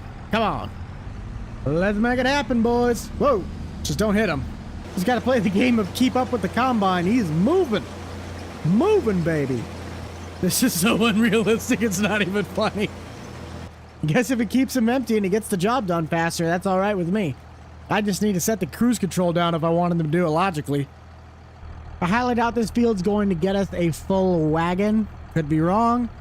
We'll keep on clicking away. We'll check back here in about a month or two, and we're ready to start selling that dry corn. I'm ready to start making money if you guys are. Let's get it. Happy New Year, everybody, from me and Walter. Are you ready to make some money? Sure. I hope you are. Any good words this morning? Since I just polished one of my favorite ones, let me tell you that the plow is a farmer's partner in progress. Wouldn't you agree? I mean, I kind of get what you're coming from, but you're also not making any sense. Think about the significance of the plow as a tool. It revolutionized humanity, and it's fundamental for cultivating our food, right? Yeah. You break the soil, aerate it, allow roots to find their way more easily. It allows you to use techniques like crop rotation, help fertility, soil health, and so on. A plow allows for new beginnings. I just really love plows, kiddo. I think it's pretty clear why your generation was responsible for the Dust Bowl. Anyways, Walter, I gotta get selling corn because we gotta make some money. We'll see you later. Our lettuce farm is working its magic. We got 3 pallets currently ready to sell and 1 more on the way. Could top off the water, but not really on my top priority list yet. I will have to get some fuel for the generator to keep the heat lamps running, but it's time to make some money, eh? Oh, she was a little chilly this morning. All of our grain is currently located down at the co-op, and if we take a look at our prices after the game saves, you can faintly see it. The farmer's market sells for a little bit more than I thought they would. 1,016. A few dollars doesn't seem like much. But when you add in that we got 63,000 liters of that stuff sitting down at the corn dryer, oh, that couple extra dollars adds up over time. If I knew how to actually convert units, we got a bit of snow that's supposed to show up later today, meaning I'm going to try and beat the snow. I got the combine all serviced up. It was about another $5 grand on top of what this tractor took. The Massey never really needed service because we hardly even use it, at least to the extent that we're using this stuff. I've been watching the used market, and we do have tractors like the Agco White and even my favorite Merlot, but they're still kind of above the price point I want to pay. Or in the Agco's case, it's not the kind of tractor I'm looking for. Yes, it's got the horsepower numbers, the front wheel assist, and a cab, but it lacks in the maneuverability and the versatility market. It's meant to literally just pull stuff, and that's not exactly what I'm trying to buy a tractor for right now. Dang it, I'm a block off. Gotta thank our boys down at the co-op for storing and drying our grain for the longest time. I would sell it with them, but they don't really have as high of a price as the farmer's market does. So let's load up and see just how much money we're going to be able to get. Wow, that filled quick. I do at least have an estimate that we got $63,000 worth of dry corn, but if the farmer's market sells for a little bit above the mark that I was expecting, I'm thinking maybe 65. That still puts me at over $100,000 in the bank. We're going to use that to pay off a chunk of the farm debt, but we're also going to start looking for another tractor. Probably will not buy one this episode, but it is definitely on my radar, along with the expansion ground of other fields. It'd be really nice to go ice skating on that right about now. I need to go snowboarding again. Let me know down below, do you guys like to snowboard or ski? I know a handful of you guys probably like to go out and ride snowmobiles. Well, I don't have one, but I do at least have a snowboard, and it's fun to ride. I never did get this tractor into the field before the ground froze, so we're only going to be able to do the seed bed part with the roller since I'm not about to go pull my chisel plow through that ground and snap a shank. It's supposed to warm up a little later this week. Nothing really too crazy, but we're probably not going to be able to get out and do the tillage work I need to accomplish well into early March, possibly even early April. Just depends on how the cards fall and the weather plays out. Trailer number 1, do not let me down. Oh yeah, baby. That's almost 10 grand a trailer. That might be 10 grand a trailer. 12.5. I will take it. Money, money, money. 1 down, 6.5 to go. Correction, 5. Good things come to those who wait. Could not have said it any better myself. We are at $109,000. That is probably the most money I've had on this farm in a long time. First things first, I want to see what's the margin for lettuce. Ooh, we'd probably better sell that. What's my kiosk sell it for? Surprisingly, the most, but besides the restaurant. I'll get the Dalbo hooked up. Let's see what we can get for our lettuce at the market, and we'll pay off some debt. Just got to find out where I put my truck. I found my truck. Something that has crossed my mind, $3,800. That's a great radio station. I sure hope this tractor does not let me down because we had some problems with the Massey Ferguson doing this through plowed ground. Old school even had problems with the massive four-wheel drives pulling the vertical till through, and we had to get a big bud in order to do that. Or should I say we're going to have to get a big bud to do that. Just maximize the amount of headlands that we do. That way it kind of helps us not have to do this bottom corner or this weird-looking horn. And we'll see what it does for us. Don't let me down now, dear. This is where you're supposed to shine. Like butter. Don't you dare tell me the GPS is going to stay on that line. Oh, what a legend. What a legend. Never got to take it off the GPS once. Well, that is, of course, until I get to the big turns. I want to take a look at that used market again, see what else we have in this. Is there anything that we could potentially save on? Doesn't look like it. Mocktail wouldn't be bad, but I have nothing that could even remotely close to pull that. This would be kind of cool, but I don't have a need for it other than the plow mount in the front. Could pull the gravity wagons with it. Ooh. Oh, why did I just give myself that idea? Oh. I am not responsible for my own financial stupid choices, which we still got to pay back the debt to the bank. Hang on, can we get under $300,000 of debt today? Oh, heck yeah, we can. $275,000 to go. We're making headway, gents. Oh, I still got to move the soccer ball out of the way. Dang it. It's sad, but it's also really nice to not see that shed there anymore. I kind of had mixed feelings about it from the get-go, but like I mentioned right at the beginning, it really was more of a temporary fix shed than it was this thing is going to be here till the end of time. And there's a lot of field stones out here. 2 headlands down, 3 to go. Trying to get a hold of that dump trailer is going to be crucial. Might have to get ourselves a CDL for the amount of rocks we're going to be hauling out. We're going to weigh 13 tons. I'll tell you what, I think Walter's a lying sack of bull dookie. You love plows so much, so why on earth is your ground like garbage? I think that looks good enough to eat on, just fixing up some of the areas I couldn't get on the headlands. To the more important part is the work that we still have to do to the ground. We get rid of the ones we don't need because stones we know we're going to come in and pick those up. It's all mulched because we used the 712. That needs rolling. We have to head across the field, but we got to do lime. The plowing on one, if we want to tear up all that grass ground, still probably going to do that. We get rid of the plowing. We need to do rolling on the grass as well. And fertilizing will take care of itself with that new planter. And we already have the chemical for the rest. Word on the street is that you found us a really nice tractor. Are those rumors true? Sure. I think it'd be a great idea to expand the farm with since it only costs $12,000. That's right, kiddo. All right, Walter, let's get on the road. Welcome everybody back to Uncle Walter's farm. It is officially springtime.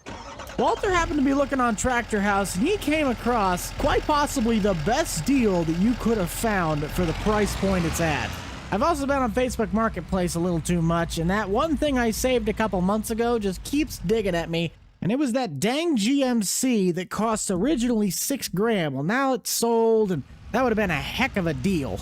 But the tractor we're going to look at really should help the farm diversify its workload and make us a lot more money as the farm progresses. I'm talking about a 1971 John Deere 4520. The seller wants $12,000 for this thing, and it's in pretty dang good condition, if I do say so myself. My navigation says it should be right off to my right. Oh, that's probably it. Let's go take a look at this thing. Listings for these tractors range anywhere from $12,000 to about $18,000. It really just kind of depends on condition. But look at that tractor. This thing's about as Andy clean as you're gonna get it. Doesn't have any fluid leaks. Decals might be a little rough, but overall, that is a killer tractor. Does have a synchro. I don't mind. I actually prefer that transmission. How's she sound? Sounds like a good piece of machinery to me. The synchro works just fine, getting through the gear range. Let's talk to the owner, Bernie, and get this thing test driven so we might be able to buy it. The power steering could possibly use a little bit of work, but I can't really complain. Again, for the price point we're getting this tractor at, I think this is probably the deal of the century. While I get this deal sorted out, the plan book for today is we're going to be doing a lot of that spring work that we couldn't get done over the winter. Finish ripping up the fields, get them rolled and seed bed prepped, call out the co-op to get some lime spread, and most importantly, we're going to pick those stones. I got to talk to Daryl about borrowing his trailer because I do not have a trailer that we can use to haul the rocks away. If you guys are a big fan of watching people dig themselves out of debt, I currently am still over $275,000 in the hole. And if you'd like to follow me along on my journey, please consider heading down below, dropping a like, and possibly even consider subscribing. I tried talking Bernie down just to see if he'd go a little lower. He didn't budge, and I don't blame him. It's a good solid tractor. Let's get it back to the house and get this girl to work. Money has been withdrawn, and I am not exactly sure what I want this tractor doing just yet. I think we might put it on the roller. If I am to rent a rock picker from the co-op, I think the one that they have requires like 170 horsepower, and neither of these two tractors, being the 45 or the 46, have the guts to do that. So we might need to call in some backup for that one, and I know the co-op has like a 340 case. If they're able to bring that out, that'd be above awesome. You guys were telling me you would like to see the tractor get a set of front weights and some duals. I ran the numbers. To do that on this tractor as it stands, it would cost me $9,500.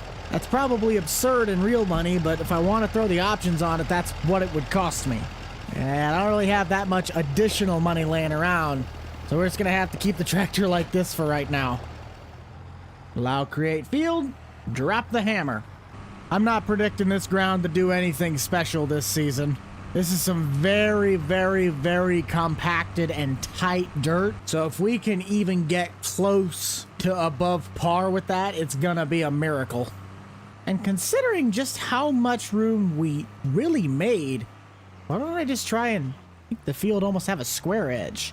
That might work better on a GPS standpoint. Phone call has been made, and the co-op will be out here within the next half hour.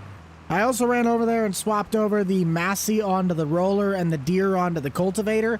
I want to run the cultivator over this first, since it is either really compacted or there is a bunch of twigs and nasty stuff that we'll just kind of try and break it up and till it in a little bit more.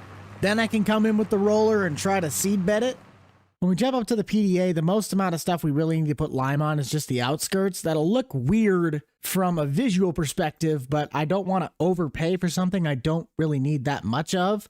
This ground just needs to be torn up completely and redone. We do have the availability to finance stuff now with the financing mod. Might be something I look into, and we might look into it right after this little pass. What would that cost me to finance? $3,500 a month for 6 months. We could do that in contracts. I'm gonna think on it, but I definitely could do that, because I do plenty of contracts in a month in order to pay $3,500 for 6 months. A few moments later. I've thought about it long enough. We're gonna go through with it. But while this tractor tears up this ground, We're going to take that tractor and the Massey Ferguson to get this ordeal situated, and hopefully by that time, the co-op is out here with the rock picker, and then I can get Daryl to bring his truck with the rock trailer, and we can start knocking out the rocks. Just have to rip up our little portion that originally had all those tree roots in it. And if we were to ever sell this ground, it would now be worth a lot more money because I'm going to put the whole works on it. When they spread lime on the edges of those fields, they're going to do it to this entire thing as well. We're going to knock out as many birds with one stone as we can. Let's make it happen. Corey, you're on duty. Go get him, Tiger. Time to test out my latest investment. If you're wondering where on earth you could find this 4620, this is not a public mod. This is a tractor that a modding buddy of mine actually sent me, and it is gorgeous. I have no idea if this thing's ever intended to be made public. That is not my fish to fry. All I know is that this thing will eat. Dang, there's a lot of rocks out in this field. On the topic of financing, you guys aren't going to believe what I found in Tractor House the other day. It helped me get rid of my lease payment, but I'd also, again, have to be financing something with more payments. At least this one will be to own it. That would be a 12-row Kinsey 3200 planter. Comes with the Yetter row cleaners. I don't think you could really beat that. And that's $10,000 a month. We couldn't do that, but I could do the 2 years. We'd have to definitely do contracts for that if we wanted to get the planter. Looks as though Corey's getting himself figured out. I'm going to try and itch around on the top side of the sheds because I know if I try to hire a worker, it's going to get caught on the shed, it's going to get caught on the truck, it's going to be a pain, and I don't even want to deal with it. Oh, sorry, Corey. Let's jump to the Massey quick and see if that seed bed can be rolled with the tractor or if we're going to have to do everything with these two rigs. And we'll catch you when the entertainment starts kicking up to 11. Okay, Massey, don't let me down now. You're worth something more than just silage bale work. Go, Massey, go! Woo! I knew this thing wasn't useless. Well, surprise, surprise, this tractor does not have GPS configured into the code, so we're gonna have to do all this work by hand. That's fine. The co-op finally showed up with the spreader, and I think the rock picker's supposed to be here in the next 5-10 minutes. What we're gonna do is we're gonna use that first because the rock picker kind of works like a cultivator. I'm hoping that if I spread the lime, the rock picker will turn the lime into the soil, therefore getting us completely ready for the planting season. Oh, speak of the devil, there's the case. I'll have to wave him down to go park over by the machine shed. Daryl did the smart thing, I didn't know this. He bought that Toyota that was over at the car dealer when we were buying the Chevy. I told him we could put the dump trailer on my pickup, and he's like, nah, man, this thing is bulletproof, and I had to agree with him because he's right. While we were at it, we also sent Corey down to the dealer to go pick up the seeder. That's why we're only at $25,000. And yes, I did go with the 6-month financing, as I know I can pay for it. I've used that thing enough in bucked up hay to know how much money it saves me in a year. There's really no stones off to the left side. All of the stones are just concentrated in this one area.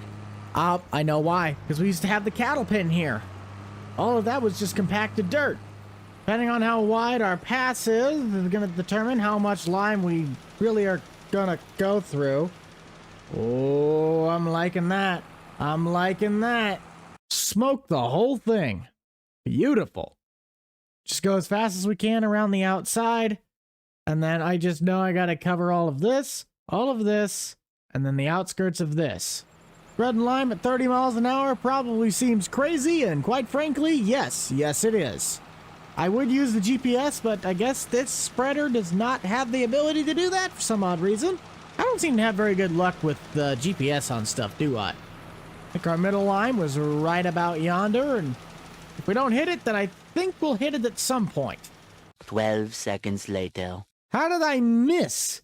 I'd say at this rate, we might as well just spread the whole field. I'm paying for the lime, I might as well use it. There's one. On to the next. We got that loading station down south. And with the stones, I'm going to try and sell them at the cement factory. The amount of money I'm investing into this farm is slightly jaw-dropping, but the turnaround it's going to see is going to be tenfold. I guarantee it. There's no way it's not.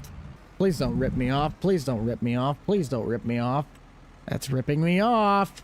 Ouch. It was $300 at the co-op. That's what we get for not using their services. That one loop took 30%? That's a ripoff. Did I at least cover everything? I guess everything but the tiny little blips. I guess the nice thing about the grass ground is that we only have to do all of this stuff once, and afterwards it stays nice. The one-time only gig. That finishes the lime, but now I'm curious. Would I be able to spread every bit of the rest of these fields with the remainder in the tank? I highly doubt it, but it's possible. Come on, baby, don't let me down.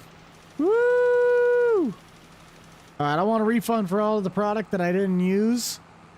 I could just keep it, but that seems kind of pointless. Sometimes I'm like, dang, that'd be a real nice tractor to have. And then I realize, I already have nice tractors. Daryl has the seeder fully prepped and ready to go. We'll just get it out of the way so we can get this behemoth over yonder. Start picking up all them stupid stones. Luckily, the co-op has the bigger model of this thing. It's not like this can't be done quickly, it can be a very tedious job, especially with the working widths of certain pieces of equipment. Like I mentioned earlier, the left side of the plot just doesn't have any rocks in it. It's all over where the cattle pen used to be. That concludes field number 1. Almost got about a fifth of a tank. This is the one I'm more concerned about. There was a lot, and I mean a lot of stones in this. And some of them were some big boys. Big boys. The limes make it really hard to see, but you can see the amount of rocks in this. If I was smart, I'd have done this lime application right at the end of harvest, but we didn't have the money to do that until January. So my hands were kind of tied. I mean, I'm still glad we're doing it, but I guess better late than never. It probably seems like we're not doing a lot. The bill that it's costing me to rent this from the co-op is peanuts compared to either the damage bill or particularly owning this setup itself. So kudos to the co-op. Thanks, bud. And we must have had a big patch because, wow, we are full. Daryl! Oh, this poor little Hilux. Toyota durability test, question mark? Whistling diesel style? It'll be fine. Proceeds to snap frame into a U. Come on, Toyota, you can do it. Right on top of the axles. Like a champ. If stone picking contracts pay good money, I might just rent this setup from the co-op and do that and pay them the difference. Now I got myself curious. It only cost me $500 to rent this sucker. Cost $1,000 to do the contract, so we could do a $500 investment to make a little over $5,000. That's gotta be the steal of the century. We're finding ways to make money left and right now. Of course, if the co-op didn't exist, this would be a whole different ballgame. Plus, I don't even know what stones are gonna sell for at that concrete plant. The tracks being left behind are honestly very satisfying. Oh shoot, I still gotta get that grass planted. That's okay. I still gotta put the 20 series on the roller. Just wish that grassland roller had the roller work as a roller, but it doesn't. It only fertilizes. We'll have Daryl take care of field number 2 while I get the grass seed going. I would think by the time this grass is fully grown in, it would be just in time or a little bit behind first cutting. This stuff should already be fertilized once? Yes. And then, of course, run the regular roller over the top of this once it is planted. Get you set up. Let's get seeding. AI workers blocked by an object. What could he be blocked by? Oh, my bad, Daryl. Gotta admit, one of the best features about this tractor has to be the turn radius. That case, the front wheel assist is nice, but man, it is so nice to be able to turn on a dime. Ooh, we're gonna have to look at our fuel gauge here in a bit. Starting to get a little low. On to the up and downs. How's he doing? Oh, he's still rolling. Wonder what he's at for fill level, because I still see quite a bit of white on the ground. I think it seems a little crazy that I went and bought this thing. Well, financed it. But in my eyes, I'm saving on how much money in fertilizer a year. Because with this tool, I can go and seed any other grass fields I so choose. But I already have a free built-in fertilizer that all I need to do is drop the weeder portion of it, and it double fertilizes the grass. It's a win-win situation. And it's good to know that I didn't even use half a tank to plant this field. You can't plant a lot with it, but you can plant just enough to be dangerous. I'm so excited to see what the yield turnaround is on all this ground. It better be worth the money it's taken to do it. Otherwise, I might cry. There's a very good chance I might cry. Well, it's all said and done. I got a soccer ball stuck in my roller. We're gonna need to get a hold of my buddy Andy. I'm starting to get low on soap. And luckily, I could stop by any of my local JD dealers and pick up a jug. That's what we like to see.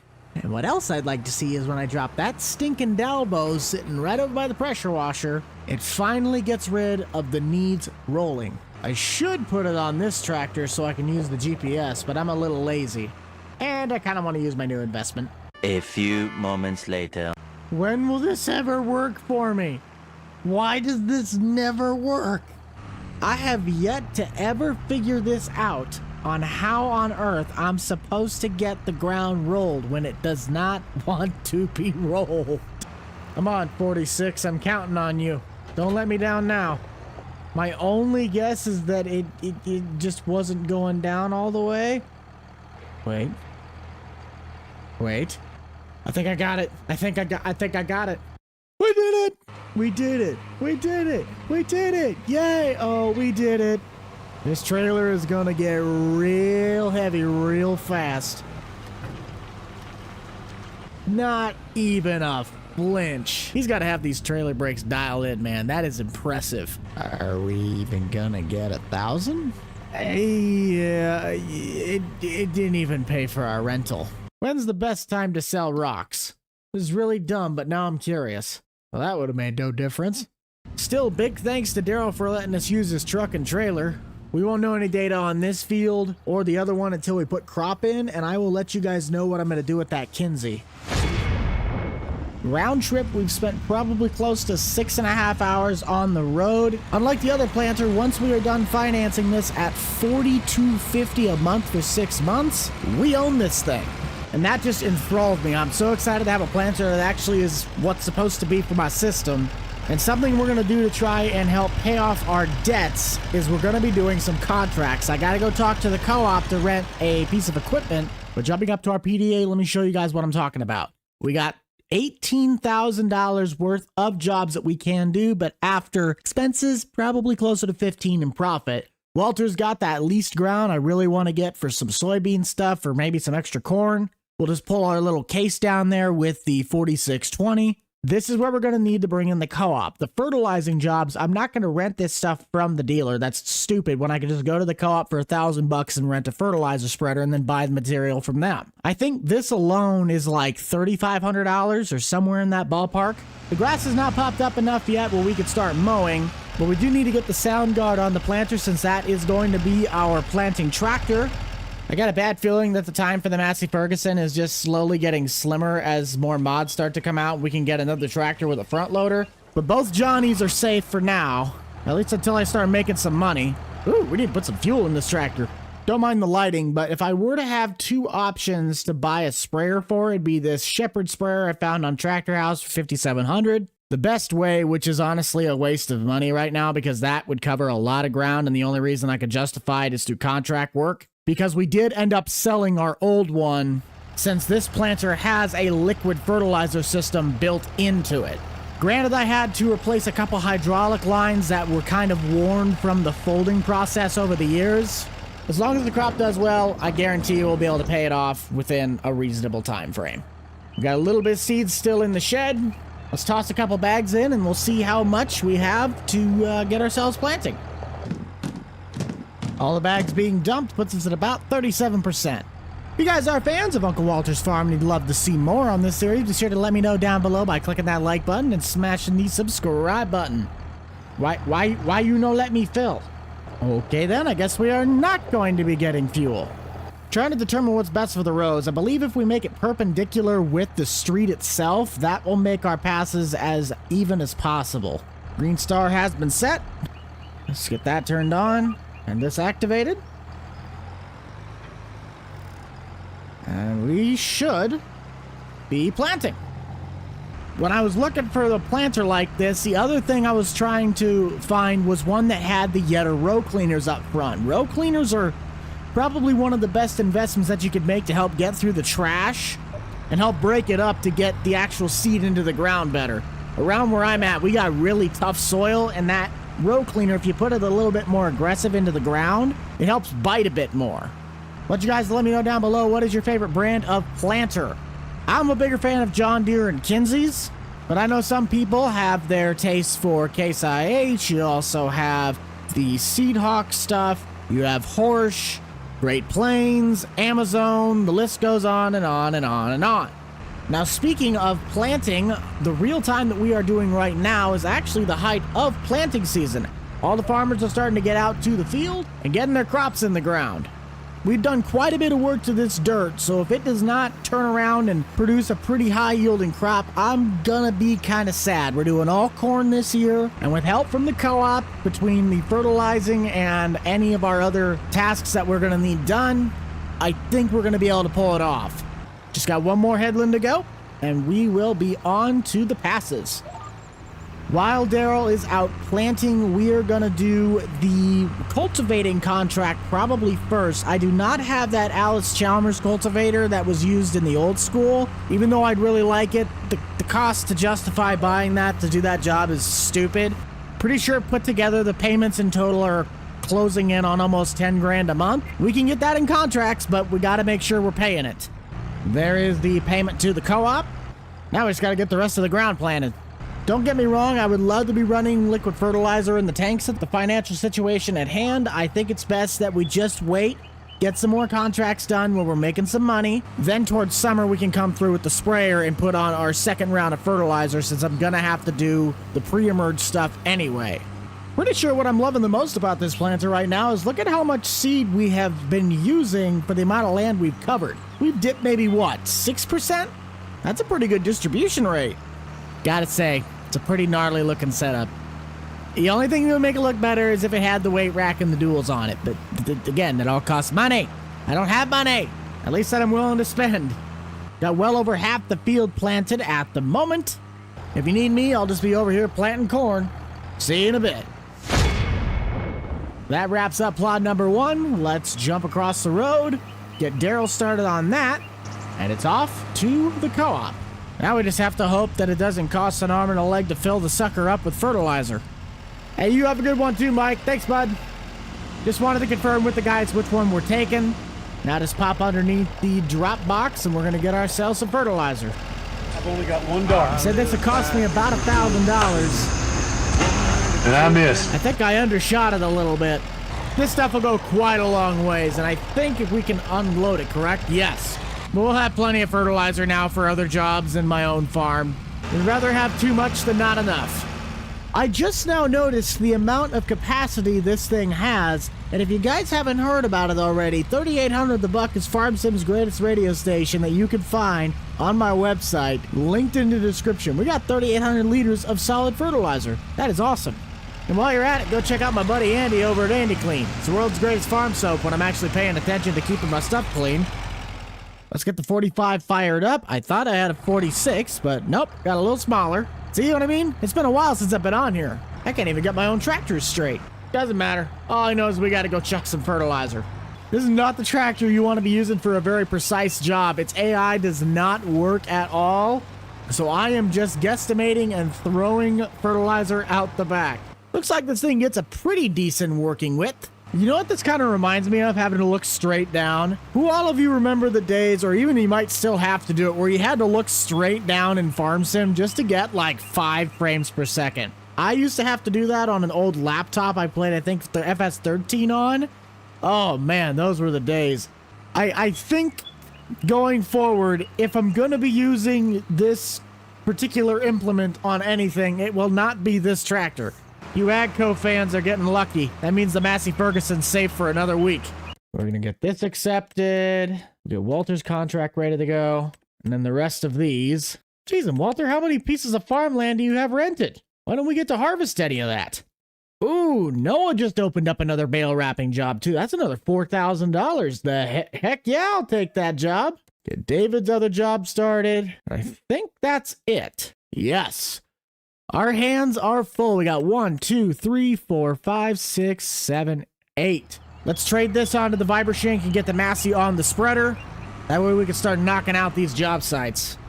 Man, I just love the terrain of this map. Riverbend Springs really was probably the best base game Giants map that they've done for the North American region. Looks good enough to eat for me. 15-meter working width. If the time comes and one of these things goes on sale, I might pick it up. I think they only cost $12,000 anyway. They're pretty cheap. Just snag it when it's at like $6,700.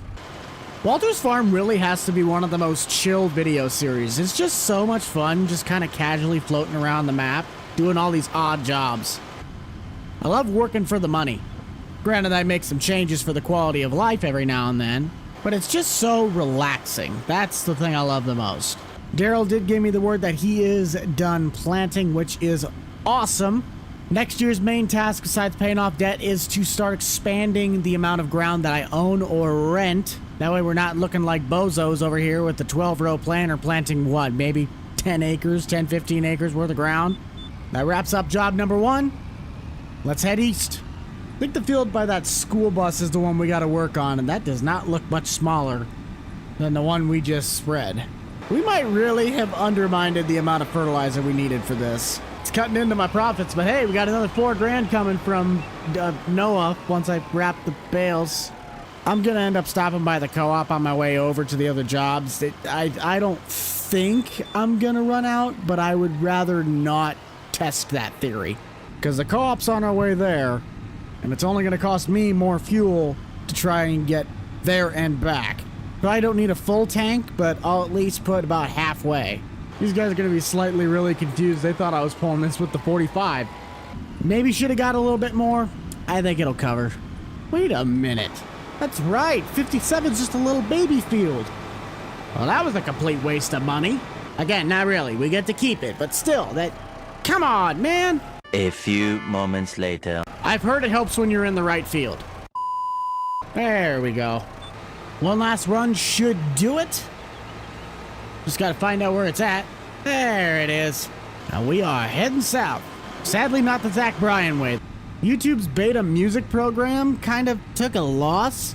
A lot of the songs that I used to use, like Nickelback, Zach Bryan, and a handful of other ones, they must not have had their licenses renew, so I can't use all of the really fun stuff. Now I'm back to using ones like Simpler Life and a handful of other non-lyrical songs. There's nothing wrong with that, but it just kind of stinks that we had all that really good music, and now you can't use it. I'm gonna knock this field out so you guys don't have to watch. We'll meet back at the farm. I want to take a gander at the Kinsey and just see how well it held up. That way I know what I'm working with, and if it comes time to replant in case of bad weather. Want to check those row cleaners, make sure they are looking spiffy. Closing wheels, we might have to set this to be a little bit more aggressive. I think when it sits on the tractor, let me drop it down. I'm not sure the seed is getting enough pressure in the back end. We might have to lower the attach joint on the actual neck. Just let this down. I can't tell, is this sitting level?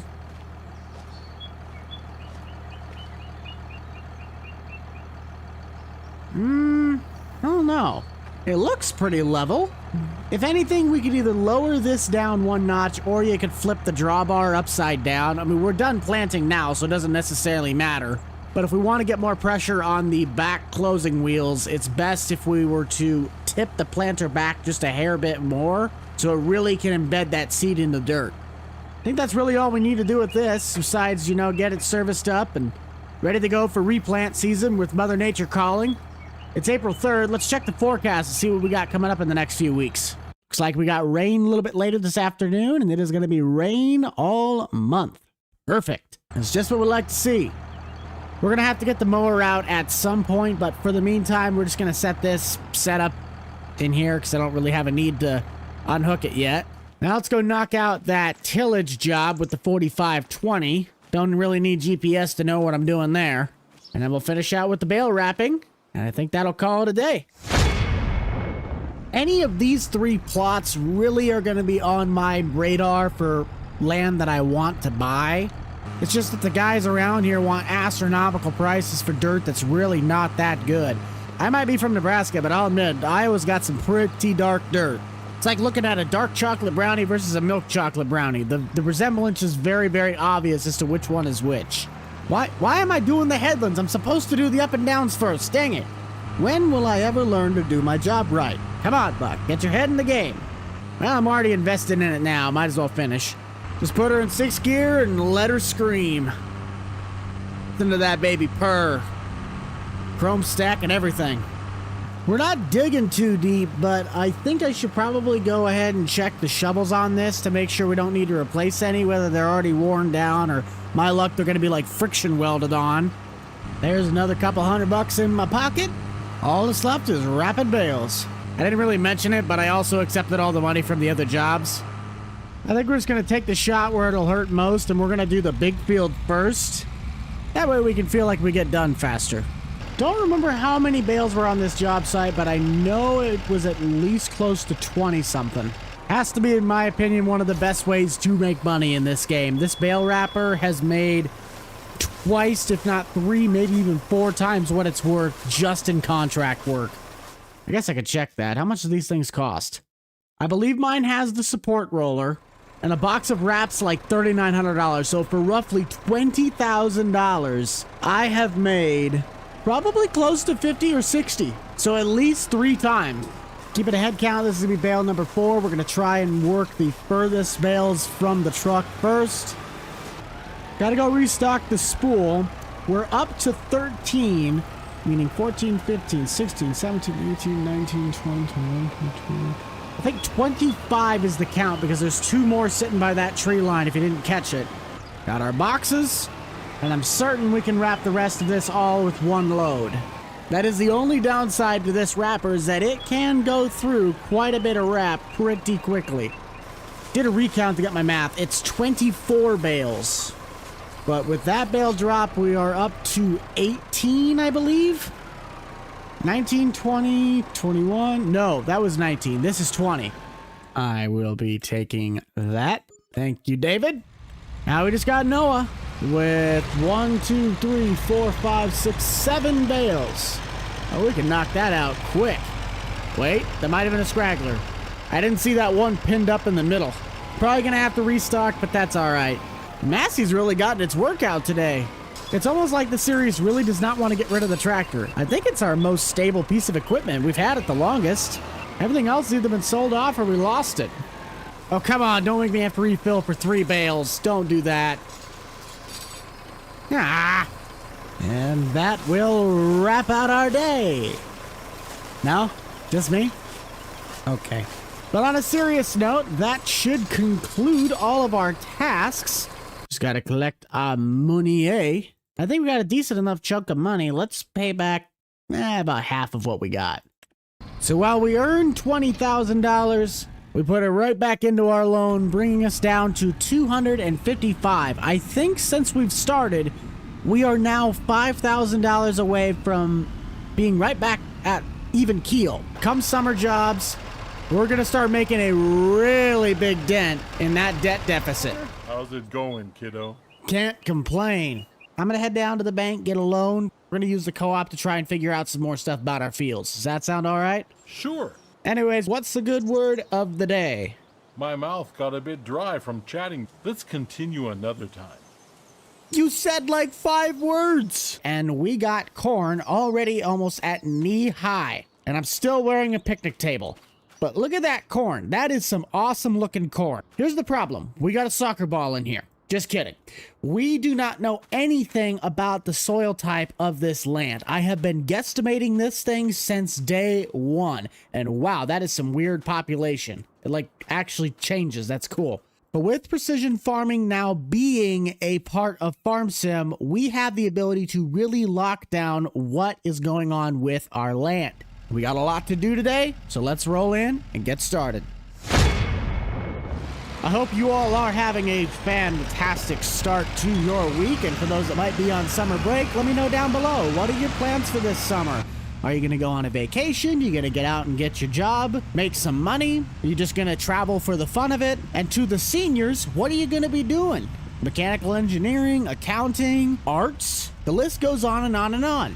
But trying to stay on topic, heading down to the bank, we've been making really good progress on paying back the loan Walter owes, but I think this is like the last piece of information we need to really start hammering down the problems with this farmyard and knowing what we can do to optimize our results. I'll get the loan for about $30,000, as that's roughly what I think it's going to take round trip to get all of this done.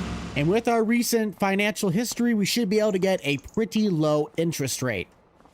Hey, Alan. Yep, we are back for another loan. We're going to do $30,000. Can we do that? And I just want to make sure we have enough money to work with in order to, pull it off. Yep, sounds good. Thank you, Alan. With no strings attached, let's migrate our way over to the co-op. For those of you that have not used precision farming yet, some of the most crucial data you can have is understanding your soil types, the pH, which is the acidity of the soil. We want it to be right at 7. The nitrogen, which we are going to need humongously because we've been running corn on corn. Yield, we have no data because there's no harvesting data. And then the seed rate. If a lot of this is basically clay soil, that seed rate is going to be high. But I'm going to guess the majority of it's probably going to be sitting in the standard. We won't know that until next year. Yield won't know till the fall. But these ones, if I can find out if I still need to put more nitrogen down, we are going to side dress with the Unverferth Nutramaxes that are sitting somewhere. There they are, right next to the fertilizer spreaders. I need to talk to Scott, my agronomist, and we will get this stuff scheduled out. This is apparently a new expansion yard they were working on. They still kind of got to refine the ground, but 2 new liquid fertilizer and solid fertilizer tanks, along with anhydrous ammonia. That'll help when we want to do the anhydrous in the fall, but since the corn's already in the ground, we're probably going to have to use those if we need to do the side dressing. I'll give Scott a quick chatting with, and then we will be on our way, because that is the tool they are going to use. A few moments later. Looks like we are set to go. Scott just said take the trailer. We'll just take it right now because he doesn't have anything on the schedule book. It's so nice to have like a handful of these more realistic mods coming back to Farm Sim. Precision farming especially, I loved it. It's what helped make Nebraska Farm Series as pretty much popular as it was back in 22. Ooh, do we even have enough room to fit this on? Might have to turn it around. There we go, that'll work. Trying to cover some of our upcoming real-life projects. Project 130 is currently underway. That is my neighbor's old little 130 farm all with the woods mower. It is coming along nicely, and we also have another video that will be comparing Farm Sim to real life in the next couple of weeks. Pretty sure you guys are really going to enjoy that. By using the shorts, incorporating real life content has been a lot easier and also really has been helping push the channel. So if you guys like content like this and would love to see more real life or Farm Sim content, be sure to head down below, smash that like button, consider subscribing. We love having you guys here and all the adventures that we take you on, and we hope that you'll be able to be here for many, many more. We're going to start with my corn ground since that is the most valuable land that I have to date.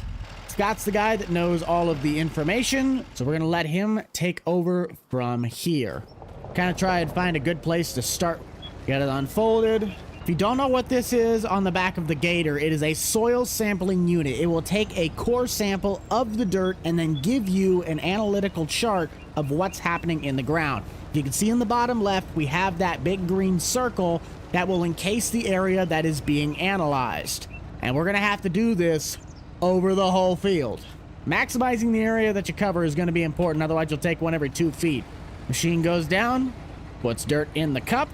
Now we just do this to cover the whole area. I'm going to say this whole plot's going to take probably close to 25 samples. And when it comes to the payment system of how we're doing this, we will give them their payments once we are done analyzing the soil types. When we send them into the laboratory, that will be the paycheck that we give them.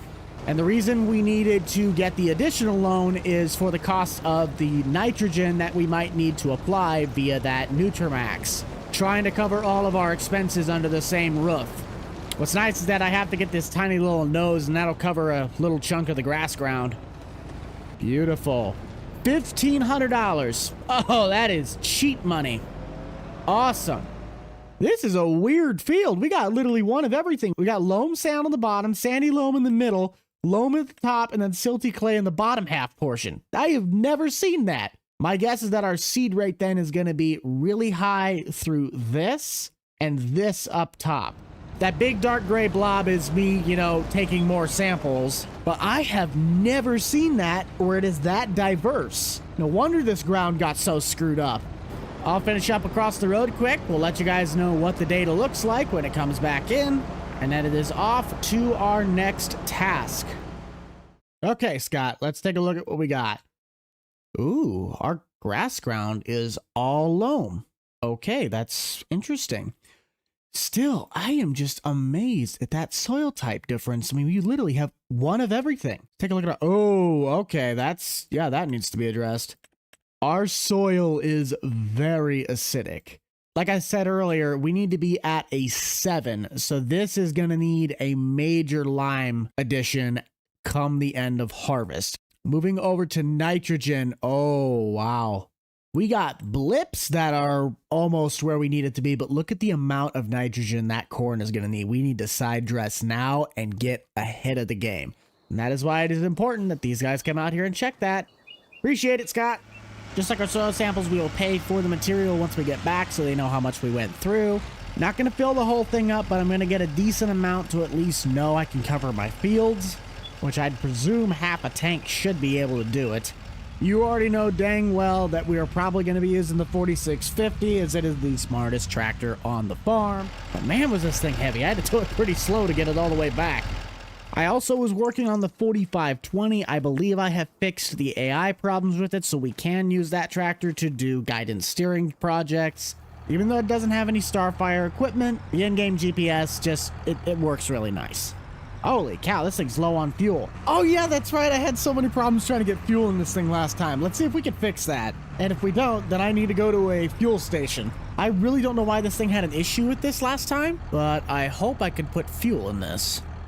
Can I put fuel in you? Why can't I put fuel in you? Stand by. We have to go up to the gas station and see if we can put diesel in this. If that does not work, then we know it's the tractor that's the problem. So is it the tractor or is it the fuel pump? I think it's actually the tractor. Give me a minute. I'm going to try and fix the code on that so we can refuel this thing. I don't know why that was an issue. Okay, let's try that again. See if we can put some go-go juice in this thing. How about now? Does it work now? Yeah! Apparently, it just did not have the updated fuel stuff in the coding. Man, I love being able to edit mods sometimes. But holy cow, that is a wide toolbar.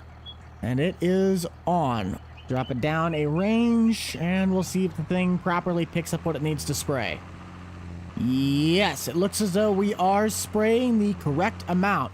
That is great. Except I don't think we have enough power. I did not realize this thing was that wide. We need to get ourselves a Blue Jet, but one of those does not exist yet in 25. Unless for some odd reason my 4520 has the ability to tug this thing, I am pretty certain we might have to call in a neighbor. Yeah, I'm going to try that 4520. If that doesn't work, I got to call the co-op and see if they got a row crop tractor we can call out. Because this thing just does not have the guts. That makes me sad, but seriously, look at how large this thing is. I did not realize that was going to cover that much area. I'm sorry, there's no way this works, but if it does, Walter absolutely scored on a clutch tractor. Walter for the win! Probably not a great idea to be spreading liquid nitrogen in an open cab tractor, but hey, it's what we got. And now, I can use this! Haha! That is relieving. I did not want to have to call in backup and spend even more money than I had to. Get ourselves repositioned. And it is back to side dressing. This is actually something that I have to do in the American Farming series on the big time operators. I got behind schedule and I was not able to do fall nitrogen application, so we are going to have to use this exact piece of equipment over on Squad Farms to get our fields prepped. We haven't been going through very much chemical, which is really going to help me in my finance department. I didn't think that corner was too abrasive that I wouldn't be able to just use the lines. Bottom of this field is a mess. Whoa! Something tells me this tractor is not set up for row crop work, or if it is, it's not 30-inch setting. I think it might be at 36. I know I said I wanted to do hay work first, but the data came in a lot faster than I envisioned, so we're going to try and knock this out first, then go and get the mower to try and do our grass ground. I don't know what update it was or if this is just a precision farming thing, but if you guys notice, the GPS lines are different colors now. It's blue on the outside, and then the middle line is yellow. I don't have any problems with it, it's just kind of different. Don't know why it's picking up that ground, but I'm trying to spray this stuff. I don't need the data for the grass field, I need the data for this one. Come time for fall, the anhydrous toolbar, I don't know what tractor now I'm going to have to use to pull it, because this tractor does not have a cab. I would rather have a cab tractor for NH3, but the 4650 cannot pull that. We are just going to need to start looking at our options, because you do not want to run NH3 without some sort of an enclosed cab for the driver. This is already kind of sketchy as we're doing it, but at least this is in a really controlled manner, and it's all like chemical liquid. NH3 is gas, and that stuff gets nasty real quick. Even though we are doing the liquid application, the one thing that stinks is that I will not be able to address the pH issue until harvest has concluded. So yield this year still will kind of suffer, but I'm gonna run corn on corn for a third year, and afterwards we'll start hopefully being able to swap to beans, because we can almost do a crop rotation with another field. Then and only then will we be able to reap the full reward of the best soil Walter's had since he's probably started farming this area. This has taken a lot more work and a lot more money than I anticipated, but it is what it is, and we're really making some strong headway to bring this farm back to the map. Let's head up and check out our work.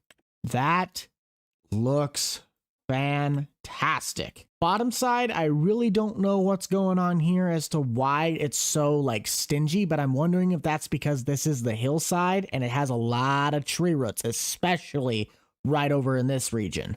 There used to be that little storage shed, so I'm wondering if this is just super compacted.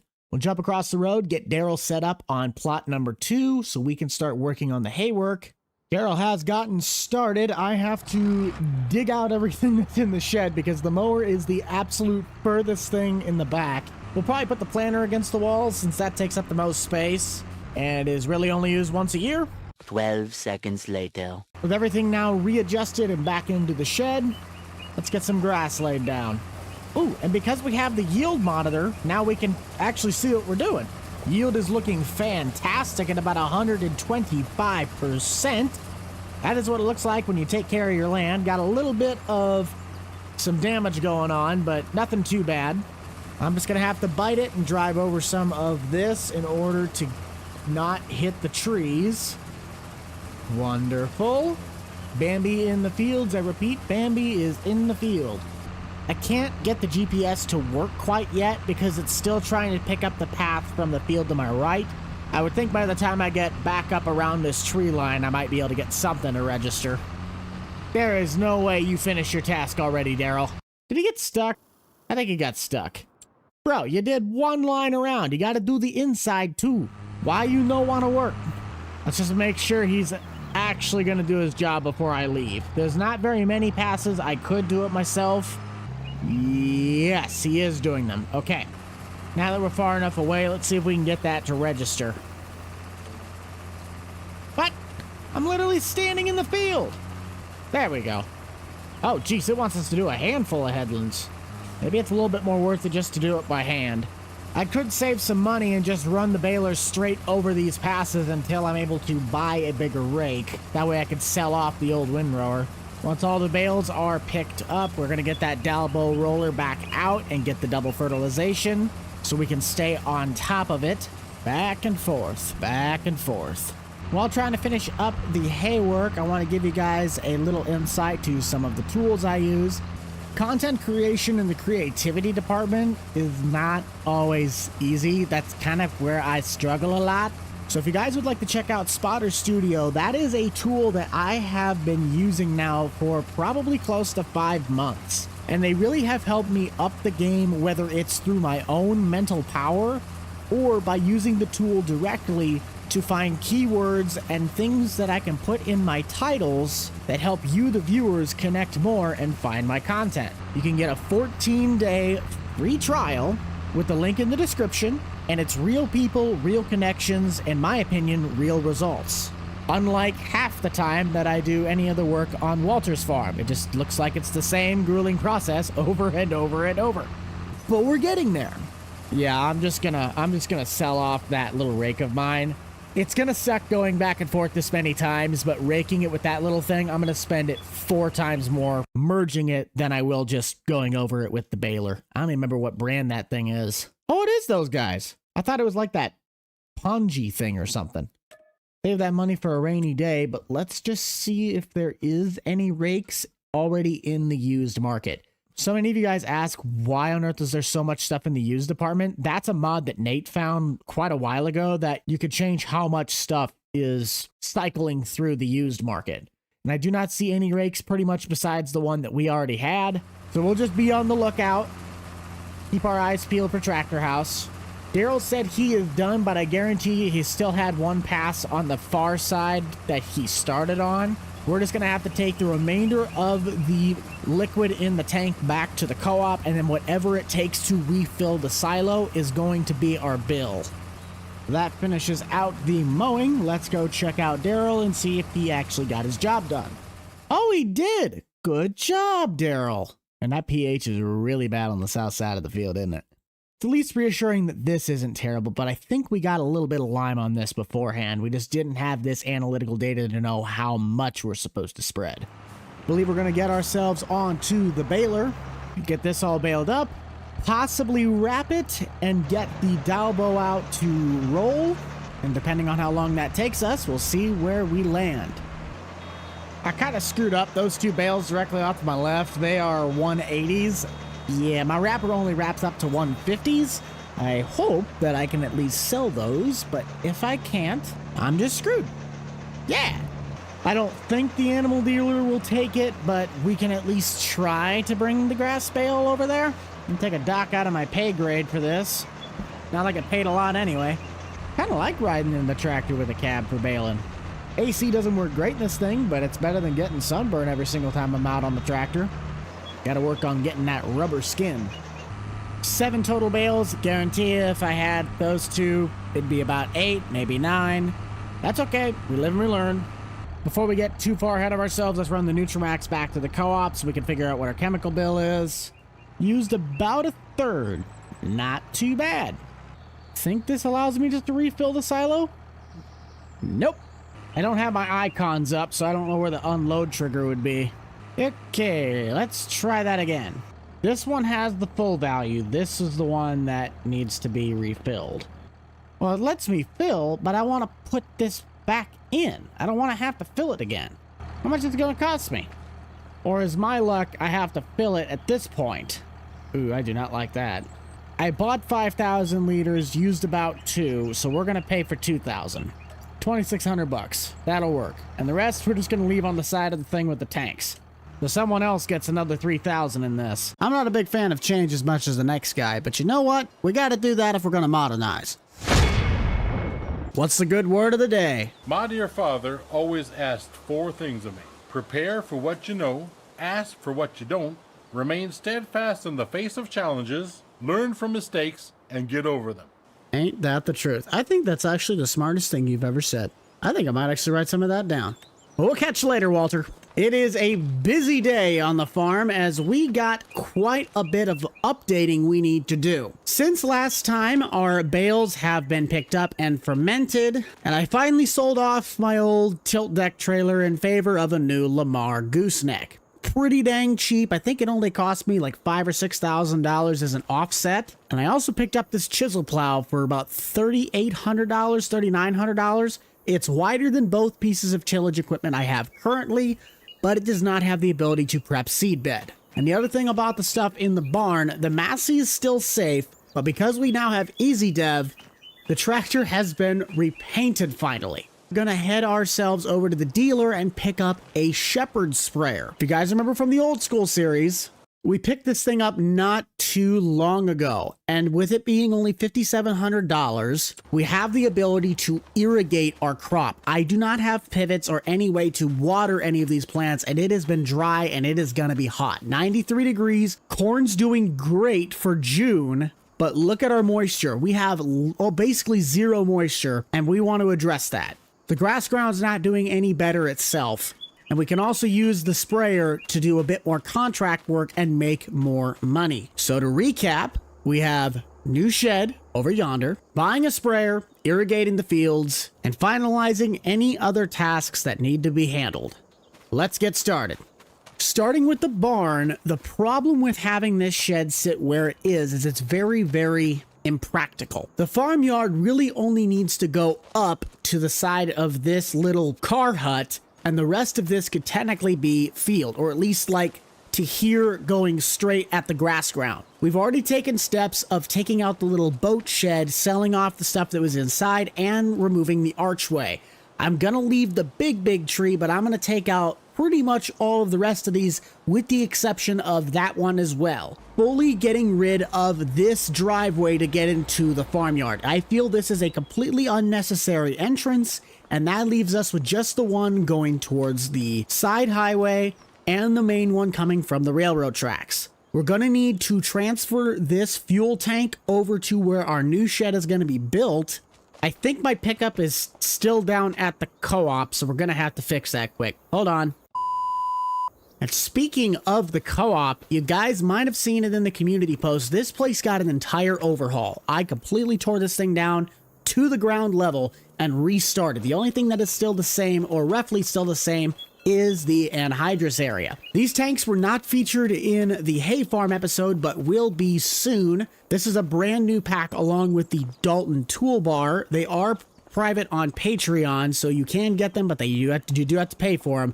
And then I left one of the smaller toolbars from B&B, but our shed was repainted white. Our anhydrous tanks are still there. There is now a community well, and this is the seed, fertilizer, and pesticide shop. At some point when we're going to be working on getting our seed for the next year, they do have a seed treatment plant, and this is our scale. Don't know why they left the truck sitting on the scale, but that's beyond me. We now have the ability to have fuel transported and delivered to our house.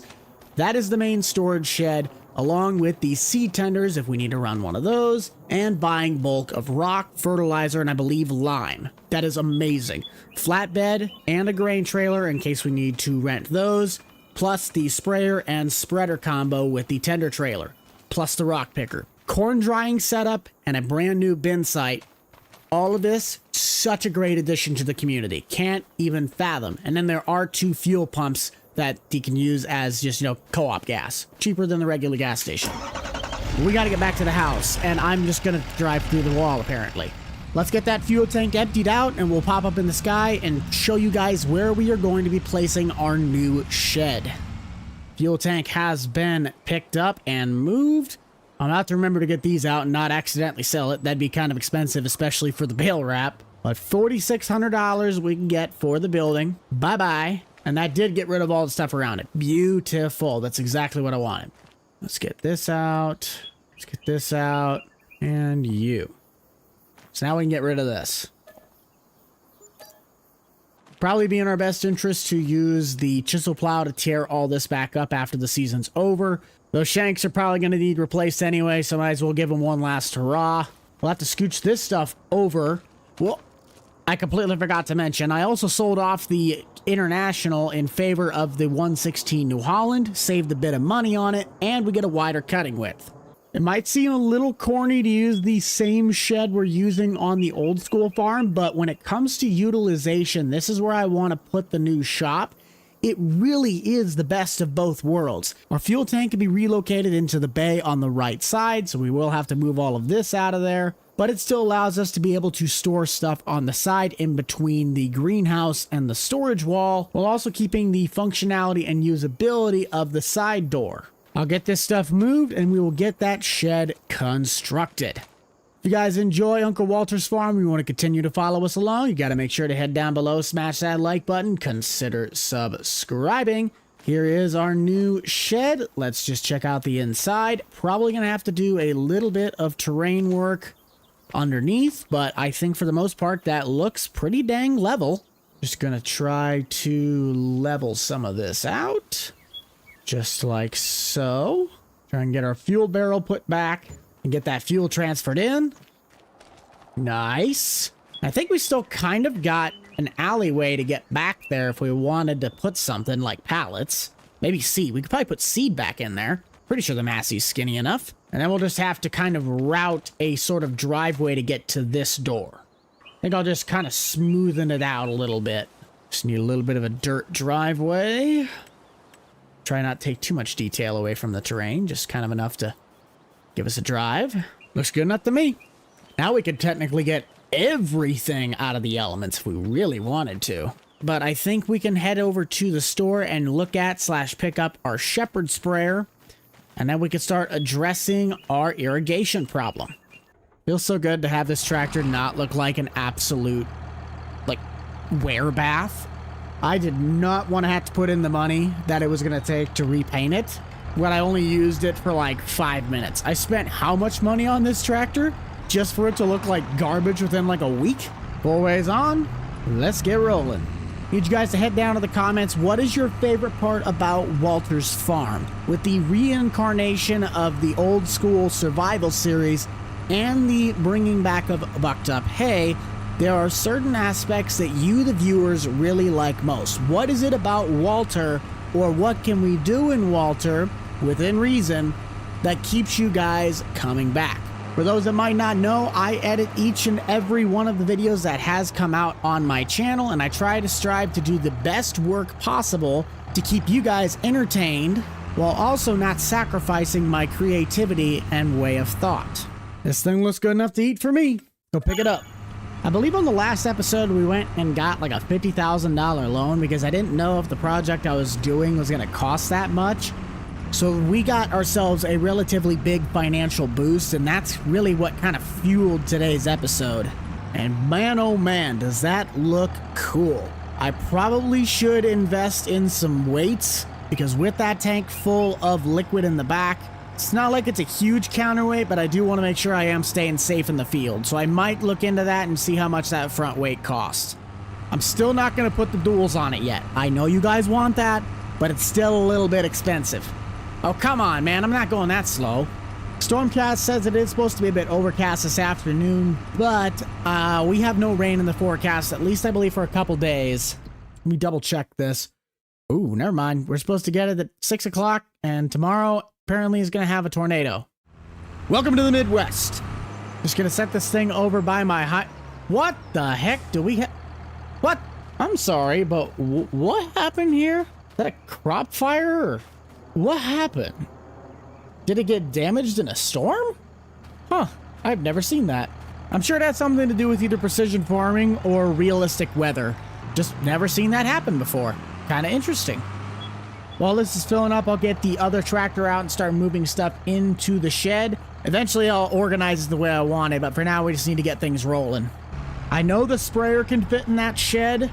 It wouldn't be too wide for that shed door, but I feel for this one, it might be pushing it. Yeah, never mind. This one's too wide as well. Except, does this one look... No, that's a spring. I was like, except, does that one fold up? It's kind of blocking the back door, but I really highly doubt I'm ever going to use it.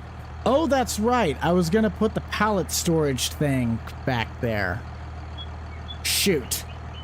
Is that still technically even a possibility? Yeah, not for that space. But it could fit in here, and that would kind of help us with the reasoning of blocking off the one entrance.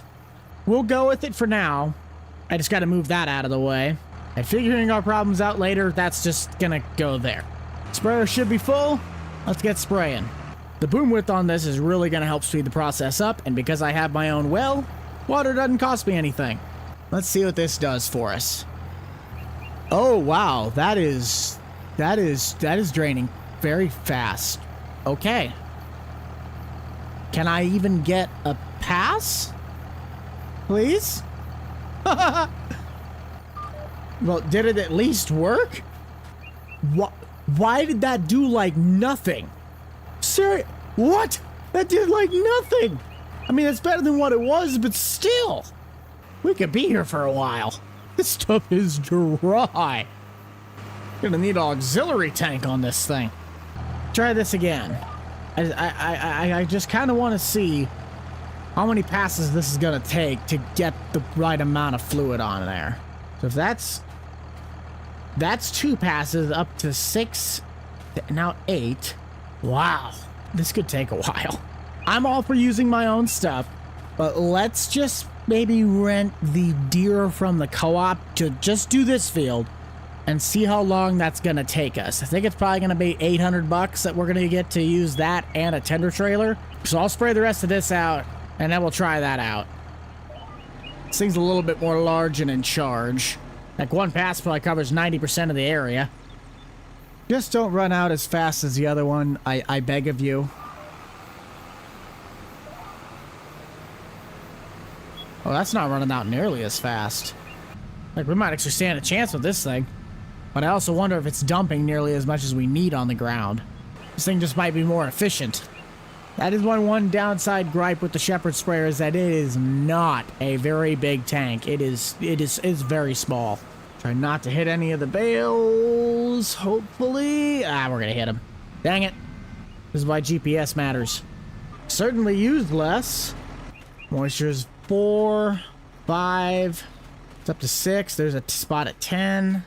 Maybe it really just needs to soak. Huh. Let's try it over on the corn ground. I'm interested if it's a difference between grass and corn. Water is being applied. Let's jump out and check quick. 0% moisture. Corn has absolutely nothing. And what has it got now? About 1%. Yeah, that makes sense. Let's just go really, really slow on a pass. Almost like an irrigation pivot. Now let's check it. Still. Well, nope, there's a 5%. Okay. So yeah, we really might need to invest in some sort of an irrigation system if we can afford it. Give it a little bit of water while we're at it. Just use the rest of the tank. And I'm really confused / kind of sad that we have all these, like, what looks to be dead patches. No idea what they are. I feel like the sprayer is going to look really, really nice when we bring back the Nebraska Farm Series, because I do want to bring that back. There are no Nebraska maps out yet that I would say deem worthy of said series. If anybody finds one that is a really nice Nebraska map, you got to let me know in the comments, because I have yet to find one. That seems like a good amount of water. I just want to check on certain plots to see what we have. We got 1%. Withering chance. Okay, so our withering chance went down from almost 10% to 1%. 42% retention rate. Yeah, there's our withering chance on spots that I don't think really have been hit yet. It's going to vary quite a bit. pH looks good. Nitrogen, not great. But I think that's because the corn is growing, so it is using that. We already got tassels poking out the top. And our yield's sitting what looks to be right around 120%. So I will take that. Or at least projected. Oh, harvest season is going to be interesting. But speaking of which, do we have any combines that we might be able to look at upgrading to? What are you? It's the old school combine.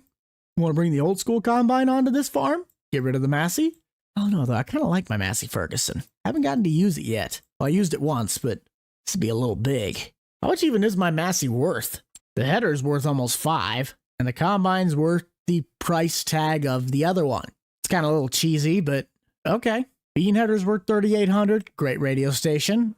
And our trailer's worth not even $200.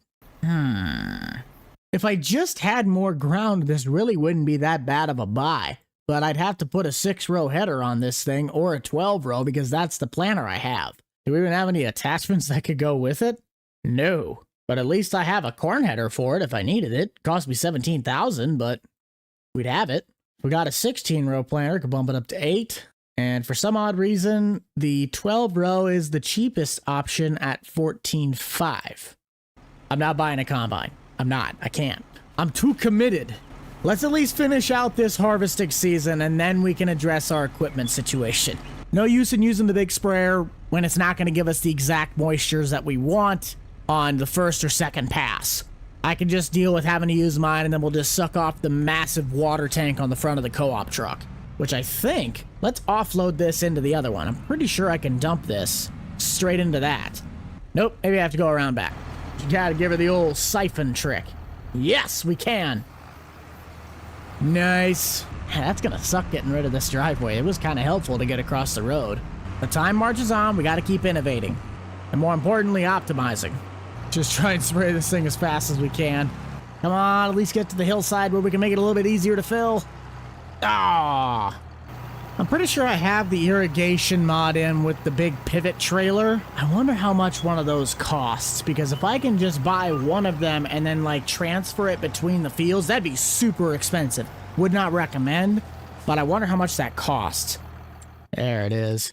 45,000, and that's what? Half rotation, 3 minutes. Oh, that's gonna hurt. I say probably just buy a 2-section. How much would that be to finance? Oh, $3,000 a month? Nope. That's a little expensive for me. I might just go with the free water route. Which, how bad is this stuff? Yeah, 1%. Ouch. Well, if it's what's best for the farm, this is really the only thing I can do for the meantime. I could start looking into maybe some contracts and paying off some debt, especially that last little loan that I had to get for whatever reason I had to use it. Let's take a look at the contract market. Bale wrapping, square bales, can't do that. Cultivating, could do that. Could do it twice and make $1,000. Fertilizing, not bad. Ooh, what is this? Barley, we could do a harvesting contract. Start using our combine. 3 different barleys, and yeah, all barley.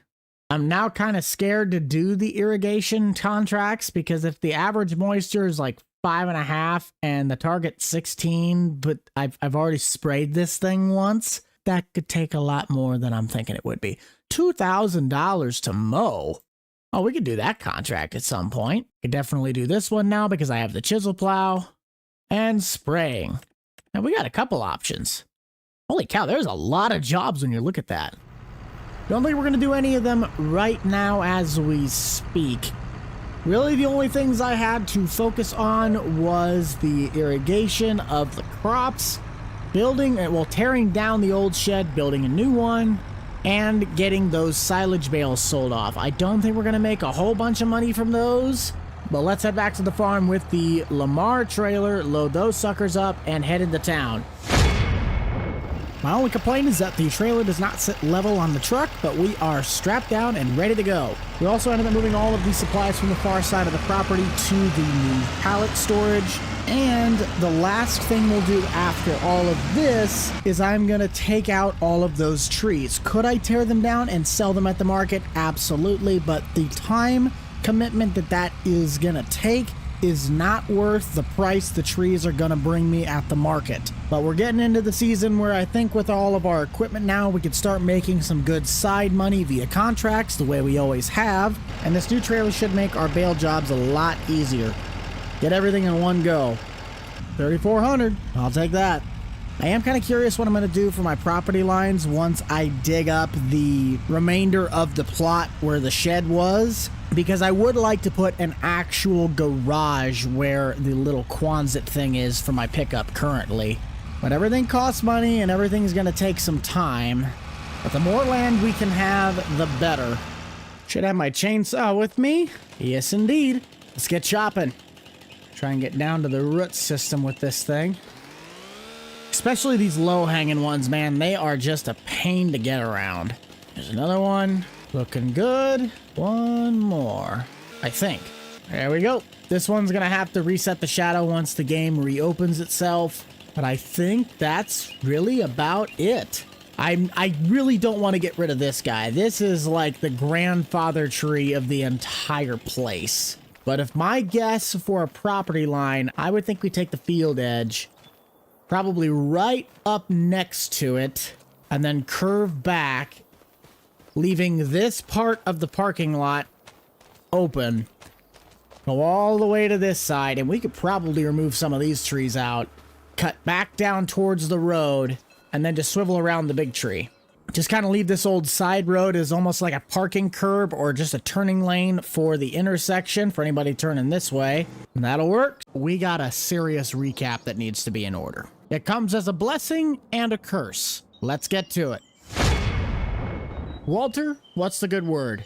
There's a saying called every storm has its own winds. Okay. What do you think it means? Life changes on a dime and we can't do a thing about it. Well, yes. Strong winds, blowing from different directions. It doesn't follow the usual patterns. You never know what happens next. The proverb is probably not just talking about the wind. Okay. In a metaphorical sense, it also suggests unpredictable events and their consequences. Very nice. Well, Walter, I need to get myself to harvest prep, so have fun, Walter. Guys, welcome back to Uncle Walter's farm. Oh boy, do we have a lot to cover.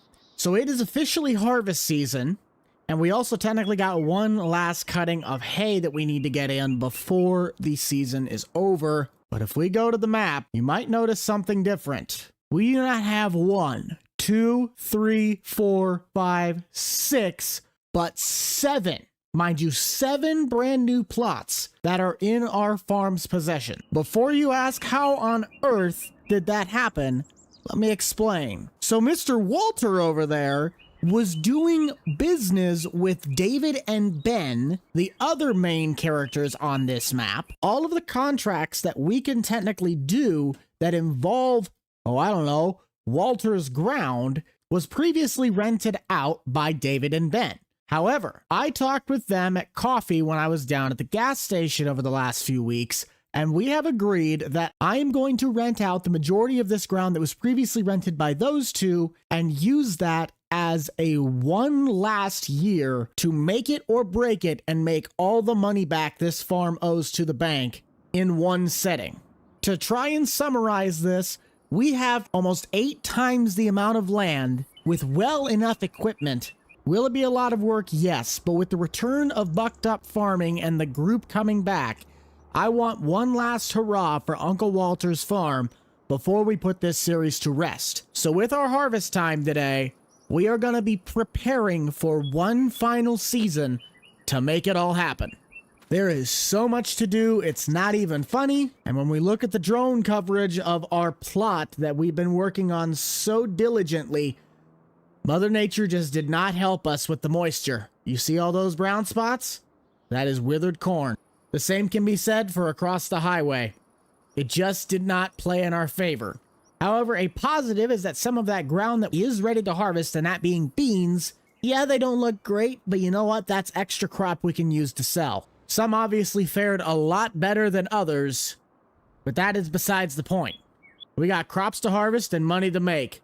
Just want to thank everybody for tuning in to Uncle Walter's today. This has been a very special series to the channel, and if you want to help support us, you gotta let me know by heading down below and smashing that like button. While you're at it, possibly consider subscribing. We're gonna need to fill up the combine before we get ourselves too invested. I also failed to mention that we do have one soybean contract for Ben up on the northeastern side of the map, but I gotta get my crops started first, and we're gonna knock out all of our corn before we get to anything of the beans. I am really sad that some of that withered corn was not able to pan out, but it is what it is. We're gonna get our navigation set up and start rolling. I want you guys to let me know down below, what was your favorite part about Uncle Walter's farm? I, for one, love the drastic curveballs this farm would throw at us. This is the longest running series that I have on Farm Sim 25. This is how we started it off. But with more mods, more creativity, and more ways to really just expand on this, I feel it'd just be kind of nice to give this series one last hurrah and then lay it to rest. Our yield is pretty much all over the place.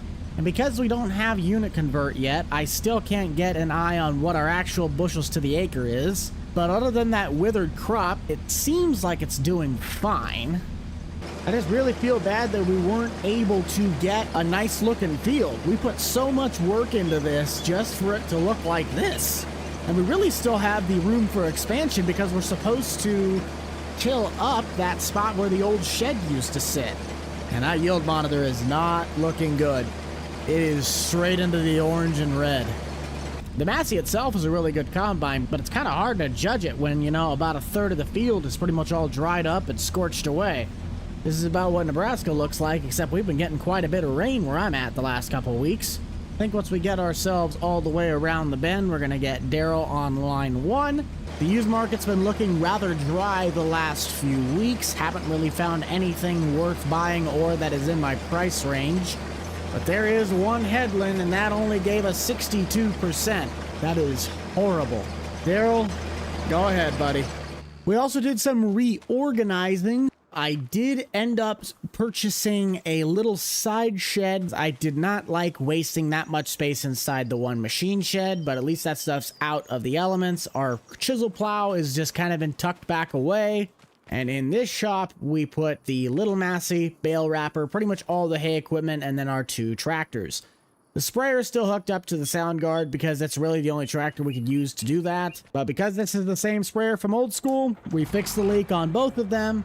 We'll be able to do a lot more jobs with that and not waste as much product. Man, I'm just really sad about how this corn turned out. I thought this would do better. I also have no idea what Daryl is doing, but I guess he knows what he's up to. Depending on which one the silo I'm using does, we could get anywhere from 845 to 986 in the month of December or January. And we could technically sell it virtually anywhere by the looks of it. Hope the dryer I got does the gold one because we'll get the higher of the 2. And as for beans, those will not sell high until June. So we're going to have to hold on to those for a little bit at the co-op. That'll work. I'm just playing a game of cat and mouse trying to keep up with them. Our current debt situation still sits at that 285,000, which Daryl's giving me the holler. So let's get up. But I don't think I want to put all the money that it's going to take to get irrigation pivots out here, but I might be able to at least use my sprayer. Because of my leak fix, I might be able to just spray it multiple times. It'd be stupid to do it that way, but it's the cheapest way. That dump gets us just a little over half. And I probably better find out what that co-op dryer dries to. A few moments later. Sadly, I will confirm that it is the cheaper of the 2 that will sell for the grain dryer. Can't really do much with that. Let's just empty them out real quick, and then we're going to take those lettuce into market.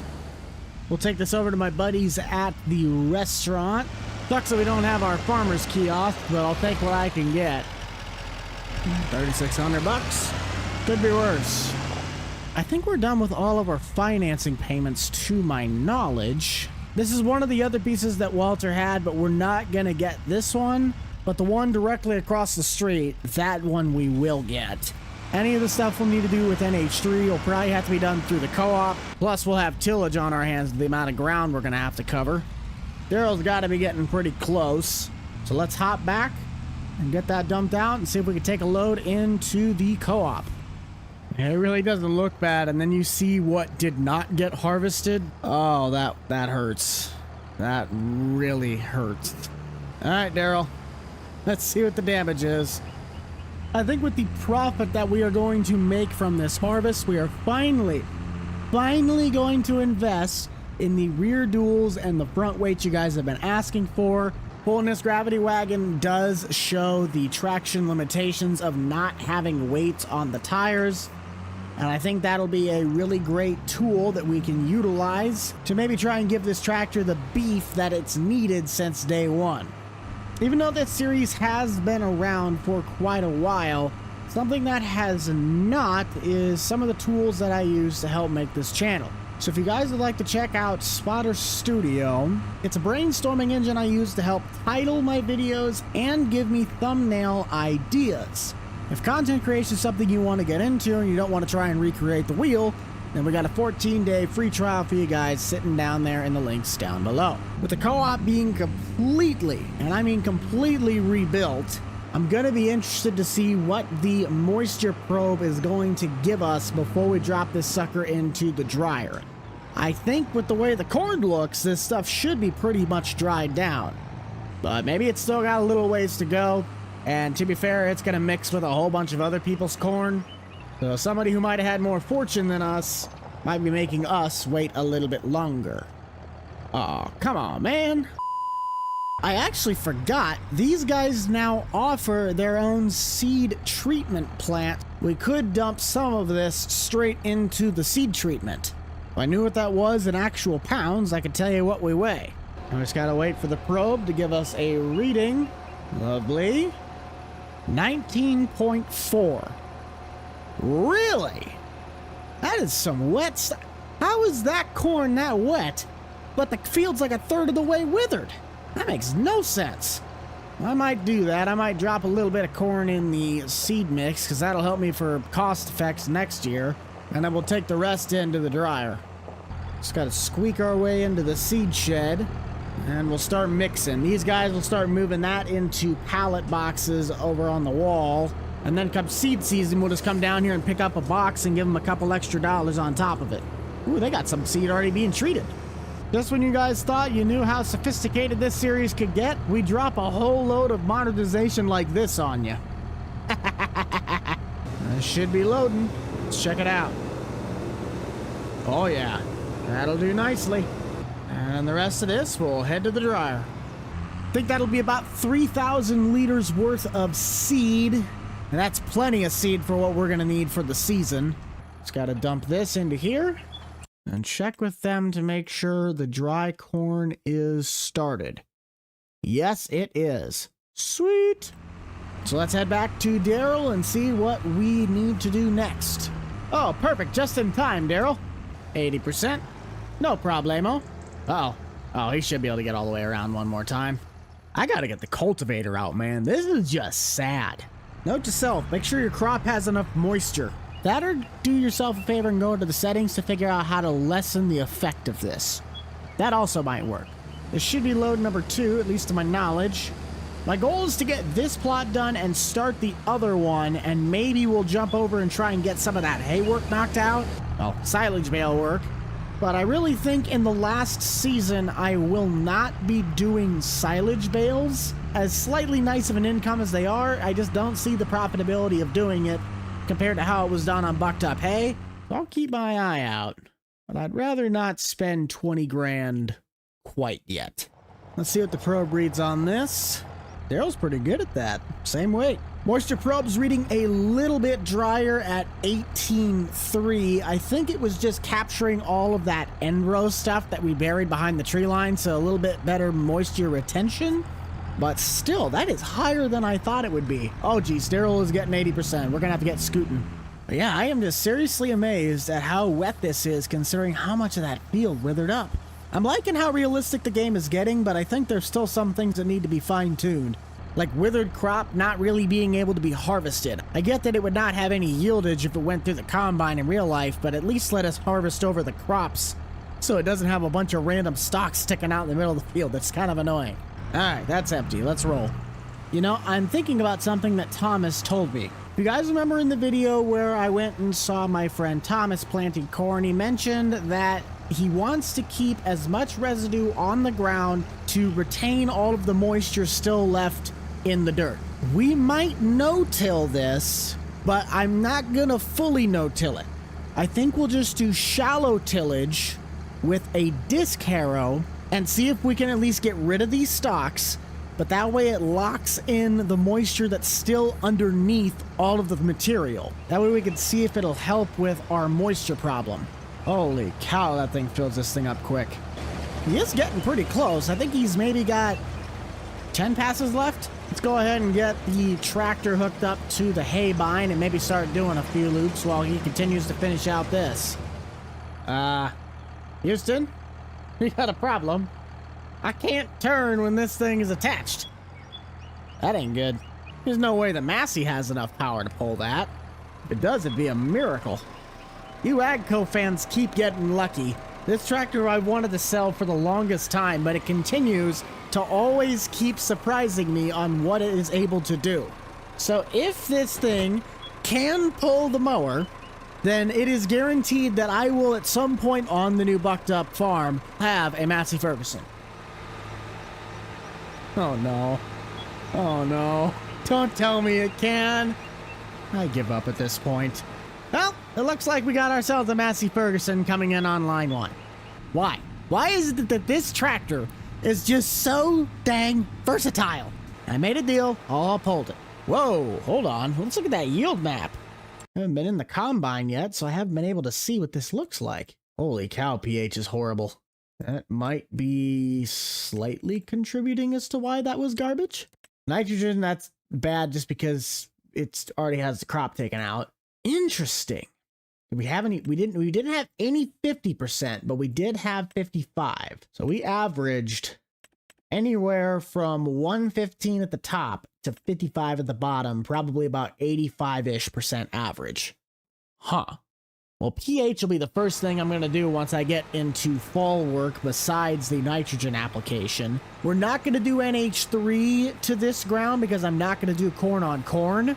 But for any of the other stuff, we will take care of that, and that will probably classify as the tillage. If I am going to be doing no-till or light tillage to at least keep the residue, I will want to look into what I have for available discs. What do we even have? Everything that's too expensive for me. Excuse me. That will certainly do. What's the width? 6.1? What's the current? 5.7. It's bigger than this thing. That's what she said. Yeah, keep the chisel plow to get that field head ripped up and then use just that little disc to do the rest of the tillage. Now that would probably work amazingly, and it wouldn't cost that much either. Oh, I love this New Holland for one reason and one reason only. I can use this one with my joystick, and I can just feather it around to get into all of the nooks and crannies that I want. Oh, it's so nice. Around where I'm at, it might be kind of hard to use this thing because it's so big, but if I had a very large prairie that I was to make hay with, I would very likely buy a 116 Haybine. I think they're only worth like $3,600 on Tractor House that I've seen, so definitely attainable. Grass is dropping down to about 100%. Not the worst I've seen, but not the best. I don't know what Daryl's at. He hasn't signaled me yet, and I can't see his beacons. There's Daryl signaling. We'll just finish down to the tractor and scoot our way over. He's not on his last pass, but he's pretty dang close. He'll definitely top us off, but he'll have enough room to make it to the end. We'll take number 3 into the co-op, which I am sad to say that we only got 3. We'll see where that puts us. Daryl informed me that he swapped over to the other plot.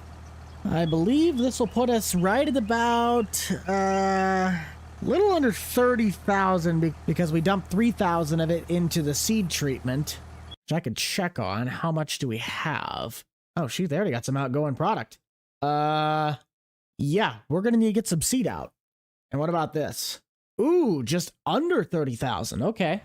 Well, we got a little bit of time, so let's go help them out, load some boxes quick. I want to see how this process is done. Yes, I'm going to be that person and take up all 4 parking stalls. Fight me. So to my knowledge, we should have... Where's it at? Well, we won't need the auger, but we will need to grab a Pro Box from the far side. I forgot you had to have a skid loader or something that can attach to the box in order to fill these things. Yeah. Now we can fill this thing up. Oh, shoot, it's way over 1,000. 1584. Go ahead and grab ourselves another box, and then we'll probably have to head back, because Daryl's got to be full by now. But now we know which box of seed will be ours. Oh, please tell me this means what I think it means. First of all, why on earth are you doing the opposite way, Daryl? I guess I can't really complain too much. He got 1 full loop around and started the second headland. So that means this one's doing significantly better on yield. Correct? Hopefully. Oh, yeah. Because look at how big this one was, and 1 full loop only got me at like 64%. I think our environmental score on this is significantly lower than the rest. How? What? How? That makes 0 sense. Whatever. I gotta get back to mowing. Sometimes the farm just makes no sense. That sound about right? Was 3 headlands a little excessive? Probably. But you know what? I got a heck of a lot of room to turn around in. Oh, shoot, that's right. I actually sold the rake last episode, or the episode before that. I would just bale the rows straight. Well, now we got this big wide thing. So there's even less rows with more material. Well, that worked out nice. Still be nice to have the Farm King, but it'll do, donkey, it'll do. But now that I think about it, I should probably keep the bale wrapper, because those jobs make quite a bit of side money. And with the uncertainty of how this last season is going to pan out, I probably better at least have something I can fall back on. I won't be investing in the case disc today, but I think I will at least get this done with baling and that field done with harvesting.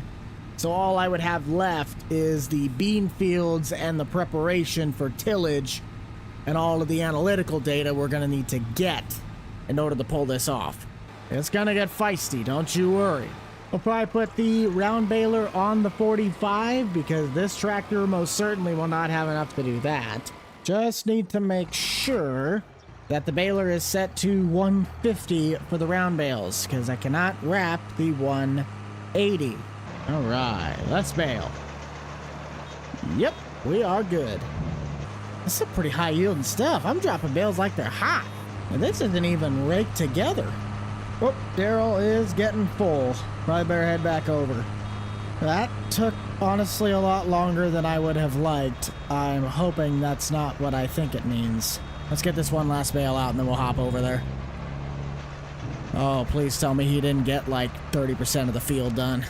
I wouldn't say it's 30. This would make trailer 4 to the co-op, 3 full to the dryer. So we'll be over 42,000. And now that we've gotten the seed treatment part figured out, we should have, I think we're starting to have our first set of traction problems. Oh dear. Yeah, we're really gonna need to invest in those weights. Oh, I am just digging ruts. Uh-oh. At least get turned around? Oh, no, no, no, no, no. Don't do this. Don't do this to me. Yeah, first order of business before we get started next season is we are buying duals and weights for this. It's got the power to do it, it just doesn't have the traction. Just gotta whip it as hard as I can to the left before we get close to the hill and turn around. Turn and burn, turn and burn. Come on, up the hill, up the hill, up the hill. Oh, come on! Can't stop now! Oh, that's not good. Okay, try to put it in A1.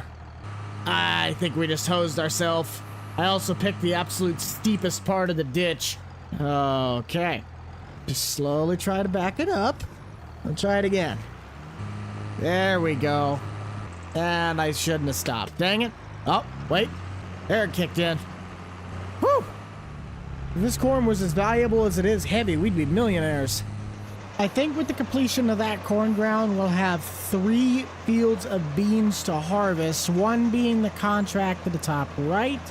And then, of course, the other 2 are our new plots from Walter. One of the plots that he's got is a grass field, so we are going to try and utilize that for some sort of hay work or silage work, however we want to do it. But trying to make the most amount of profit, I'm not too sure what we're going to need to do. To my knowledge, we started with 7 on the bale counter, and now we're at 13. I would think this could easily make at least 14. If none of these rows are merged together, all of them are going to provide about the same amount of material.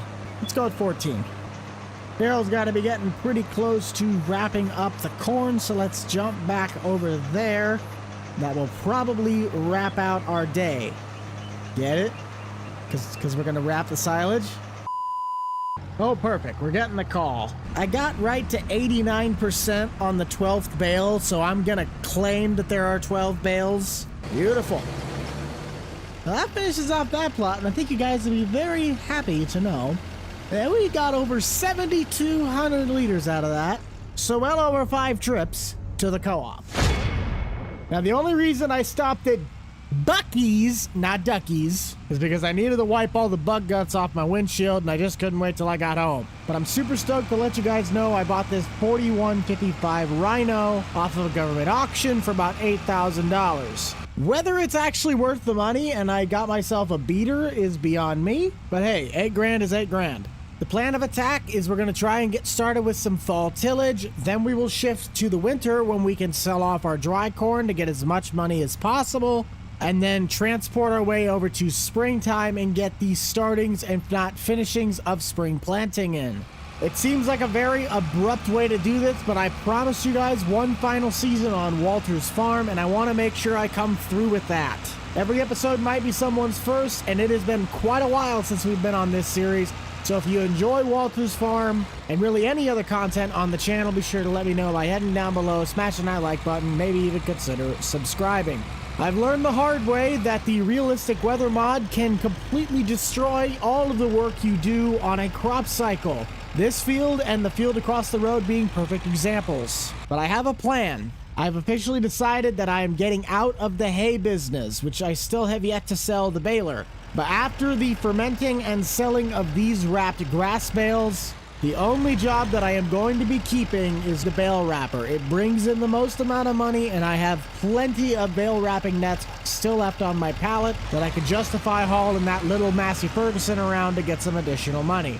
Another thing you guys have been begging me to do for the longest time is to put a set of duals and front weights on the 4650. There she be. And it does look good, I gotta admit. However, I did end up selling the 4520. It was starting to become a money pit. It had a handful of mechanical problems, and as much as I'd like to throw that time and effort into it, I think I could find something better. And better I did. We'll use the new Diamond C we traded our old one for to hopefully bring it home, but the sheds now look pretty dang empty. Except for the new pressure washer. That looks good. All we have left is the roller, sprayer, and the gravity wagon alongside the shed. We sold off the Vibra-Shank in favor of a 490 wing disc, and that's where the Batwing comes into play. We are going to be mulching all of our crop ground so we can come back through with the disc on top and hopefully put everything to Seedbed. I don't have enough money / enough power to really invest in a big vertical till like the Landall or the John Deere, which does both of those jobs at the same time. But I think this will do the task that I have for it at hand. Just need to head south and check out our other possible buy, and we'll see if we get your approval. See you, Walter.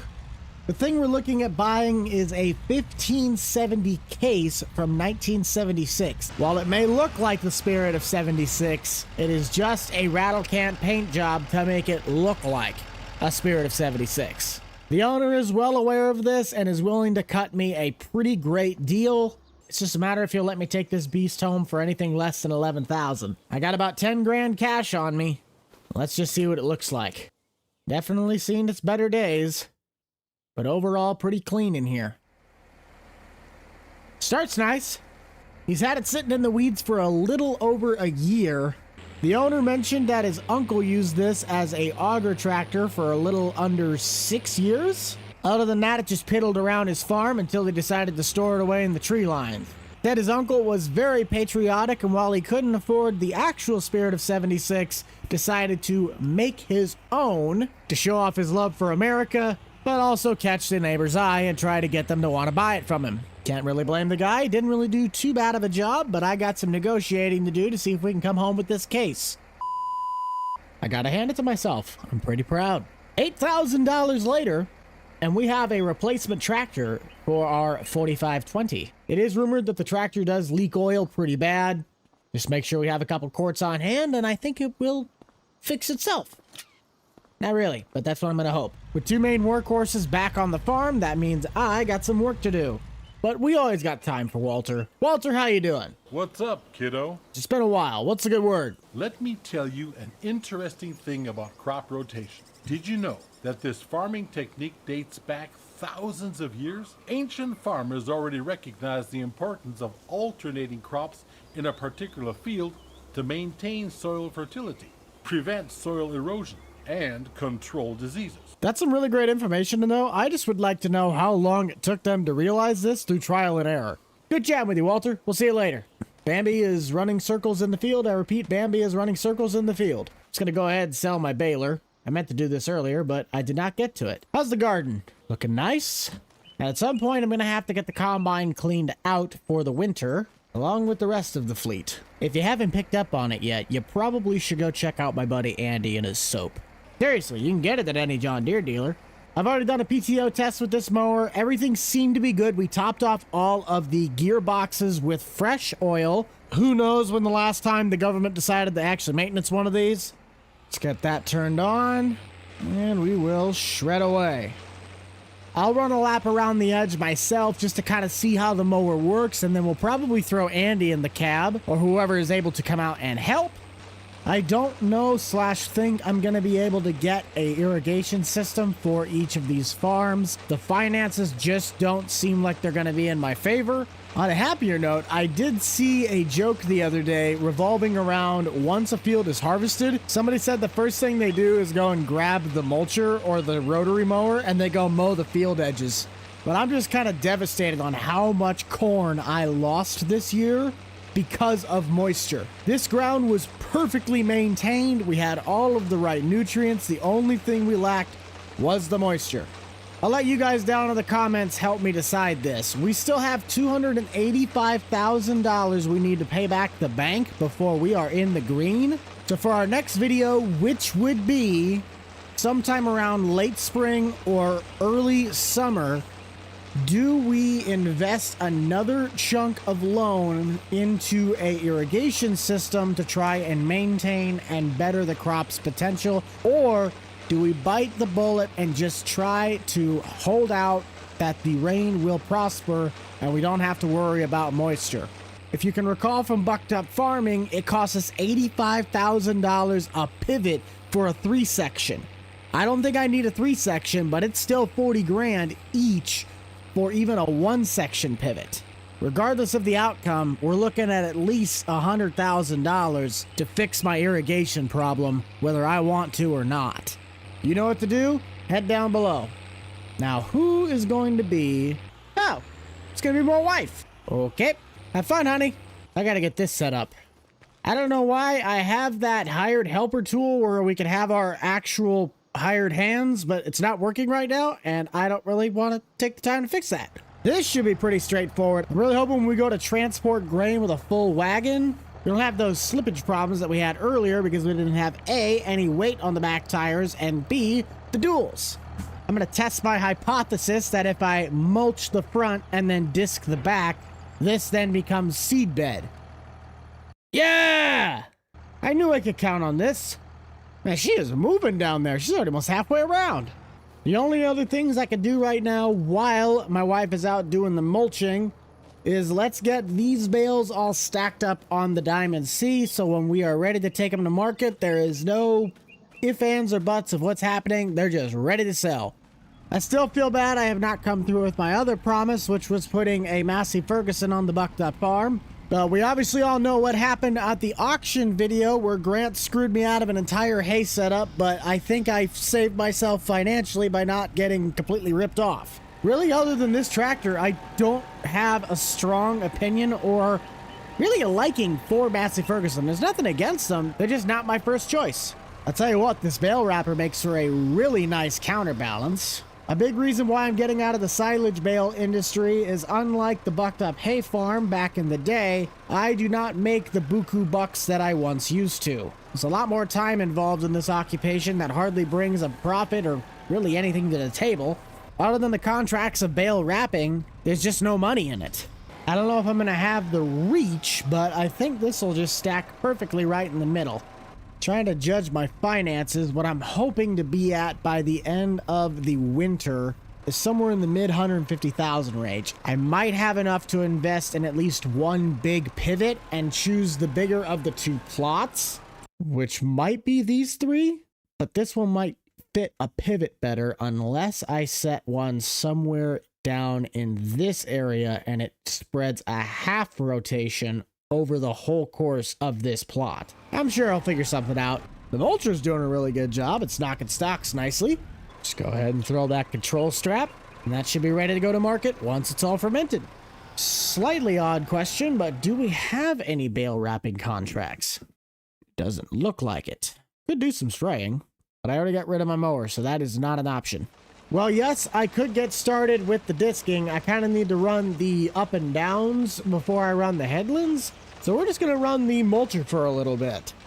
Without having the hay operation, having another tractor kind of seems a little pointless, but this opens up the abilities to make more money through contracts than it does anything.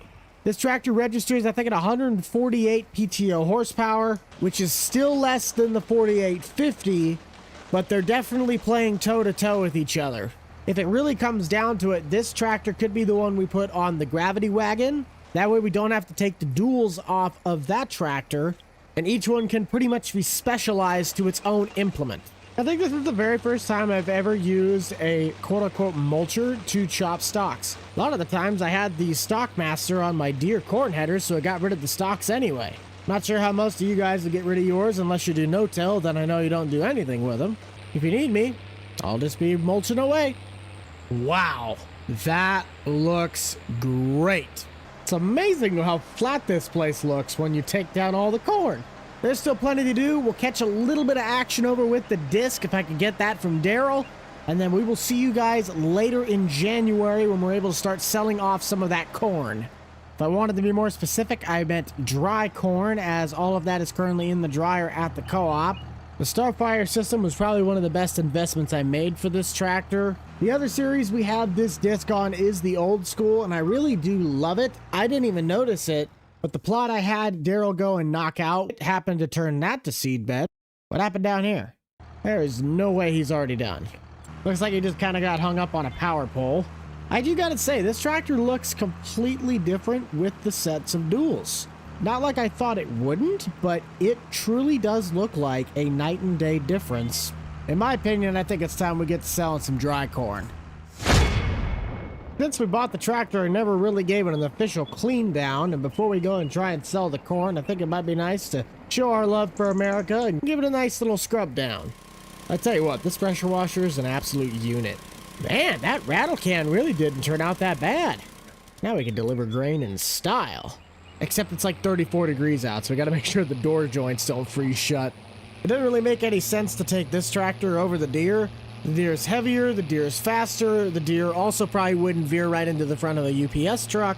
Trying to think how many loads we have to transport out. That's not as much money as I thought I was gonna get. But it is what it is. Ooh, I still have silage. That's only worth $7,500. I'm only looking at about 60 grand, aren't I? Think that'll be about 5 loads? Gotta find where the best place to sell is. Yikes, I'm gonna have a trek in front of me. As long as it isn't a pain in the butt, should get a half decent paycheck. Not too shabby. Now I just gotta do that 4 more times. I should see if I can rent a truck to do all this, but that kind of ruins the fun of the adventure. I'm also wasting a bunch of fuel, but that's besides the point. Loading 4 and dumping a rather small 5. That puts us over $50,000.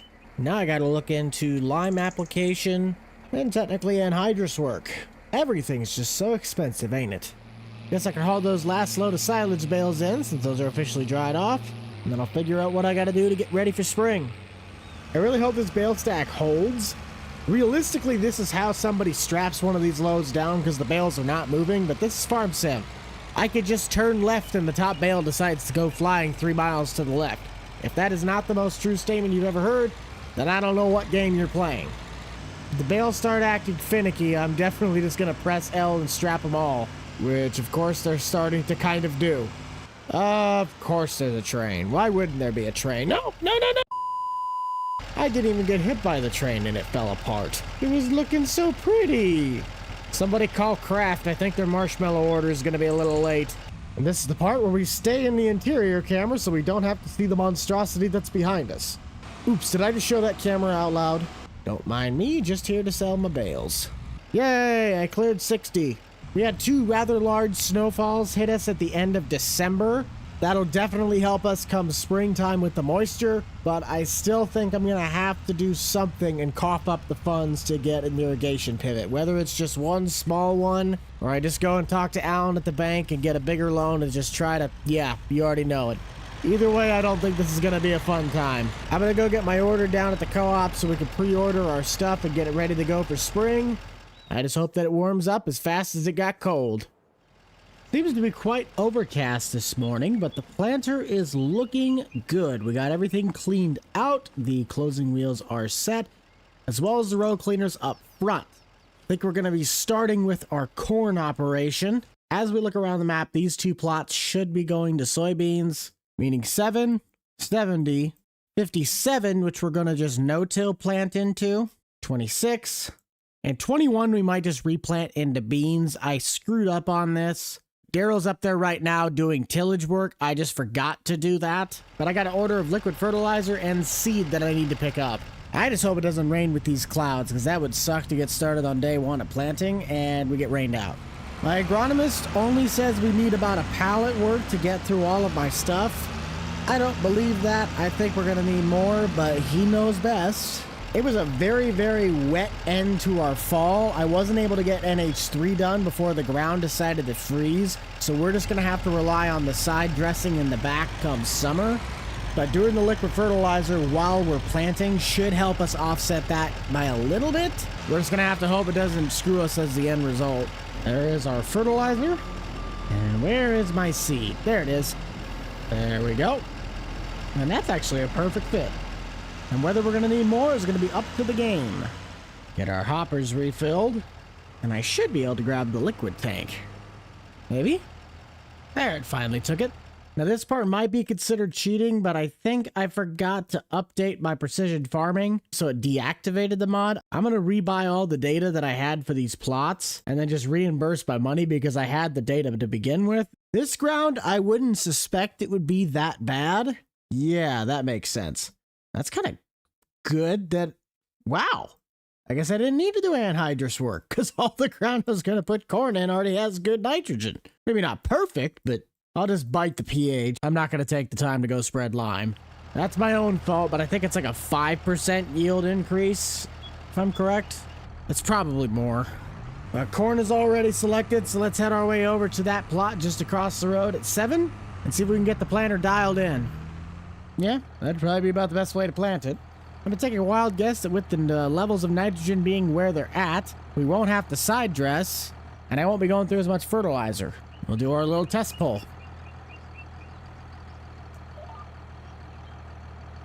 Check depth and check spacing. 6 inches apart and about 2 to 3 inches down. But I'd say we're good to go. Got a pretty high seed rate right now, depending on which soil type we're in. I'm going to say the average will probably be in the medium range. We're not dropping in the seed levels as much as I thought we would. While this specific save game does not have row crop ready in, most of the way people plant in Farm Sim, or the average way I would be planting, there'd be so much more overplanting than necessary. So practicing to not overseed certain spots has been pretty fun. Because I have tried my hand at row crop planting with Farm Sim. I wouldn't say I was bad, but if there was a different guy running the combine in the fall, I'd probably get an earful. No pun intended. Having this guidance steering setup would have been the difference maker in 22. I could not plant a straight line to save my life. I'm sorry, I just couldn't. Pretty sure I was just a snippet late on that. That's alright. With this likely being one of the last Walter Farm episodes, I'd like for you guys to head down into the comment section and let me know what was one of, if not your favorite moment on this farm. We've had quite a lot of adventures, and the first one that always comes to my mind is when I went and bought the red Chevy, and as soon as I brought it home, I was trying to find ways to say I justified my purchase. Looking back now, I probably should have just went with the white Chevy, the one with the big block gasser, but we did quite a few jobs with it that I think justified having the diesel. I just don't think I needed a truck that was that new. Wrapping up on plot number 1, everything has been smooth sailing, do not have any breakdowns, knock on wood. Trying to find the timing on when to drop the planter is, I'm still kind of learning to drop it. There we go. Earlier over there, I'd just whip it around and then I'd get ready to drop, and then I'd miss probably about almost a foot-long segment. But it just irritates me. I think to test out Giant's new feature that's, well, not really new, that you could see the rows that were planted, and they were planted in the same ways the planter went. So if I replant the last line, I should be able to have the tracks only show the diagonal line rather than these weird cut-ins of where the planter chopped it off when I was doing these north-south or east-west passes. All the lines at the front of the tractor that are pitching to the left, they're all going to be the ones that are going the direction that I am now. Clean, crisp edge. I tell you what, Walter, that was an amazing storm we had come through last night. What do you say? Time to tackle those pesky weeds. Let's check what needs to be done then. Well, I know it just rained, but I think we could probably head to the co-op and start picking up our weed killer. How do you want to do it? Well, considering that the Shepherd sprayer is currently still on the Case Patriot, it'd probably just be easiest to use that since the crops are already growing up.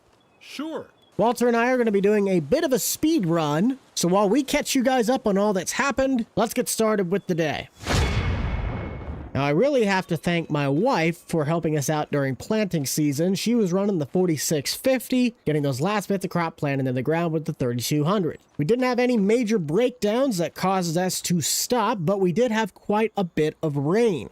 However, with it now being the middle of summer, some of our fields are starting to take the toll of Mother Nature. The things that are at least reassuring is that the moisture levels have been significantly higher this crop season, and I don't think we're going to have any of the patches that came through last time. So let's do ourselves the favor of picking up a load of herbicide, and we'll get ourselves out spraying. Thank you everybody for tuning into Walter's Farm. Realistically, we probably only have 1 to 2 more episodes left before this series comes to a close, so if you really enjoyed the oldest running FS25 series on the channel, then be sure to head down below, consider smashing that like button, maybe even subscribing.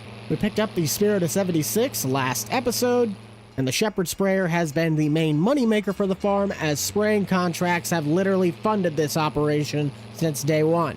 All of our crops were planted accordingly. 21, 26, 49, and 7 have all been planted corn.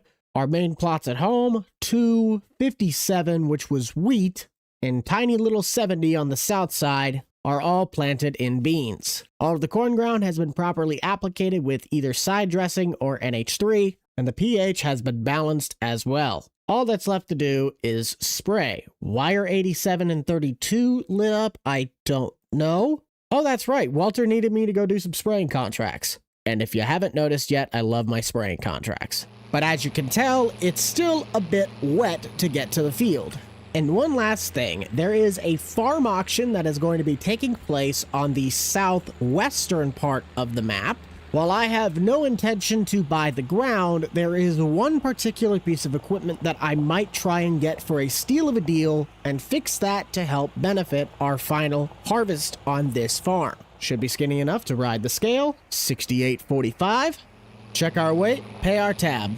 Little over 1,100, almost 1 for 1.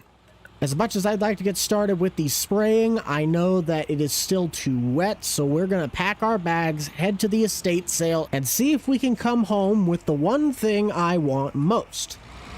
I would like to make it known that I have no idea what directions are. It's not on the southwest corner, it's on the northwest corner. Sometimes I swear I have the compass of Jack Sparrow. I want you guys to let me know down in the comments section, are you enjoying the new Highlands DLC? I personally really like it. I haven't utilized a lot of the new tools, but the ability to just go out and fish, like I could legitimately cast a reel off the side of that bridge now and catch a fish. It's great. I've heard that the Year 2 Season Pass also just released. There's some controversy on the JCB tractor that came in that, but we're not here to talk about the world's fastest tractor. We're here to try and buy a Kenworth straight truck from 1974. I just hope that we don't have to kick on four-wheel drive to get up the driveway. Now, where is that driveway? Oh, hello. There's some tight corridors. There's a good chance this was probably a one-way. Pretty much just looks like an old abandoned farmyard. Don't really know where the house would have went. Don't see anything I would need out here. That poor 70s Ford. Station wagon, except you don't need that. This is what I'm after. The truck has seen better days, but listing stated that it was powered by a Caterpillar engine, and the interior pictures really did not look half bad. The listing did mention that it does not run. Do the fuel tanks have a hole in them, or are they just surface rusted? They do look like they are just surface rust. Does it have anything in the tanks? No, it does not. Well then, do we have the number? 867-5309. I'm sorry, this dude wants $25,000 for a truck that is beat up, doesn't run, and is rusted out? That's highway robbery. I wonder what would happen if I offered him 10. 10 gives me enough leeway to get into the engine, see what all would need to be either worked on, replaced, or fabricated, and I'll just bring my tools with me and we'll see if we can just drive it home. Is there anything else that we might need? Oh, I pity the guy that has to clean this out.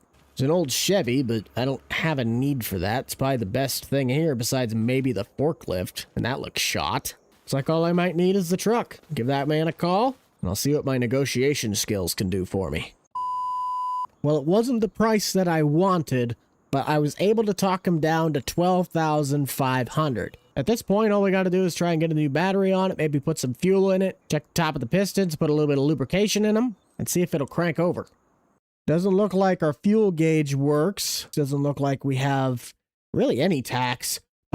We did put the new battery on and put about 5 to 6 gallons worth of fuel in the tanks. Trying to cycle it to get a bit more fuel. Pop this open to inspect. What do we have? It cranks. That is very positive. It doesn't sound like it's getting enough fuel, but we also might not be getting enough compression. If you're unaware how a diesel motor works, they do not have spark plugs. If they have glow plugs, that is to heat up the combustion part of the chamber, and then everything else just runs on compression, aka cylinder goes up, squeezes fuel so much that it ignites itself. That's also a reason why diesels start harder in the wintertime and you usually want a block heater on them. So I'll run back to the gas station, get about 20 gallons worth of diesel, put that in the tanks, see if we can get the truck to cycle through. Then we can test the transmission to see if we have good connection with the clutch, if the clutch is shot, or there's anything else that I need to work on before we can drive this thing out of here to the house and do the rest of the maintenance. As I don't even know if the brakes are locked up or not, let alone if they work. Put a little bit more fuel in, also put in an additive to help clear out the fuel lines. Let's just see what happens.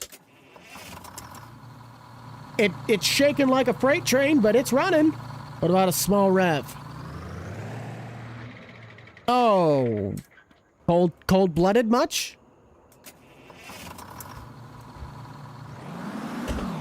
Whoa, hello.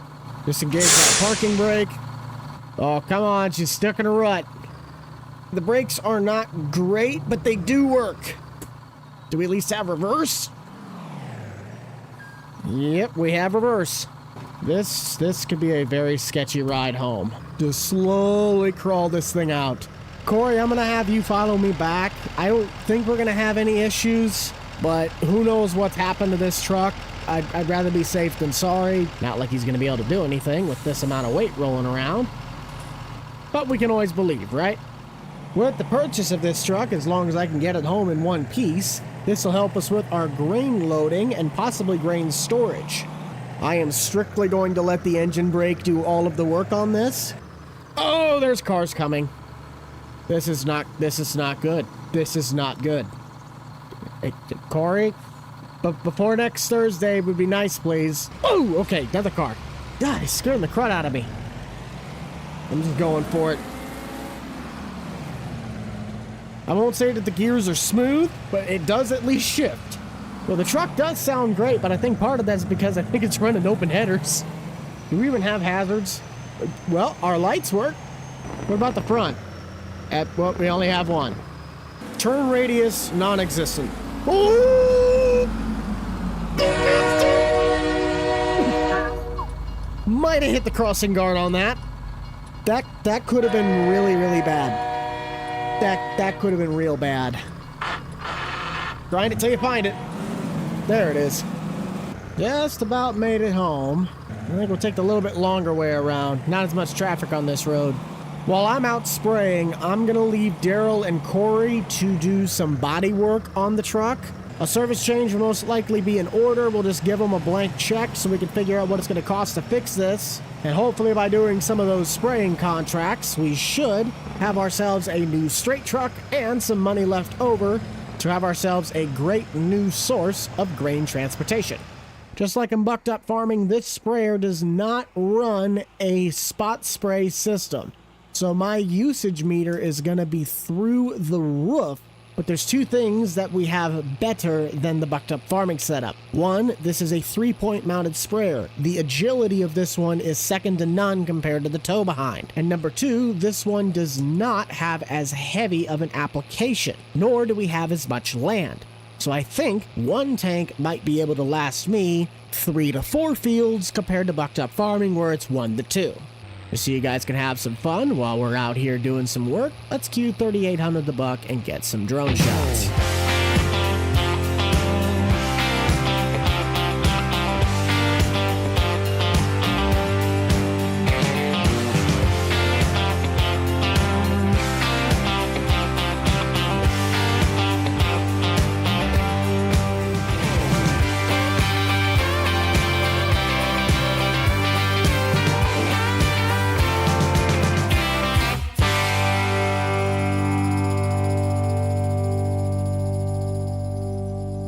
This one made me laugh. I seen in the comments section on the old school, somebody said, hey, that is amazing that instead of just speeding up the work, you actually showed the drone shots, immersing us a little bit more.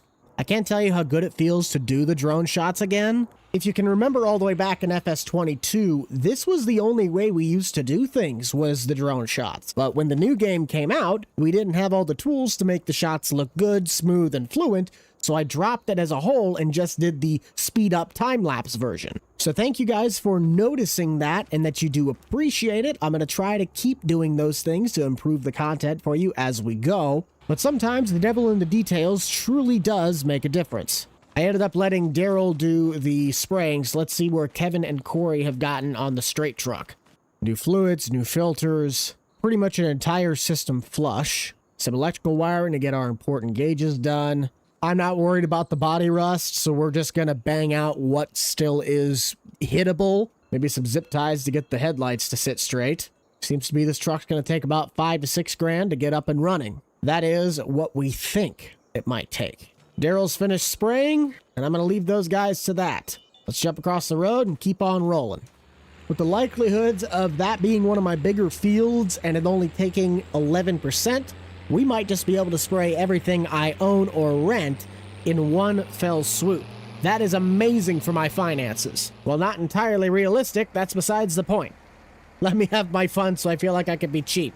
Next episode, we are going to be diving into harvest time. That gives us enough time to finish up working on the Kenworth to get it ready to transport grain safely. We also can clean up all of our equipment fleet, and most importantly, get my finances in check. For those that keep following along with our progression, we are still $285,000 in debt. I am still looking to get all of that paid off by the series end. If we don't end up getting all that debt paid off, then we will have to likely foreclose the farm. But I have a very strong feeling that with farm sim prices and the way the crop is looking this season, we have a very strong chance to beat the odds and put this farm back into the green. That finishes off plot 2. 1, 2, 3, 4, 5, 6 to go. But according to my windshield, it's still a little too muddy out. I'm going to go ahead and use some AndyClean, get the tractor cleaned off, and we will head out later this afternoon. A few moments later. Amazing how good stuff cleans up when you just clean it. Yeah, the paint job was rattle-canned, but it still looks pretty nice. With that 3-man crew working on the semi, we have already gotten the front end, or at least the hood portion, straightened out. The bumper, I think we might just leave it. The frame itself kind of got bent down, and then all this stuff is just thin strips of metal dowel wire to hold the grill together. The rust we're not going to be able to do anything about. Says we got another storm coming in the forecast. This one is going to be containing some hail, possibly small. Let's get this out of the way. Go try and knock out a couple more fields while they're still working on the truck, and I could maybe beat some more of this rain.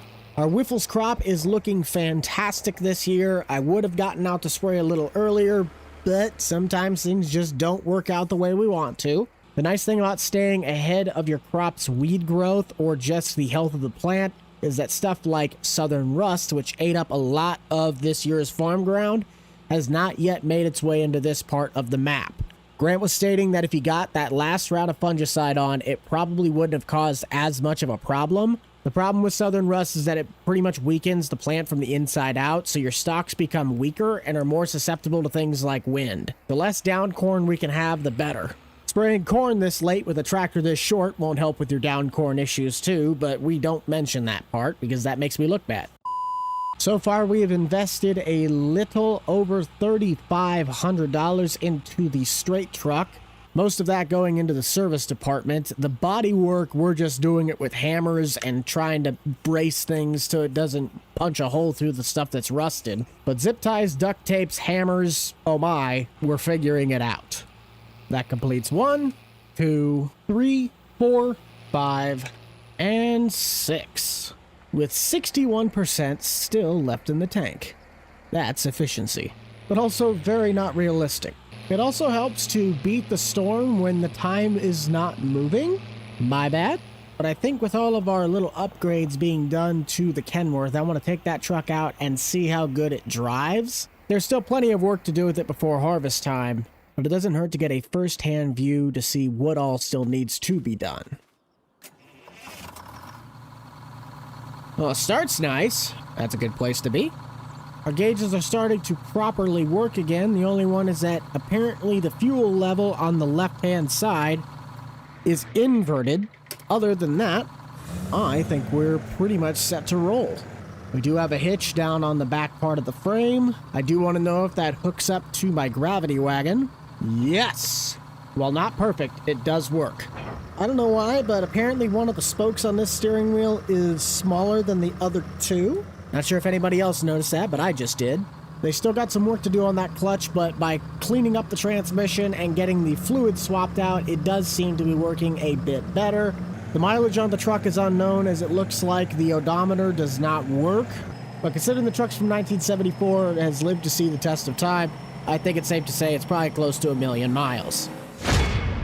How's it going, kiddo? Walter, it's been a while. What's the good word of the day? An F5 tornado can reach up to 318 miles per hour, or 512 kilometers per hour. But don't worry, we're safe here. Walter, it seems that you've forgotten I'm from the Midwest and the Great Plains. Therefore, we get windstorms on the regular. Listen, there are things to do.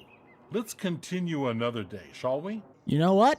You're right. Let's get to it. Welcome back to Walter's Farm, everybody. This is going to be our series finale, as we have one final harvest to try and make back as much money to Walter's debt as we can possible. Now, the Massey Ferguson has been prepped. Closest cornfield we got is 7. Then we got to go to 21, 26, 49, and the rest are beans. If you guys have enjoyed Walter's Farm, because it is the longest running series on 25 for the channel, be sure to head down below, consider smashing that like button, possibly subscribing. With the combine now filled up, let's get on the road, and we'll see you guys at our first corn plot. I want you guys to head down to the comments section and let me know what was your favorite memory throughout the course of Walter's Farm. As our other series started to make way onto the channel, Walter kind of took a back seat, and I don't like that, but sadly it was just the nature of the beast. Get our snoots in line and set the GPS lines. We are hitting 100+ yield. I don't remember what the yield map looked like, as all of the field data we did our best to ensure the best possible results. The new grain truck has been working wonders. We did a couple grain contracts over the last few months, just waiting to get started with harvest, and it has certainly paid for itself. I did put in the real vehicle breakdown mod I have on the old school. We're going to just see how this mod works over the course of time. And at some point, I would like to see the jumper cable process. I've seen somebody do it in a short clip, but I'm curious to do it myself. If we leave the lights on, or like I do, leave the ignition on, that should drain the battery. We'd have to jump start everything almost every time. We're still sitting about 80, but that is, yeah, could be worse.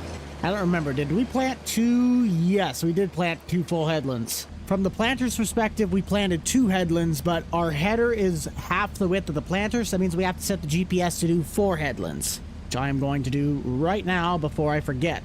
See how many more passes that takes out? I should probably give Daryl a ring, see if he can get the cart over. Daryl, if you got a copy in that Kenworth, I know you can't talk, but if you can start heading over this way, I'm getting full on the headlands. Thank you, bud. See if I can slow down and let him get underneath the auger. Come on, baby, I'm waiting on you. There we go. Whoa, whoa, whoa, slow down. Perfect, Daryl, perfect. Okay, let's go ahead and speed it up. That should be good.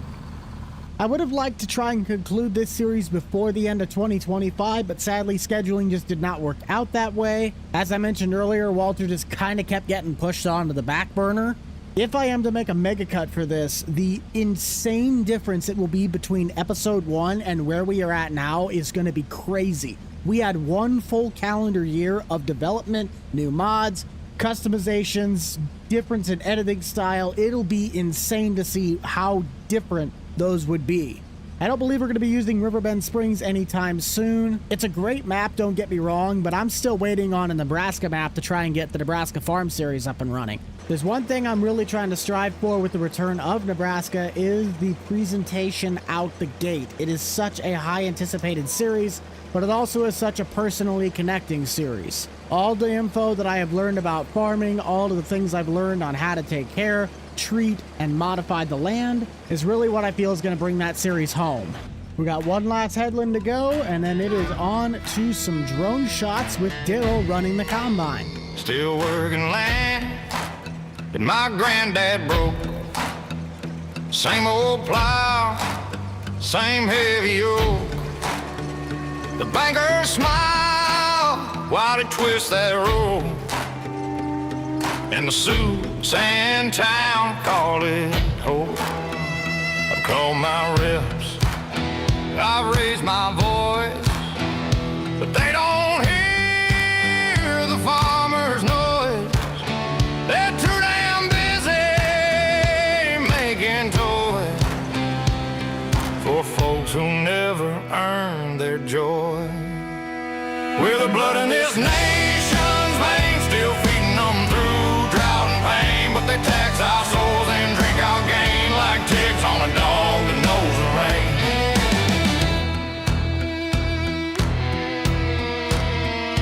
We ain't rich, but we damn sure proud. We speak our truth, we don't need loud. When others sleep, we face the clouds. 3 hours rest, then back to the plow. That last dump on the fly filled up the rest of the straight truck. Now we just got to get the back of the Parker topped off, which this should fill it. I have no doubt in my mind that we won't get at least a full train and possibly a wagon, but that's still not a whole lot of corn, and we got to rely heavily on the beans, which, yes, are worth more, but if all of this crop would have been corn and we sold it as dry, we probably would have been out of debt.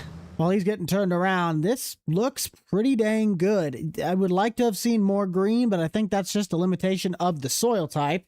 Most of it should be about 105, correct? Ooh, 110. Not too shabby. We don't have much left to cut. We just filled up the entire grain train.